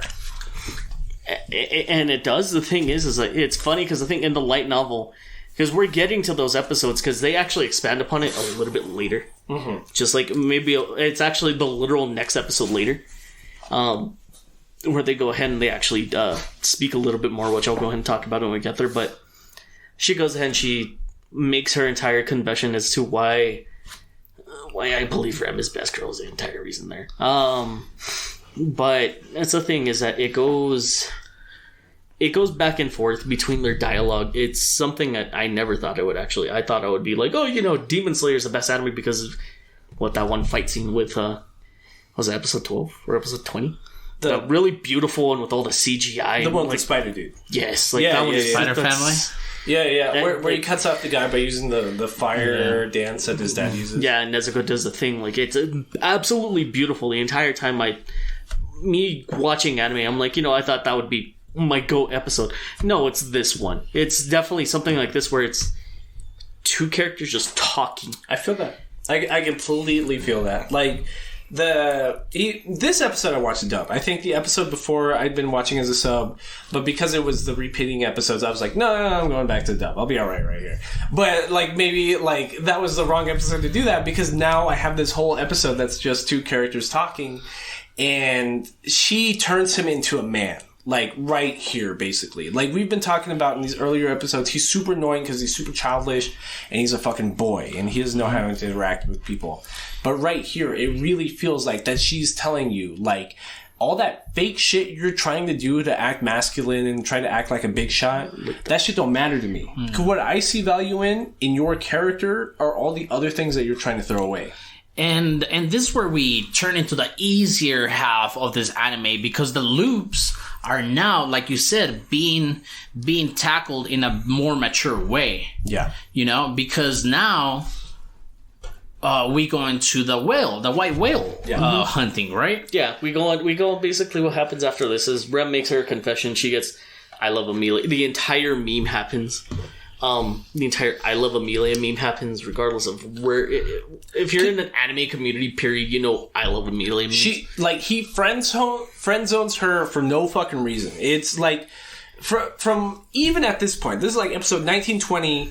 We've seen 10 times as much on-screen time with Rem as we have fucking Amelia. And right here, he's still like, I understand that you're saying all these great things about me and you're so like selfishly in love with me, but I love Amelia. So I'm down for you to be second best bitch whenever, but like, number one, my priority is Amelia. So that's the thing, is like, it's going back, we're still basically at the very beginning of this episode. Fun facts. The conversation between Puck and Petokis is actually different. Which one? During at the very beginning of this, where he's frozen and Subaru's laughing. Right. Okay. And it's basically a conversation that Puck and Petokis have are very different. Okay. It's very different. Now, the reason why people believe it's that way is because it might spoil season 2, which that's directly stuff that happens in season 2 they mentioned. Mm-hmm. That's just a fun fact. And another, on episode 11, where Subaru and the thugs happen with Priscilla, Rem actually shows up. Oh, does she? Okay. Yeah, she actually shows up, like, magically out of nowhere. But going back to our current episode, she gets friend-zoned. They go ahead and they go off to the tree. Now, I mentioned the tree because this tree is a very important gathering point, because he goes ahead and goes to Krush, negotiates with Krush, successfully negotiates with Krush, and successfully negotiates with Anastasia. Mm-hmm. In the light novel, they actually describe in detail what he did in order to go ahead and gather all that information. Mm-hmm. They do a decent job, but they can do it later, saying that, you know, Anastasia, her knights were moving, and all the swords, there was no swords on market. And Krush, all her troops were gathering in one place, and it's kind of like, they explain it, but in the light novel they explain it a little bit better. Yeah, it was like a Art of the War kind of thing. Art of War kind of fucking stuff. It's fucking Game of Thrones. I'm telling you, this anime is Game of Thrones. Essentially, yeah. Like, when it gets to like your political stuff, it really starts to get there. And the thing is that it goes into, they're all meeting up. He successfully negotiates with everyone. Priscilla, Anastasia gets something. He starts the meeting, well, at least in the anime, he starts the meeting by going up to Krush and being like, yo, I know where the white whale is going to be. Make a deal with me. I'll give you certain rights to mine some land. I'll make sure that the Merchants Guild's involved. But, like, trust me when I say, like, I know where the white whale's going to be. And that's where we get the, what's his name? Wilhelm? Wilhelm is the lead swordsman for the Krush camp. The demon sword. He's the demon swordsman. He's a knight, but he's a member of the political cabinet, except he just fights people with a sword. He's a servant, actually. Yeah, he's a servant. But we know, what we learn right here is that his wife was killed by the white whale. Yes. And that's what makes the Krush camp want to jump on this deal. Being like, you can tell us where the white whale is going to be, we'll go fuck him up right now. Like, it at that point on, almost no matter what his terms were, if he just knew where the white whale was going to be, they were going to jump on it. Mm-hmm. But Krush also has this other secret cool power where she can detect if somebody's lying because when somebody's lying, they emit like the winds of lying or something. About the secret cool powers. Here's the thing: is that the world of ReZero the magic system works in 3. Okay. There's the direct magic system that you see, which is Alfua, Algoa, Alhuma. Those are what they use, they cast, and that's what you actually see. Like ice or fire. Yeah, ice, fire, water, wind, water. Those are your actual elemental things. Because we see Julius having a very specific spiritual power too. Yeah, and this happens a little bit later, but he has 3. He has 3 spirits, and the thing is that it's going into the second one. The second one is what is not really talked about. They don't really mention it, but that power that Krush has is oh god, I'm having a hard time remembering it. It is the divine. The divine wind? No, It reminds me of like the Heike stare from One Piece or something like that. Yeah.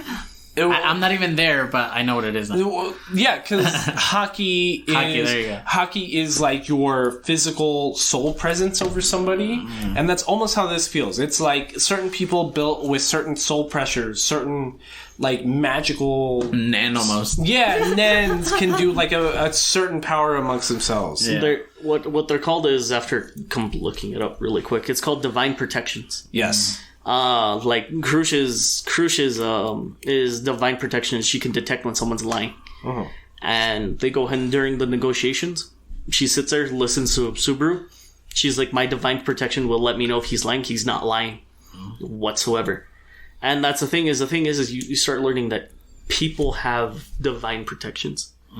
And then there's the entire fairy bit, where the spiritual bit, which is what Julius has with the 3 spirits, 3 minor spirits.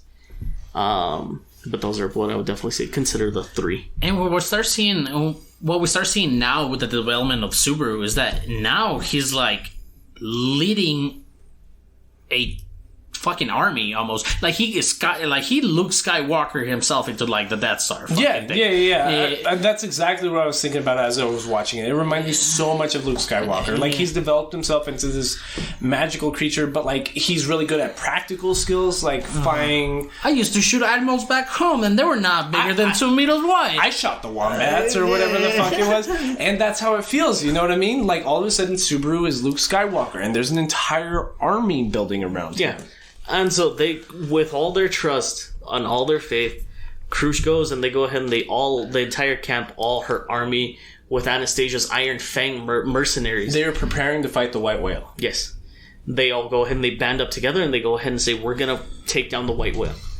Because what can you use for a political advantage than saying, I took down the beast that's been hunting us for thousands of years? But this also starts leading into the witches' camp, because this is one of those like the clan. Yeah, this is like gluttony or sloth or like one of like what was the whale here? I remember they vaguely tried to use it in that kind of language too. It is a product of gluttony. Yeah, that's what I'm saying. Because the witches fucking camp, the cultists, like they keep talking about sloth and stuff like that. But when they're talking about when the witches cultists talk about the White Whale, they're calling him gluttony, which like whale gluttony eats a lot, and it's also like it's also a callback to Moby Dick at the same time, because he's literally a white whale, you know what I mean? And he's super hard to find, and his location always changes, but every time he shows up, people just disappear from reality. And we have again these loops. They're loops, my brother. They're good, loops. but you know. By towards the end of the story, we get a development that you really like about what's his name, the old man with the sword, Wilhelm. We get this backstory of him, the way he met his wife. So, let me tell you something. Elaborate, please. I'm not actually going to elaborate on that. Let me elaborate on when Subaru and Rem are actually talking underneath the tree. Subaru and Rem are talk underneath the tree. They have a very, very, very, very, very meaningful conversation. Subaru basically straight up says, I love Amelia. But the thing is that here specifically, this is where, again, the anime and the light novel deviate. It's at this point in time where Rem proposes that if Amelia is okay with her being the second wife, that she is very much willing to be the second wife. You were telling me this on Thursday at Yes. UDO, and that shit's fucking wild, bro. Like, what was my reaction as soon as you told me that? That's the spice that we needed. Bro, oh my god, you got me fucked up. Like, let me go ahead and read it word for word. Rem, you are a terrible person, Subaru-kun. I know, Rem, that was a lie. I love you, Subaru. I get that. In reaction to Rem clearly voicing her feelings once again, Subaru's face turned red immediately. It was the deep into the night. His redness on his face would definitely be standing out right now. In order to hide himself blushing, he began to walk. It's about that time we head back. Up until the moment the white whale appears, we need to thoroughly prepare our bodies and hearts. Before passing Rem on his side, he took her dangling right hand and let out a small ah. Subaru took her hand as she abruptly began to match Subaru's quick pace. With a playful look in her eyes, gazed the face upon the boy and suddenly looked at himself. Rem, Subaru-kun. Subaru, what is it? Rem, I'm okay with being your second wife. Nice. That's spicy. that's super spicy. Super spicy. It's fuck, it's so good. I almost wish they kept that in the anime. If anything, maybe they cut it from the anime because it's like Rem has too many good fucking scenes. Like we can't let her be best girl that hard. Clearly season 1 is designed to be towards her. Yeah. It is 100% because half the fucking anime is dedicated to her. Right. Like, she gets the most screen time out of any female character. She's the one that gets the most development out of any female character. I don't know why I kind of see why they cut it out, just because it's... Like, no fucking wonder there's so many fucking figurines of fucking Rem. Yeah, anybody that's actually as invested as reading the light novels would automatically assume that Rem's best girl. Like, why would anybody not at this point? So, anyways, whatever. So, they've recruited the cruise camp. They have the... And now they go ahead and they start doing the fight, and that's where they go ahead and start talking about Wilhelm and his wife, Teresa or Teresa? I don't know. Van Estrella. Yeah, Van Estrella. Because, so you're right. So they not only have the cruise camp, but they have the guild merchants, and so they have like 1,000 fucking people. They're gonna go fight this fucking magical white whale that's killed hundreds of people, I guess. And they even have these old men that are the same age as Wilhelm, and they're all going, and they find the white whale, which are at the exact location that Subaru said they were gonna be, and they start fucking up the white whale. Like, at first, at the beginning of this fight, it is very much one-sided. Like, especially from Wilhelm, because his wife died while trying to defeat the white whale. This dude's going apeshit. For him, it is personal. And this is where we have the Moby Dick elements to the story. Because it's like, oh, you took my leg, but you took my pussy. Or wife. Yeah. So he starts cutting out like pieces of this white whale. He's cutting out eyeballs. He is like cutting it like alongside, filleting that shit. He's just sushi. Yeah. The whole thing. God. It's fucking crazy, and it reminds me again of Full Metal Alchemist with fucking Wrath. Like, it's pretty much the same character, just that one's good. Yeah, cool. yeah, exactly. Wrath and Wilhelm are the same fucking character. Yeah. Old man, good swordsman, person.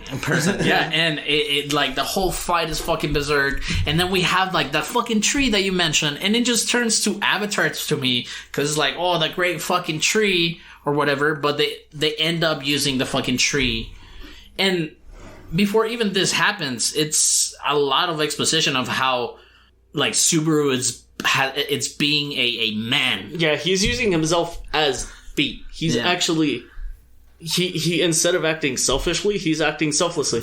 Both with him and Rem and best girl Patrice, which is the name of the ground dragon. Oh yeah, Patrice is fucking dope. Well, what I was gonna say is he volunteers himself as bait because he knows he has the scent of the witch on him off of dialogue from Rem. And from the mob beast. And from the mob beast, right. So he's like, mob beasts are attracted to the scent of the Scent of the Witch, which I know I have because Rem told me during the fight with the dog mobbies, but this is where he presents himself to Krush, and that's like his role during this battle. Is like, I'm gonna head out first, and while the white whale is trying to murder find me, please fucking kill it. Yeah. And that's the thing is, and they do at the very beginning, like you said, the entire animation is just the fight scene, everything going into it, so beautiful. And then we get into the next episode where it flips, and all of a sudden there's 5 of them. Yeah, it's like there's 5 white whales, and they're like, 4. Oh no, well that's the one that they beat because they beat the main one. They beat the main one. They don't. That's the one that they dropped. That's the one that they dropped the tree on. Yeah, okay. You guys are skipping a bit. Yeah. You're right. It's because there were certain loops, but it all came down to Subaru just growing, and because in this loops, he wasn't acting selfish. He was just making the wrong tactical decision. Right? Because we see him trying, but not in a selfish way. He's literally just trial and error now, without selfish reasons. So by the end of this loops, we get the drop of the big tree on top of the main whale of what we know we see 3 of in between. Yeah. It drops on top of the white whale, and then from there... Well, it's not until Wilhelm's fucking him up, though. Hold on. I want to spend more time on this. Because, like, Wilhelm is, like, demolishing this fucking whale. And this thing's about to die. Like, we spend, like, the end of episode, like, 18, 19, I think. Oh, yeah. Thinking that the white whale is already dead. And then episode 20 starts, and we see, like, a pillar of whales, because they loop around like the sky. Vultures. Yeah, they're like vultures, exactly. And we see that there's a bloodied one, and the only dialogue we hear from Krush and Subaru at this point is just like, why are there 4? And like, it's such an easy piece of dialogue, but me as a viewer, I was terrified. I was like, holy fuck. Because all the animation before that, it's an epic, just fucking whale killing everything, and you can see them even coming up to like a good point, like with the boss, good DPS on the boss, and then you turn. It's like gaming, like you beat the boss once and then he regenerates. When I was playing World of Warcraft at the time, that would happen all the time. Like you'd be having like this easy ass like raid dungeon fight. You get halfway through the fight and like you're just like, why aren't my attacks doing anything all of a sudden? And then all of a sudden you see 5 of them, and you're just like, holy shit! Like what the fuck is going on? Yeah.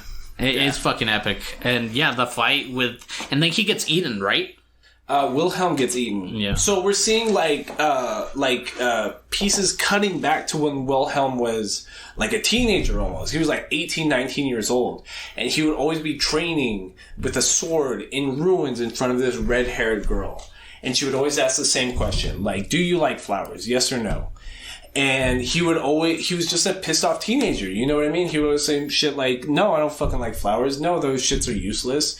And we keep getting like clips of both that scene and him fucking up the white whale to the point that he starts getting like literally eaten, and like we assume him to be dead by the white whale, to a recut of him talking to the woman that we now know to be his dead wife that was murdered by the white whale, who is the like head swordsman of the Krush camp household or something like that. No, she is the master swordsman. Yeah, she is the master swordsman of the kingdom. Of the whole fucking kingdom. She's like Mace Windu. She is gifted in what she does. And like he didn't even realize that all these times that she was watching him train in front of these ruins, that like she's the best swordsman in the fucking kingdom. Like she should be teaching him, and he's almost embarrassing himself in front of her. So again, it's that male like ego aspect that we just built on. Remember how we talked how Subaru is like, he's flawed in every way. He was super good. Like he's just Subaru. And that's the thing, is like, that's what I believe is when Wilhelm met Subaru, he saw a bit of himself. Yeah. Because that's essentially what happened. Well, he says that. Yeah. Like, after he gets his ass kicked by that dude with the purple hair. What's his name? Julius. He trains himself for 2 days afterwards. Wilhelm trained Subaru 2 days afterwards. Right. He says, I see myself in him. Yeah, and the cat dude, Felix, will tell Wilhelm, like, yo, why are you fucking around with this fucking loser? We just all saw him get his ass kicked. He's like, well, I see myself in him. I don't know. And from those flashbacks that we have with his wife, we know that he also made an ass of himself in front of his wife. It's a parallel, like complete, like 50-year parallel between like Wilhelm and Subaru right here. And the very last scene we get, like 50 years prior, when like Wilhelm was a teenager, young buck, is he challenges his would-be wife, like the best swordsman in the kingdom, to a battle inside of like this like really regal court-looking room. I think it's actually the throne room. Yeah, you know what I mean? That's what I was gonna say. Like, it looks like a throne room almost, and like he's able to like beat her in a standoff. Like, he's got his broken sword on her neck, and he's like, I want. And he's like, the only thing I want right now is for you to retire from this job, and I'll protect you. I understand what the role of having a sword is. It's to protect other people. And do I like flowers? Yes, I like flowers. I want to protect everything that's beautiful in this world, meaning I want to protect you, his would-be wife, who now we know to be dead because she was murdered by the white whale. And dog, I was fucking, like, I wanted to cry right here. If flowers make you smile, I want to protect flowers. Oh my God. Dude, it's fucking crazy. Oh my God. It's really fucking good. And I know I almost skipped over that, but yeah, it hurts my heart, bro. It's fucking ridiculous. We have so much motivation from somebody we thought was just gonna be some nameless, archetypal butler, but good at fighting character. Yep. And like, oh my God. This is, again, it reminds me of like Full Metal and Akame ga Kill. Yeah, amazing. Yeah. Amazing. Like, fuck, like, just for this one character, you're on, like, episode 19, 20 at this point, and it's just, like, I did not think I'd be feeling like this from this one nameless, air quotes, cool character. And so when he dies, or we assume him to be dead, because he's like, eaten by the white whale, we're fucked up, you know what I mean? You're fucked up. You're just like, I just spent like a whole episode just watching like all these crying, almost crying. Just crying over this dude and his dead wife, and now all of a sudden you just killed him off. I was fucked up. I was like that's what made me like just breeze through the last like 6 episodes. I was like, you just did that to Wilhelm. I need to know what the fuck that was for now. Like I'm like loosely watching from this point, like, past, like obviously I thought it was interesting. I had like certain quips. I was like, okay, that's dope. Almost treating it like a traditional anime. Like treating it like, oh, that piece of animation's okay, that piece of writing's whatever. But at this point forward, this is when I had like emotional investment in characters. I was like, you have me fucked up. Like, tell me more, please. And then a little bit after that, we get the reveal that he escapes from within the guts of the whale, but now he's hurt. And then the whole group, the attack group, they get attacked by the fog, right? Yeah. By the mist, which is poisonous and makes you lose your fucking brains or whatever. No, you vanish. You erase from existence. It's more magical. Like, it straight up just erases you from reality. And that's what was scary about one of the previous loops, was when Ram got hit by the mist by the white whale. Oh, that's right. He tried going to Amelia and Ram and being like, yo, your sister's fucking dead. Like, the white whale did some mist shit on her. I don't know. Who's Ram? Yeah, and everyone was like, who the fuck is Ram? You're fucking tripping, dude. And that's what fucks it up more right then, because Amelia's last interaction with Subaru was her telling him off in his like recovery bed, being like, yo, you fucking embarrassed me in front of everybody. And now she's telling him like, you're acting fucking crazy. Can you please stop? It is fucking ridiculous. God. It is brutal. And you, me and you were texting, and you were like, dude, I'm on episode 19 and I am losing it. I am fucked up. Yeah, that was literally like Thursday night. I was like, I am fucked up. Like, this shit does not feel good, like, in the pit of my soul. Yeah, and no, that's like, trust me, no, like the first time but in I the watched best it, way. No, when I watched it the first time, because it's, keep in mind, like the entire, they go through Wilhelm's backstory, and then you don't find out that he defeats his wife in combat, basically, until he kills the whale. Like, I will never forget how many fucking tears I cried when he says Teresa, I love you. I'm here and I'm like, oh my fucking God.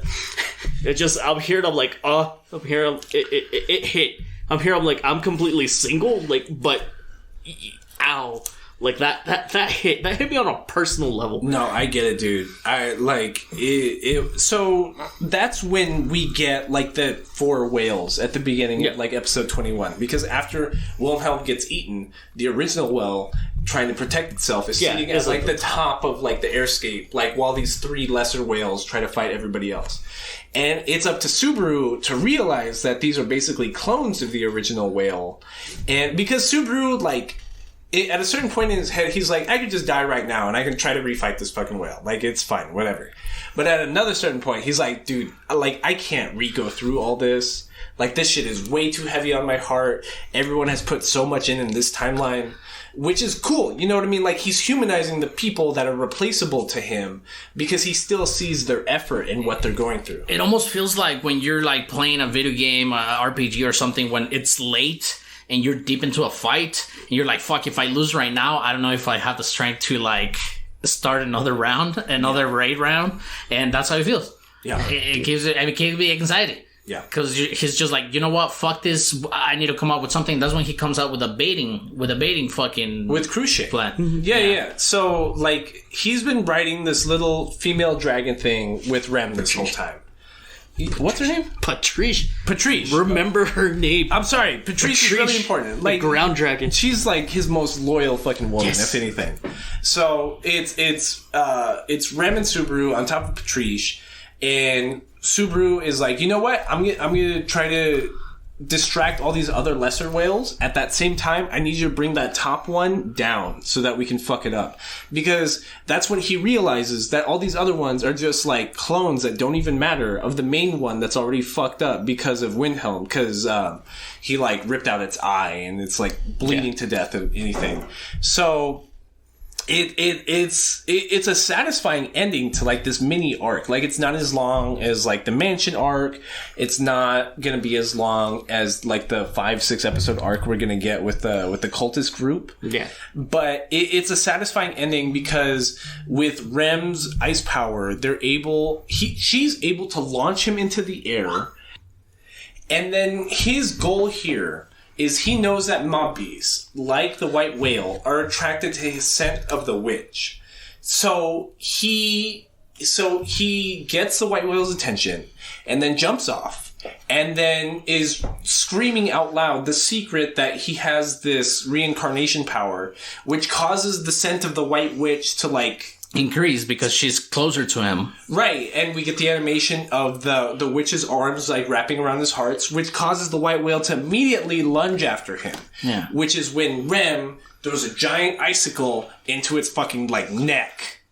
And it's just animated crazy because you just see this giant Moby Dick looking fucking magic whale just screaming like, ah! And fucking Super is having like this like a Spider-Man diving from a skyscraper kind of look, just like just hoping falling. Somebody catches him. Just, yeah, but you know nobody's gonna. It's just fucking crazy. It's just fucking ridiculously animated, and we get as the whale is sweeping to get him. That's when they drop the tree on it. No, it's so Rem throws out her ball and chain, grabs him by the torso, brings him in safely, and then they jump on the little dragon woman. What's her name? Patrice. And so they're running on the little dragon, and Cruciate has her, like, we haven't even mentioned it, but there's wizards with magical light cannons at the ground level that are shooting at the white whale.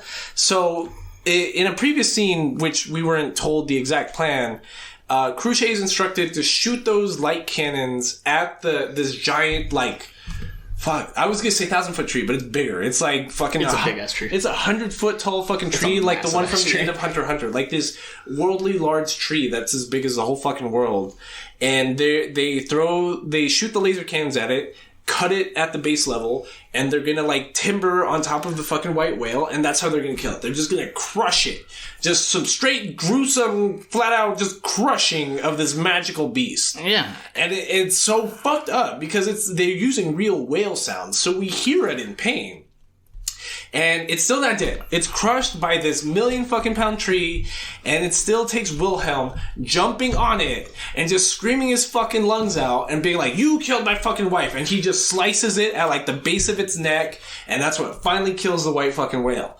And like, I know I'm supposed to feel good about it, but like, it's purposely animated so fucking gory and ugly. It's like, I guess, bro. It's like a big ass filleted fish. Yes, it looks ugly to me, but I eat sushi. Don't get me wrong. Yeah, it is fucking crazy, and we get a little bit of exposition. I think we also get a small part of dialogue of Rem when he catches Subaru, and she's like, "Don't worry, I'll always be here for you," kind of thing. Yeah, right. But he's like, I still love Amelia. Yeah, kind of thing. She just friend zones herself again. So again. Referencing the light novel itself. Let me go back to my magical notes. So the thing is that during this point in time, because we're talking about clearly past the white whale, they're having a talk. She gets fucking friend zoned again in the anime. And at the very end, I want you all to remember is the part where they're touching foreheads and it looks like they're kissing. Yeah. It clearly does. Here, what happens is Rem fakes her death. What? In the light novel, Rem fakes her death. And what she does, why she fakes her death, is she basically she wants Subaru to expose his true feelings. Oh. And so that's basically how you were mentioning how, Subaru was hiding his feelings and everything. He confesses everything towards her. He's like, I don't want to see you with any other man. I want you to only be with me. I only want you to go ahead and, I want to be with you, Rem. Mm-hmm. And Jesus. Then... But then she wakes up and he's like, oh, just kidding, I love Amelia. No. She wakes up, and then she's like, she wakes up and basically Subaru's like, why did you do this? And then what she says is being able to express love is one of a girl's strong points. And then what happens is at that scene where they press their foreheads, in the light novel they actually kiss. Okay. I hate this animation. Fuck this shit. Clearly the writing was geared towards Rem the entire time. It's because Rem's so much better, bro. Like in season 1 at least, we actually get real character development out of her. At this point, we're discussing episode 21, episode 22. Who the fuck gives a shit about Amelia, bro? Why the fuck would you like Amelia over Rem? We have not been watching the same anime. If we're both watching the anime at this point in the anime, if you really look at me and you're like, yeah, Amelia best girl, we are literally not watching the same fucking anime. Yeah, it's no sense. The thing is that what you do have to remember is that because I interact with both parties a lot, and it's the thing is what I've seen is the people who really do like Amelia, because at this point in time, we're beating the 2016, 17, 18, 19, 20, like 6-year-old joke of best waifu of this entire series. Why some people really do like Amelia, and in their defense is because she's so pure-hearted. She does things out of the goodness of her heart. She does things that, trust me, I don't like those things either. To me, she's too perfect. That's like saying Goku has good character development. Who the fuck would say that? Goku does have good character development. Shut the fuck up! It's like fucking she's doing what every person should be, a good person. She's doing her own thing. She's not doing anything special like fucking Ram over here throwing morning stars at dogs and whales and that's the thing is that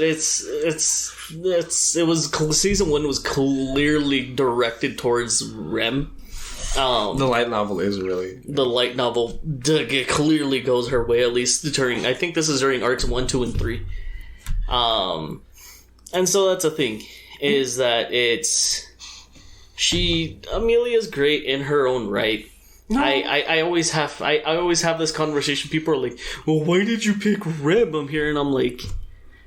See, the anime already did it for me. I don't have to say it. It's the same...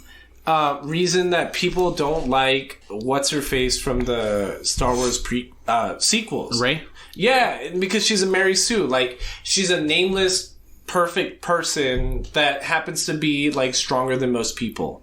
Like, that's not good writing. That doesn't make for a good character. That's not. Whatever. We're picking apart this Rem relationship too much. So they defeat the White Whale. Mm-hmm. It's dead.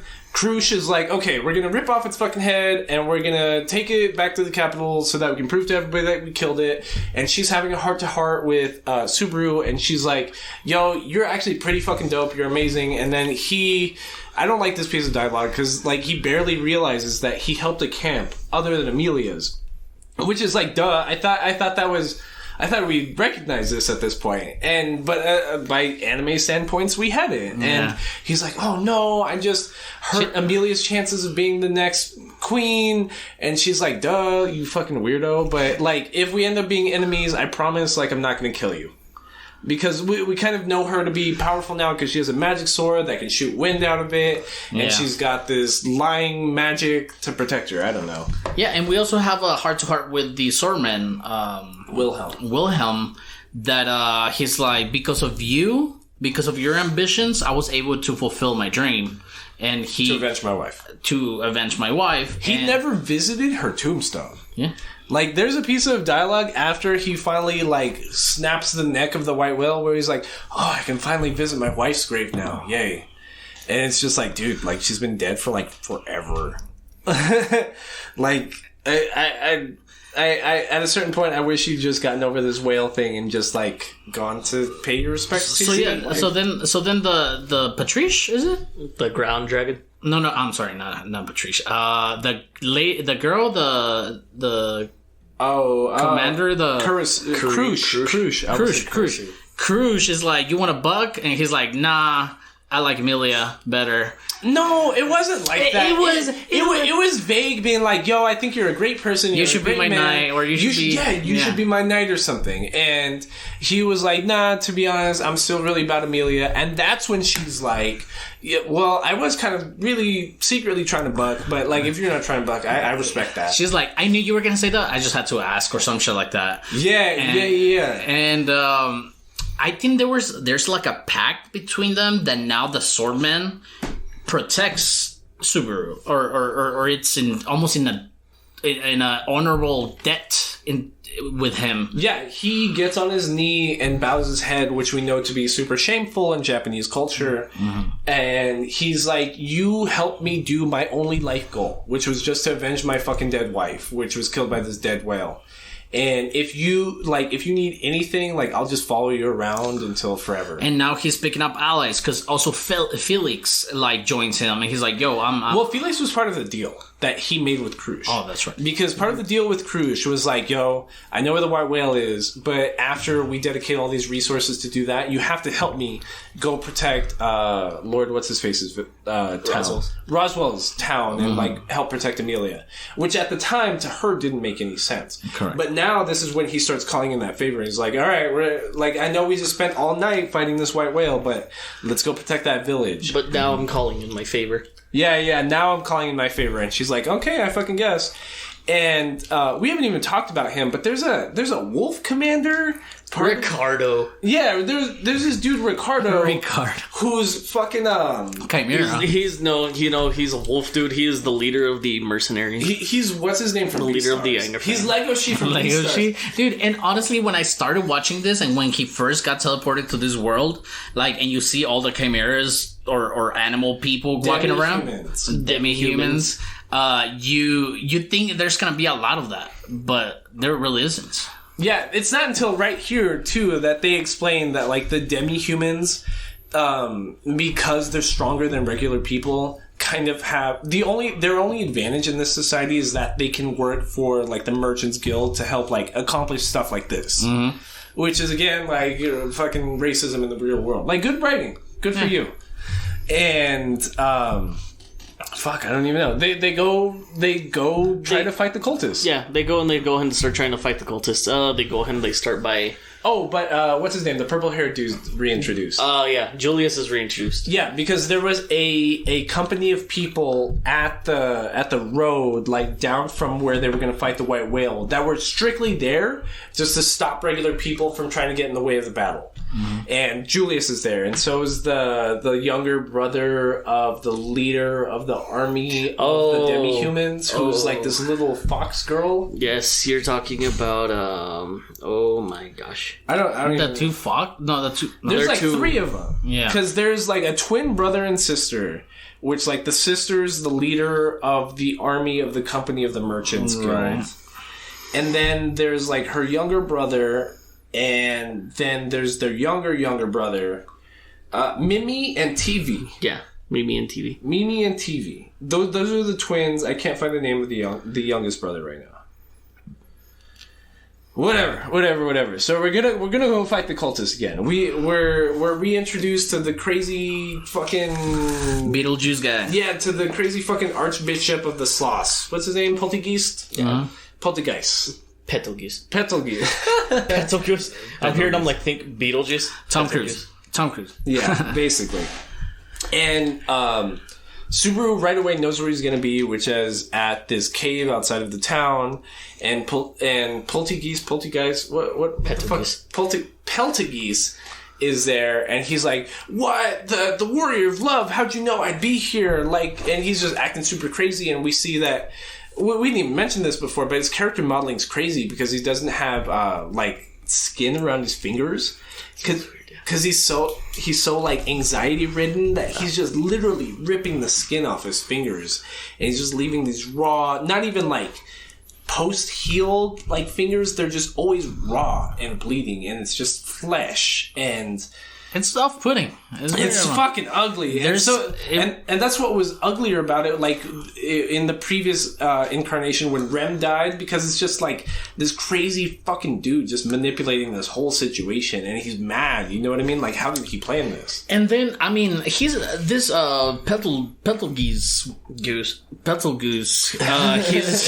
he's been introduced a lot up to this point, but we start getting to know a little bit of his ambitions, which is to get closer to the witch. Right. So, who he assumes to be Amelia. So, yeah, he assumes to be Amelia because she's a half elf. Right. And at one point, they get a spell, like a illusion spell, where they go into another world, and Julius is riding with Subaru. But then Subaru, in his delusion, he knows it's a delusion, and he snaps out of it with the help of Julius. Hold on. With his spirit, yeah. Well, in this original interaction with Poltergeist, whatever. Goose. Yeah, Goose. Subaru's distracting him because he's always the bait. Like when I was talking about, like he's always the bait. Like this just reaffirms it. And then Wilhelm comes up behind him and cuts Poltergeist like in half. And then Subaru finds like this tome, like the gospel within his person. And he just keeps like turning back on his dead body. He's like, "Are you sure you're dead? Are you sure he's dead? Are we all sure he's dead?" And everyone else in this party, to include Phoenix and Wilhelm and everybody else, is just like, "Dude, he's dead. Stop asking." But what we learn is that, like, through his cultists, which we know to be like dozens and dozens of just these like faceless, like black-clad clan members, is that if the main body dies, the soul of Poltergeist, the fingers, like he'll just keep like reincarnating himself into them. And so they get back to the party, and no one else can see the black sloth hands of Poltergeist except for Subaru. But that's just, I don't even remember how that happened. It's because he watched Poltergeist kill Rem, the next reincarnation. Now all of a sudden he can see like the black invisible hands, which Poltergeist even calls it the invisible hand. And when Subaru is like ducking and dodging, he's like, "How can you see my invisible hand? Like that shouldn't be possible." And I'm not sure that part's ever explained, but it gets really confusing right about there. The thing is I'm also trying to remember it too. Since I'm going, like I said, mostly everything off memory. Remember what you have to remember is that in a death, Poltergeist did invade Subaru's body. Yes. Correct. That's one of the loops. Yes. Yeah. That's one of the loops. He invaded Subaru's body, and if I remember correctly, I think that's how he was it. Yes, because they go into the village, and he can't see, he doesn't recognize what's going on. So that Peltagoose invades his body. He's having a twisted moment. He dies. And funny enough, in the light novel, they actually explain in detail what's happening within both when he dies and when he gets reincarnated. And it's very interesting what happens. But then that's the thing is, then all of a sudden he's able to see it because they just shared the same. Yeah, they just shared the same body. Yeah, that makes complete sense. Yeah, and we find out by some piece of dialogue that the Peltagoose, he really likes Subaru's body. He's like, oh fuck, this body's fucking. This shit feels great on my dick, bussin', bro. And it's not up to the reset of the other loop that this shit fits great. That they make a plan of ambushing Peltagoose and make him possess Subaru. Yeah. So Subaru could tell them that your girl's not into you, she's into me. Yeah. Okay. So what ends up happening is like right after we start realizing that Peltagoose is able to reincarnate into any of the fingers. The first interaction with another finger we get, Subaru is dragged away from the party. Like 5 or 6 people are just strangled in the air and killed. And this little fairy thing, who we find out to be, what's his name? It's Julius's fairies. It's Julius's That's fairies. actually what he was talking about earlier, is that the entire illusion thing, that's when you're introduced to Julius's fairies. Right. They all have names. One is fire, the other one's, I think the other's water. Navi. Yeah, it's fucking Navi. It's just this little red glowing little fairy that says like... Actually, Puck reminds me of Navi because Navi was essentially Princess Zelda's fairy, right? Hey, listen. And then... So yeah, the end of this arc, they're trying to get away. And Peltagoose, in one of these finger reincarnations, kind of puts everybody under like an illusion spell. And they fucking genjutsu them. And they just have them in this loop in their head. But because of the fairy that's protecting Subaru, he's able to snap out of it. But it's also this other power that like allows him to hear the voices of everybody else that Julius has. He's allowed to hear he's a spirit knight. Yeah. And the thing is that if you remember correctly, I think they go over in the anime is that spirit knights are very rare. Yeah. Spirit Knights are very, very rare, because essentially what it is, it's the equivalent of Amelia. Yeah. They have a contract with spirits. Yeah. But his is with lesser spirits. Yeah. So that's why he's multiple. Yes, that's why there's multiple, because... Which is, like, cooler, if anything. Like, yeah, because Puck is he's a greater spirit. Yeah. Those little flying dots, and it's going to be important later on going into Season 2, they're lesser spirits. Yeah.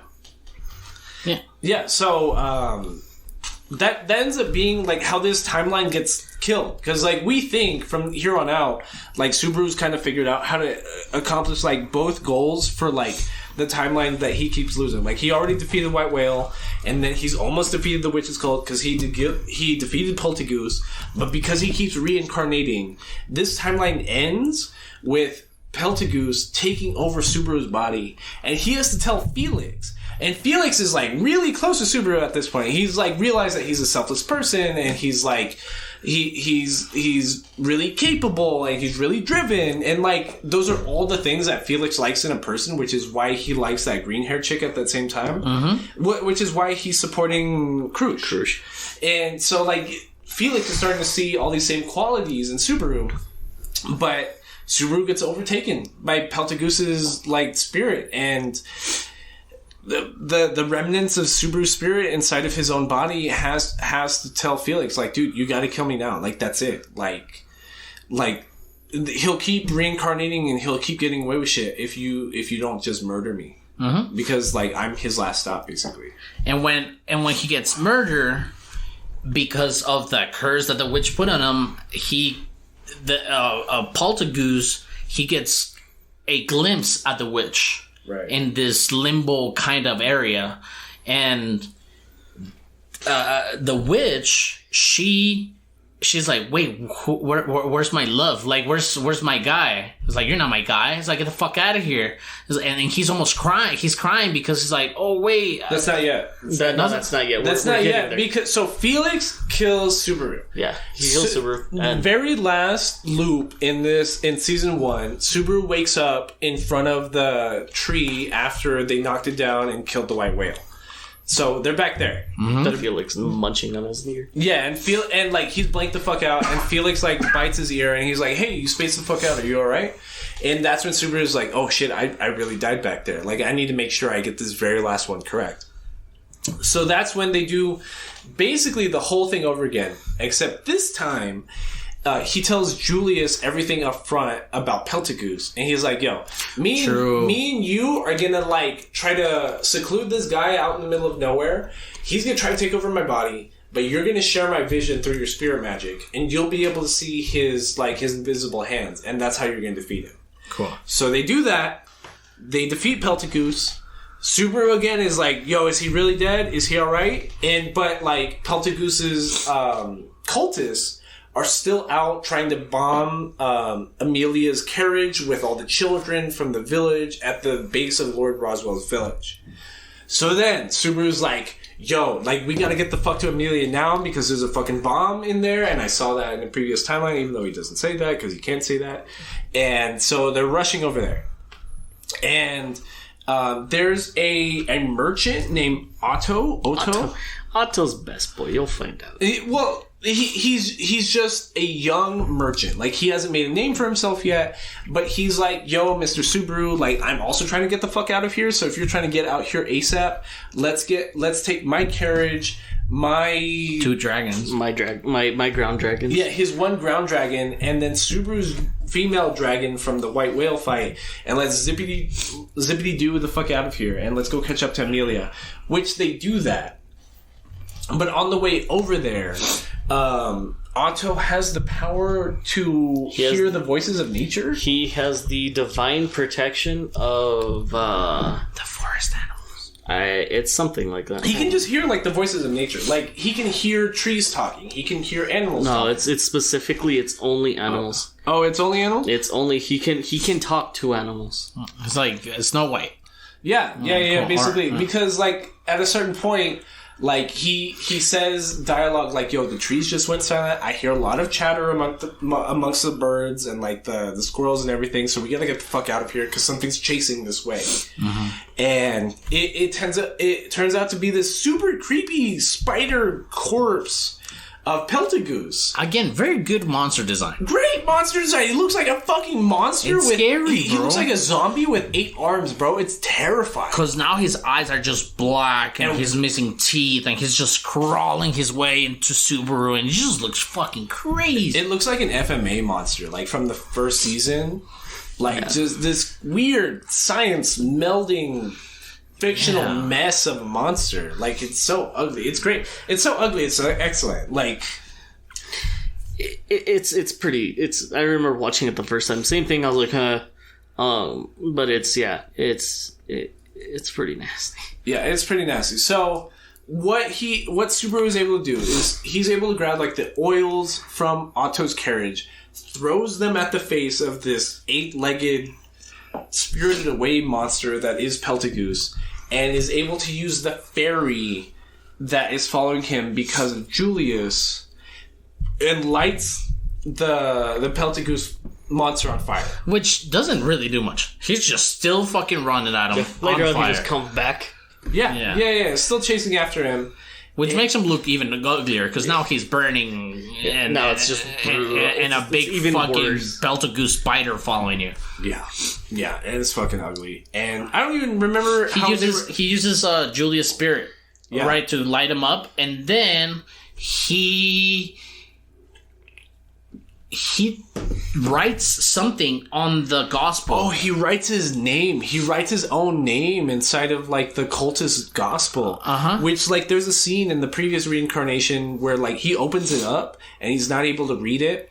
Because there's nothing there. Yeah, and he tells Felix And Felix is like, I don't want to look at that. Yeah, bro. yeah. And Felix is like, don't show me that fucking evil demonic Dark book, arts, you fucking weirdo. Like, and I don't know how Subaru got like this idea, but yeah, he writes his own name. He writes Subaru Natsuki inside of 2 pages inside of like this evil demonic book. And he just chucks the fucking phone book at his fucking head, and he just and it burns up. Yeah. No, what happens is he has the exploding inside the carriage. There's exploding rocks that are ready to explode because they're there because of the witch cultists. But wasn't that in the carriage That with was Amelia? Amelia's cart. Yeah, that was later on. No, this one was also. I think what happened is, if I remember correctly, because they're in the same cart, Amelia and the kids. Yeah. Yeah, but we're talking about where Subaru is in We're the talking car. about the Otto and Subaru cart. Yeah, Yeah, nobody's the there. same cart. No, No, nobody's it's a different there. cart. They're on the way to Amelia and the kids. Yeah, because Amelia and the kids are in a cart that's closer Unless to he where pulled the it corpse out. of the... I think if I remember correctly, he pulled it No, out. so the earlier. reason they're going towards Amelia is because they know it was rigged with the exploding bombs. Right. And then Peltagoose, he dies by being wind up in one of the car wheels. Like, he just gets like trampled in there and he just dies. Well, he was already being burnt the fuck up. Correct. You're right. And then, so he's going all distraught, he's all fucked up, but he's still trying to go forward. And then you're right. Like, he basically is trampled by one of the wheels on, like, Otto's cart. And they keep going their way. Yeah, and that's when, like, what John's talking about is there's some exploding rocks that the cultists left inside of the cart that has both Amelia and the children. And that's when Subaru's trying to go. He catches the fuck up to them, just jumps in, he's like, yo, Amelia, what's up? Sorry, can't talk, bye. But, like, Amelia's been thinking about him because he basically set this whole plan forward. He got all the villagers to evacuate. And even the kids are giving him brownie points because the kids are like holding on to Amelia and they're like, we can't let you go because we promised Subaru that we're gonna keep you safe because if you leave you're gonna get hurt. even Puck in Amelia's head is like, yo, are you thinking about Subaru right now? And she's like, yeah, a little bit. Like, I'm trying to make sure he's all right. So he just shows up real quick and just runs on his little dragon thing and throws those exploding rocks inside of the corpse of the white whale. And he's just like, I hope this fucking works. Like, I can't even deal with this. And it explodes, and like he's knocked the fuck out. And there's a giant shockwave that even like blows up Amelia's skirt. And it wants you to believe for like half a second that he really did die and that he was reset at a save point. But he wakes up on top of Amelia's lap, and he's like, yo, why is what's below my head so soft and comforting And cushiony. Yeah, and cushiony. And she's like, cause you're on my lap, silly. Tee hee hee hee hee hee. Nosebleed. Yeah, exactly. Something like that. Exactly. And that's one of the last like major pieces of dialogue in this whole anime is just like, that's supposed to be the Amelia reaffirming scene. Is he just wakes up on her lap and she's like, "You're so silly. I can't believe you almost died trying to save me." And it turns into that like end arcing like anime like it's just a wrap up speech of and she's like, I don't know what I've done for you for me to deserve this kind of treatment, and this is the first time I don't mind good treatment just because of who I am or something like that. Which reminds me of Beastar and Haru as how Lelouch put himself down to eye level with her. Bro, as soon as Netflix releases season 2 of Beastars, we're watching it. Like, we reference Beastars every fucking week. Like, what the fuck, Netflix? Like, put fucking Beastars out of Netflix jail. We need it ASAP. Mm-hmm. And he has this piece of dialogue of like, you know what? It feels like I just woke up from the cruelest reality, which he did, because we know that at this point that the message this fucking anime is trying to give you, not only that you should not be selfish and you should take care of your selfish ways or self-reflect on yourself, but that life doesn't care what the fuck you got planned. Yeah. You know what I'm saying? Yeah. And yeah, it's just this dialogue of like, she's like, I don't understand what I did to deserve this, but I love it. And she's like, I don't love you yet. And then he's like, I don't care. I'll wait for you to love me or some shit like that. Yeah. It's fucking crazy. It's fucking crazy. That's essentially a season. Now, I don't know if you want me to talk about the interludes, because this happens in the light novel, but it does not happen in the anime. Yeah, talk about the interludes. The director's cut, specifically. You could just go right now, just go skip all the way at the last episode within, like, the last 5 minutes. It'll go through all the credits and everything, and it'll be both Subaru and you're introduced to her. You have to remember she's one of the children from the village, Petra. Yeah. And Amelia. They're all going in a carriage, and it's friendly banter between Petra and Amelia, but Petra, I think she's 13 at this time, clearly likes Subaru. Yeah. Like she says it right then and there. And that she's willing to fight for Amelia for his affection. Right. And and then the thing is that he remembers, and it happens in the anime too, and this is more of a reference of what I talked about earlier, where he has to talk to Amelia about Rem. Basically, he loves her too, and would like to, have her as a second wife. So they go, and he takes his time. He breathes in, and he's like, we have to talk about Rem. She straight up looks into his eye and says, "Who's Rem?" What? Like the white whale kind of shit? Like she just straight up doesn't know who he is? Yes, nobody remembers. Congratulations, you are now welcome to watch season 2. I remember that shit too, because I remember these last 2-3 episodes, as soon as they defeat the white whale, Rem isn't in it. I remember thinking that. I 1000% remember thinking that, because I'm like, so he's refighting the cultists, he's in the village, he's with Amelia. Where the fuck did Rem go? Remember, Rem went with Krush escorting the white whale's corpse to the kingdom. Oh my god. Welcome to season 2. Shut the fuck up, Jesus bro. Christ. Oh. No, dude, this is the light novel, and this is why I read the novel. That's the plot to season 2? Shut the fuck up. You wish. That's I wish. You wish there is so much more to season 2 than just Jesus. That shit is fucking insane, man. We ended the season already, right? Yeah, that's it. You That's the end ended. of You season ended. one. You ended the regular season. You didn't watch the director's cut. You watched the. Well, you just told me about it. Yeah. So, yeah. You don't have to actually. You can literally Google and YouTube it right now and be like, you'll see it. It is fucking great, dude. Honestly, out of all the animes we've watched, this one, it's I don't know what to tell you. It was Top 10 for sure. Yeah, top 10 for sure. It was top 10 for sure. It was really good. It's crazy. This is one of those that I had seen a lot of anime previously before we started this podcast, and I think it's cool that I've talked about this previously. I feel like before we started this podcast, I was one of those people that was like, oh, I've seen high quality anime. I only need to watch these handful, and everything else that everyone talks about is so garbage and trash. But the more we watch for this podcast, the more I'm like, maybe I just like all anime. It's way more likely that I'm gonna like and enjoy my time during a week than I'm gonna dislike it. Mm-hmm. But this is one of those ones that I had not completely been exposed to previously, that I was like, Jesus Christ, I am so glad I watched this. This is excellent. My whole perspective on not only this genre, not only this medium, but this has expanded my role on all popular artistic narrative culture. This is excellent. Yeah. ReZero 1,000%. Season 1 at least. I don't know if something happens in season 2, but 10 out of 10. This shit's excellent. It's fucking great. And it's... Yeah, like you said, I don't think it's something entry-level Animal Watcher, because you have to pay attention. You can't just turn off your brain. You can't just go to bed and watch this. This isn't Space Dandy. Yeah, this isn't Space Dandy. This isn't Konosuba. It is fucking great. And with that, do we have anything else to say about Rem, about Amelia, about Patrish, about Al? Rem best girl times Amelia, Felix best boy, John, anything. So, kind of the final things. The OVAs. If you're going to watch season 2, watch the OVAs. Okay. The OVAs take... The original video adaptations. Yes. They take place in between episodes 12 and 13. Okay.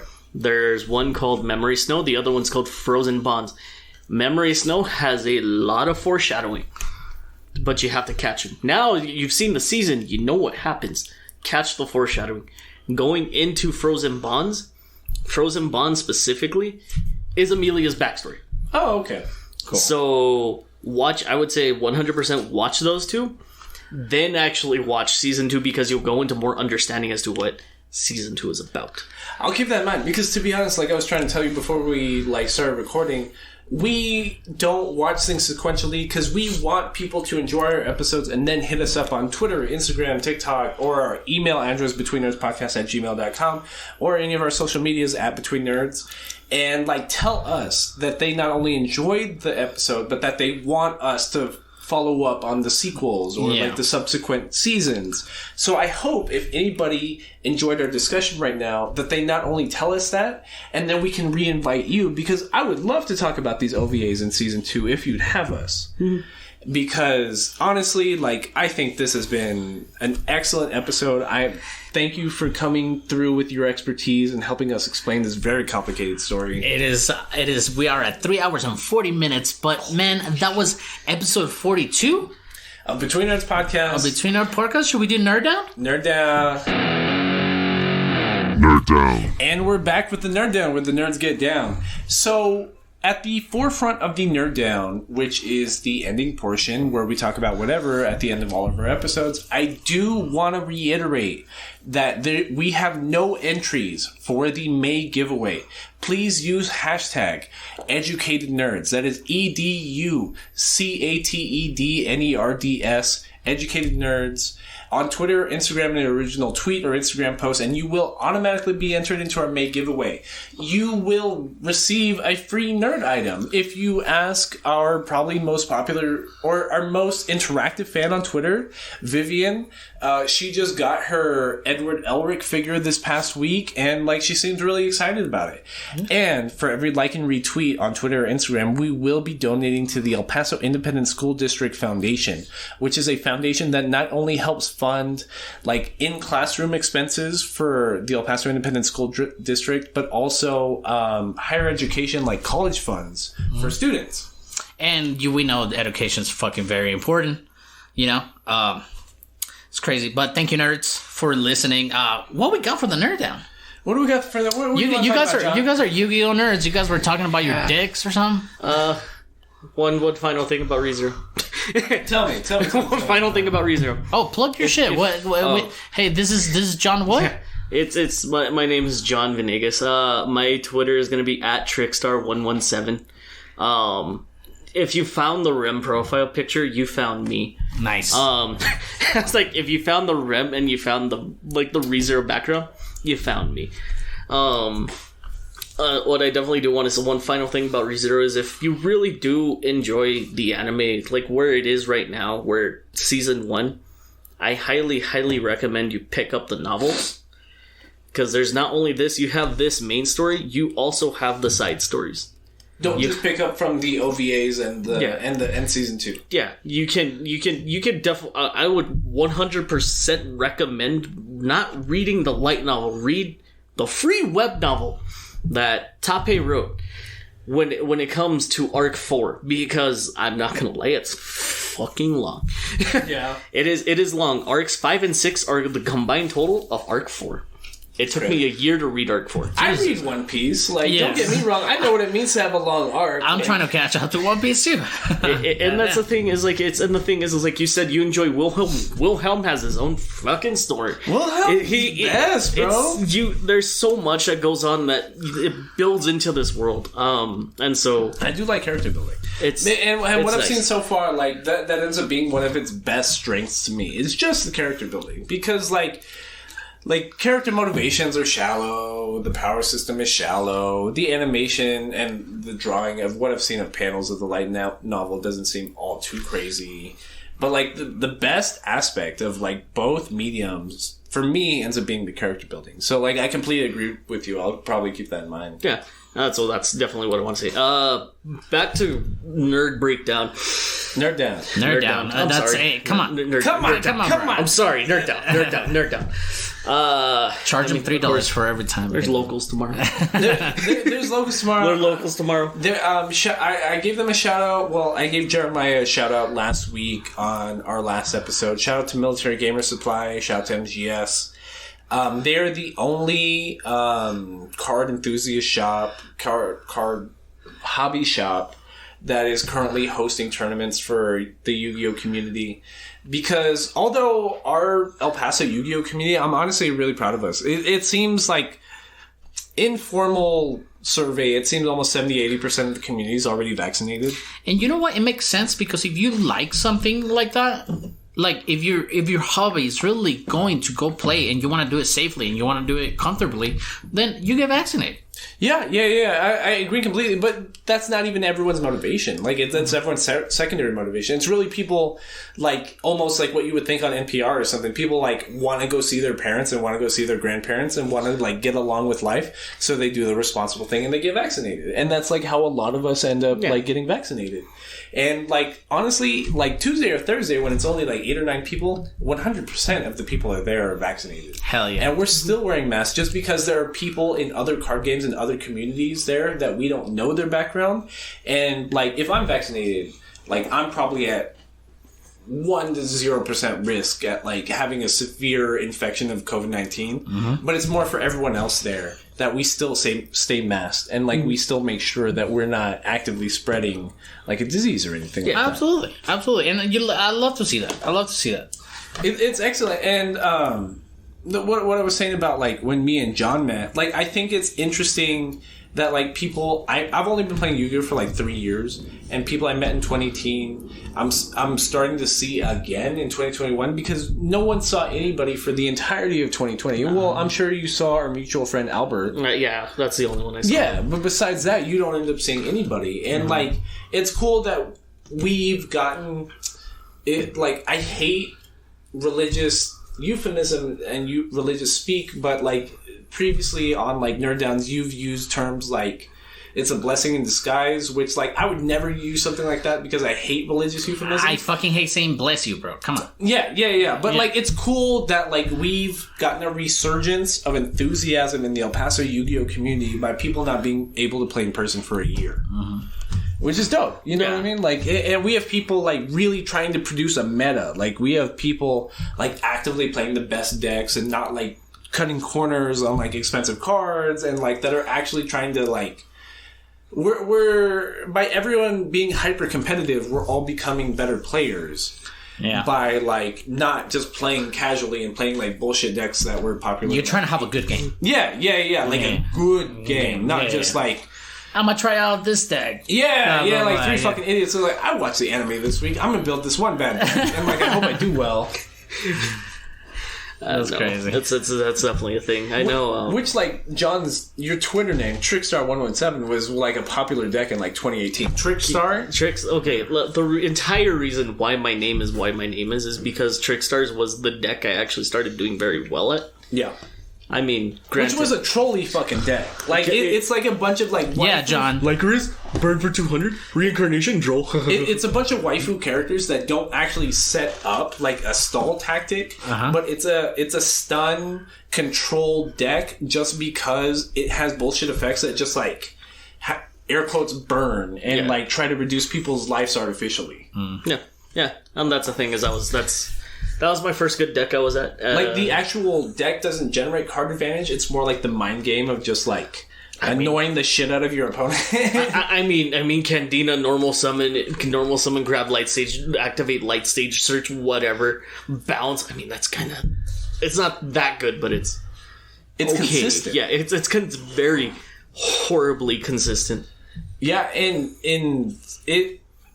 Honestly, like, don't get me wrong. I love the Trickstar deck. Like, one of the first, like, air quotes big, which wasn't even big events, but big named event that I won, which was a tier 2 event, like a regional in Juarez, Mexico, that I won. I got first place in 2018 going undefeated, was with Trickstar Mech Knights. And it was almost like a troll deck. Like, you know what I mean? Like, I did it strictly to just have fun almost. And, like, so many people were not prepared for the trolling that I ended up getting first place.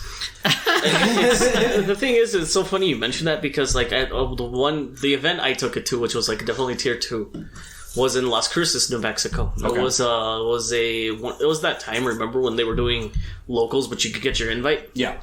The thing is that they had It was the only one, and it was one of few in New Mexico. But the thing is that you had YCS winners. I mean, there was Yu-Gi-Oh! Championship too.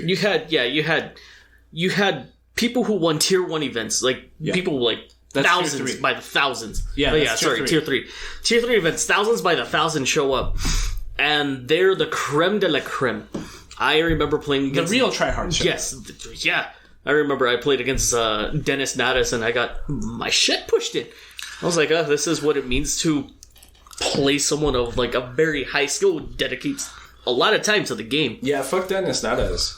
Like, I played him at a Tier 2 regional in the Fort Worth area, and he performed an illegal move, and he stacked my deck. Like, in Game 3, which, like, I had known about him because he kept showing, like, we live in the same area, you know what I mean? Southeastern New Mexico, Western Texas. Like, we end up showing up to the same events. And he was playing like a guaranteed to win going first deck at the time, which is almost deemed as like a first turn kill kind of deck, and an FTK, and which is not a real FTK. It just set up an unbreakable monster that just shut off your entire turn. So he wins the die roll. He goes first. He wins.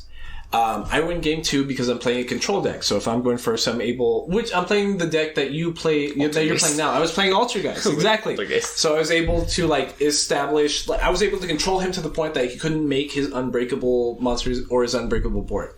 Tier 3, he performs the illegal move and he stacks me. He puts my best card, Infinite Impermanence, so that I can stop him while I'm going second. He's going first. He stacks them on the bottom of my deck. And he makes it so that I have almost zero interaction on his turn. Which, like, it's an illegal move. You can't purposely put somebody's best cards on the bottom of their deck. And we had been having so many problems and so many judge calls in Game 2, which you can ask previous guests that we've had on the podcast, both Jay Garcia and Valentino Hernandez. They were standing behind him because of where you could stand in the point of this gymnasium, and they saw him do that, but they could not call the judge on him because that judge was already sick of both mine and Dennis's shit, because we'd already had like 10 judge calls at that point, because just like conflicting personalities and just what I seem to be just shady calls already at that point. Just they were just sick of our shit, so I couldn't even call an illegal play at that point.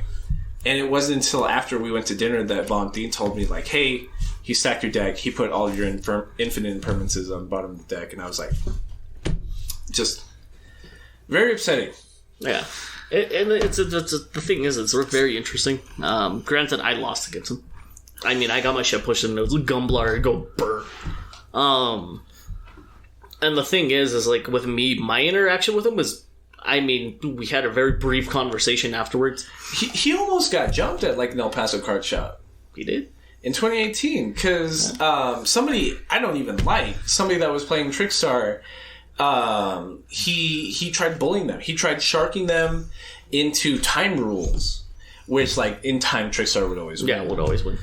And he was being, like, hyper aggressive, but he had brought so many people with him. He tried to, like, imagine a bunch of nerds in a card shop. He tried to air quotes muscle somebody. Like, he got goons. Yeah, you get what I'm saying. He tried to air quotes muscle somebody, like, grunts. Into, like, pressing them into, like, increasing their play speed so that he could win in the same time rules. It was just... It's a nerd eat nerd world, bro. Basically. Yeah, I mean, it's Yugi. Yugi's very cutthroat. It is what it is. I mean, it's Yugi. I personally have never been that great. I myself did not get into any nerd shit this week. This week has been a blur. I've been busy. I don't even know how I got past this fucking anime, but I'm glad I did. That shit was great. Well, I'm excited that, like, we get to start what you've been wanting to watch, which we get to see season 1 of JoJo's Bizarre Adventure. Hell yeah. So we're going to watch season 1 as it's listed on both Crunchyroll and Netflix, which, like... Part 1 and Part 2. Yeah. Phantom Blood. Which is Part 1 and Part 2, which is both Phantom Blood and Battle Tendencies. Yeah, Battle Tendency, yeah. That is a Battle Tendency.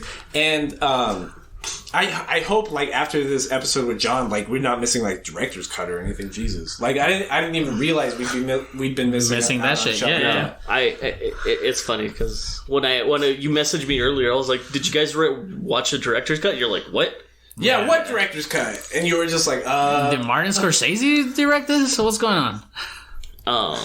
I mean, it's. Have you seen JoJo's? Yes. Okay, good. What? Yes. You'd be surprised. Not a lot of people read JoJo's. I've been meaning to, but I have to finish Arc 5. 5 is... Arc 5 is ReZero. I'm still reading. I'm still reading ReZero. Oh, I would have thought that you would have watched that like as it was being released. No, I'm reading it. So basically, where I am at in ReZero is the next season, season 5. Mm-hmm. A lot happens. A lot. Shit that you mentioned from today is there. A lot. See, I like it. Okay, I have no idea what you're talking about, like, at a subsistence level. Don't get me wrong. But I love callbacks that almost feel like fan service. I've talked about this previously with things like How I Met Your Mother, which is probably my favorite sitcom of all time. Like, It's Always Sunny in Philadelphia, which is one of my favorite sitcoms of all Always time. Sunny's so good. Is it? I could never get into it. It's because I never watched it from start to finish. But my point with How I Met Your Mother is that I don't like it compared to Friends. I do like things like Parks and Recreation, but like they don't have narrative callbacks. The thing about like How I Met Your Mother that I absolutely love is you could be watching a random episode in like season 5. They'll still be having narrative callbacks to like season 1, episode 2, and you're just like, I remember when they had an uncomfortable time in like a really loud ass club. That it rewards you as a watcher for being so attentive and being so invested. It's really funny you actually mentioned callbacks, just because for me going to what I've been doing this entire week is, besides Final Fantasy 14, is really. I have a problem, dude. I have like legitimately more than 100 hours logged into that game. I have like 100 hours logged in Persona 5 Royale, and I'm still not done with it. I talk about it every week, and I still have nothing to talk about it because I'm still not done. See, that's the thing is, do you guys know about anything about Nier? No. Nier Automata or Nier Replicant? No. Can't say that I do. So Nier Automata is it's directed by this director. His name is Yoko Taro. When you go ahead and you actually Google Nier Automata, it won awards for its musical score. Mm-hmm. Its musical score is so fucking good. I mean, it is cinema level movie quality scores. I listen to these scores on my spare time. Because they invoke, at that point in time, they evoke such emotion, and it's a combination of the music and then combination of the director. Something very similar to ReZero, Steins Gate. Everything that is really great always is backed up by a very powerful musical score. Correct.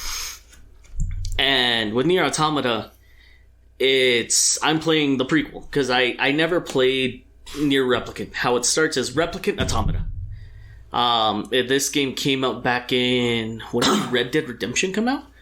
It's like 2014, 2015. It came back out during that time. And it was just completely overshadowed by... There was good games that came out like in 2014, 2015. Right. But like that was at that same time that like people were hyper obsessed with like all of the COD sequels that were happening at the time. That's also true. You know what I mean? It was like we know that the COD sequels are produced by different studios on odd years, but like that was when like every year the only game everybody was playing was whatever the COD release was for that year. Yeah. And Nier got overshadowed by that completely. But the thing is that people who played that game, the narrative of that game is so powerful. It's just, it's so good. And what I played I played the sequel, which was Nier Automata. And why I mentioned the entire callback thing is that Nier Replicant, everything that happens in Nier Replicant happens in Automata. It's basically... The story continues, but it also continues with the location. And that's something I personally just adore. Which is, I'm what I've been doing right now at the current moment. I have what I did before I came here. 47 hours? Jesus. 47 hours. Granted, I was asleep during a chunk of them. Yeah, nice. I was legitimately asleep during a chunk of them. But the thing is that you said something earlier about I did. Yeah, specifically how repeating something over and over and over again, which sounds like this entire podcast. But this time, it was this one specific event in this game where either A, I fell asleep, B, it was after locals and I was too fucking tired to actually do it, C, the one time I actually finished it, I didn't save, and I accidentally disconnected my PC. That sucked so much. How good's your PC? Huh? How good's your PC? I mean, I have a 3070, so... Oh, shit. Whoa. I'm here and I'm like... Mr. Moneybags. I'm like, I have a 3070, so... And even better, I didn't pay super expensive for my 3070. Why? What do you mean? It's a pre-built. What? It's a pre-built. I bought this pre-built. Okay, it was... From who? Best Buy. They're selling pre-builts at Best Buy that like have these same specs. What are you talking about? Mine was it's mine. The company is called iBuyPower, right? But here's the thing: is iBuyPower, what they do is they go ahead and they grab, MSI, Nvidia. They kind of like Frankenstein everything. Yeah. So as long as it's compatible, if it's the lowest of the low, it'll work. Yeah. And so the thing is that they came out with a 3070, and keep my 3070. Technically speaking, I bought it out at this in the middle of the pandemic. Well, actually, at the very tail end, around maybe December-ish. I bought it at my PC for like $1,300. Okay. Which is the cost of the GPU right now. Okay. And the thing is that it's like this pre-built. I have an AMD. I have a Ryzen 7 3600 series. I have a 37, an 8.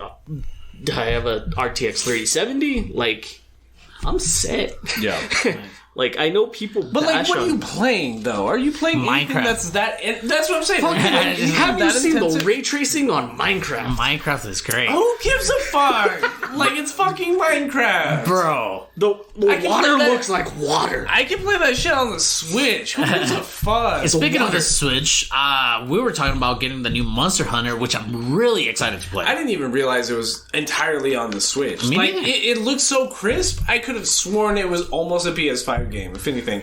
It is too good to be on the Switch. Yeah, one piece of dialogue I had with myself, not trying to talk too crazy, is that I assumed it had to be a PS5 game. Oh, no, just because of how good it looks. I was just like, there's no way that's PS4. Yeah. There's no way that's like Xbox, whatever the fuck. Like, it has to be PS5. The first thing that hit my head was like, there's no way in hell a Switch can make graphics like this.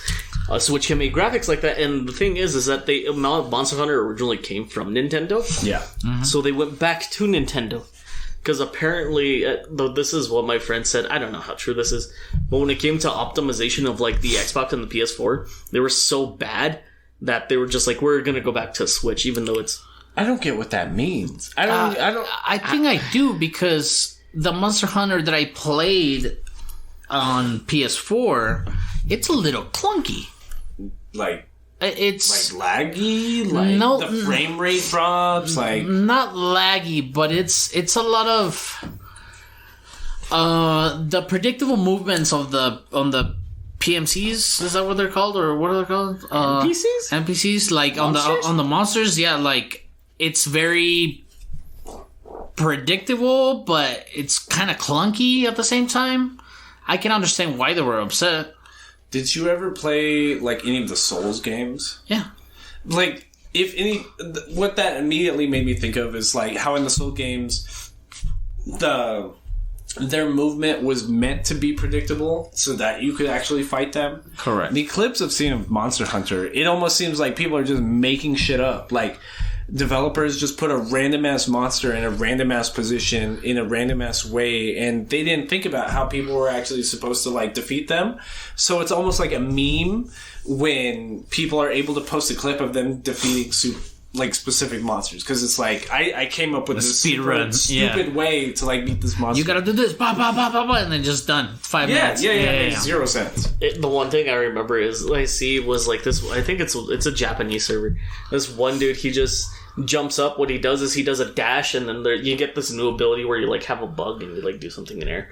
And he goes and he swings and he dashes and he keeps going for like a solid couple of feet. And I mean, when I say couple of feet, I mean he's on a cliff and the monster's like way the fuck away from him. Yeah. And then he does like a ground move. And I guess when you do the ground moves and it's stealthy, 100% kill rate. That's dope. He does it, kills a monster. But yeah, that's crazy. That's fire. I need to watch this shit. I need to beat fucking Persona 5 Royale. Jesus Christ. But like at the same time, I don't even know I'm gonna finish it because in like a week and a half, the Mass Effect Special Edition fucking comes out. And it's your birthday month, buddy? And it's my birthday month. My birthday's in 2 weeks. Everyone at this table right now is invited to my pool party in 2 weeks. Hell yeah, Discada time. 14 days at my house. Everyone's invited. I honestly, speaking of Mass Effect, this is how much I believe in Nier's narrative. You know how Mass Effect was. Nobody likes Nier. Are you serious? What? Never. Nier. This game is a fucking gem. It is. I call it the GOAT. Right. I believe it can compete against Mass Effect. 1 and 2. 3's fine. I believe it ties everything together. Its narrative can compete against Mass Effect. I really do. Okay. I've never played Mass Effect. Continue. Let's put it. And that's what it is. I think that's what. Do we got anything else for the Nerd Down? That's about it. Everyone, I know I said this at the beginning of the Nerd Down, but please use hashtag Educated Nerds to help us donate to the EPISD Foundation. And you'll be automatically entered into our May giveaway. You just get free fucking nerd anime shit. Like, why would you not use it? And everybody everywhere in the world, if you understand this, just use it. We'll get it. We'll get it I'm down to pay whatever the shipping cost is to get your dope fucking anime figure across the fucking world. Use it. And shit, this has been Between Nerds.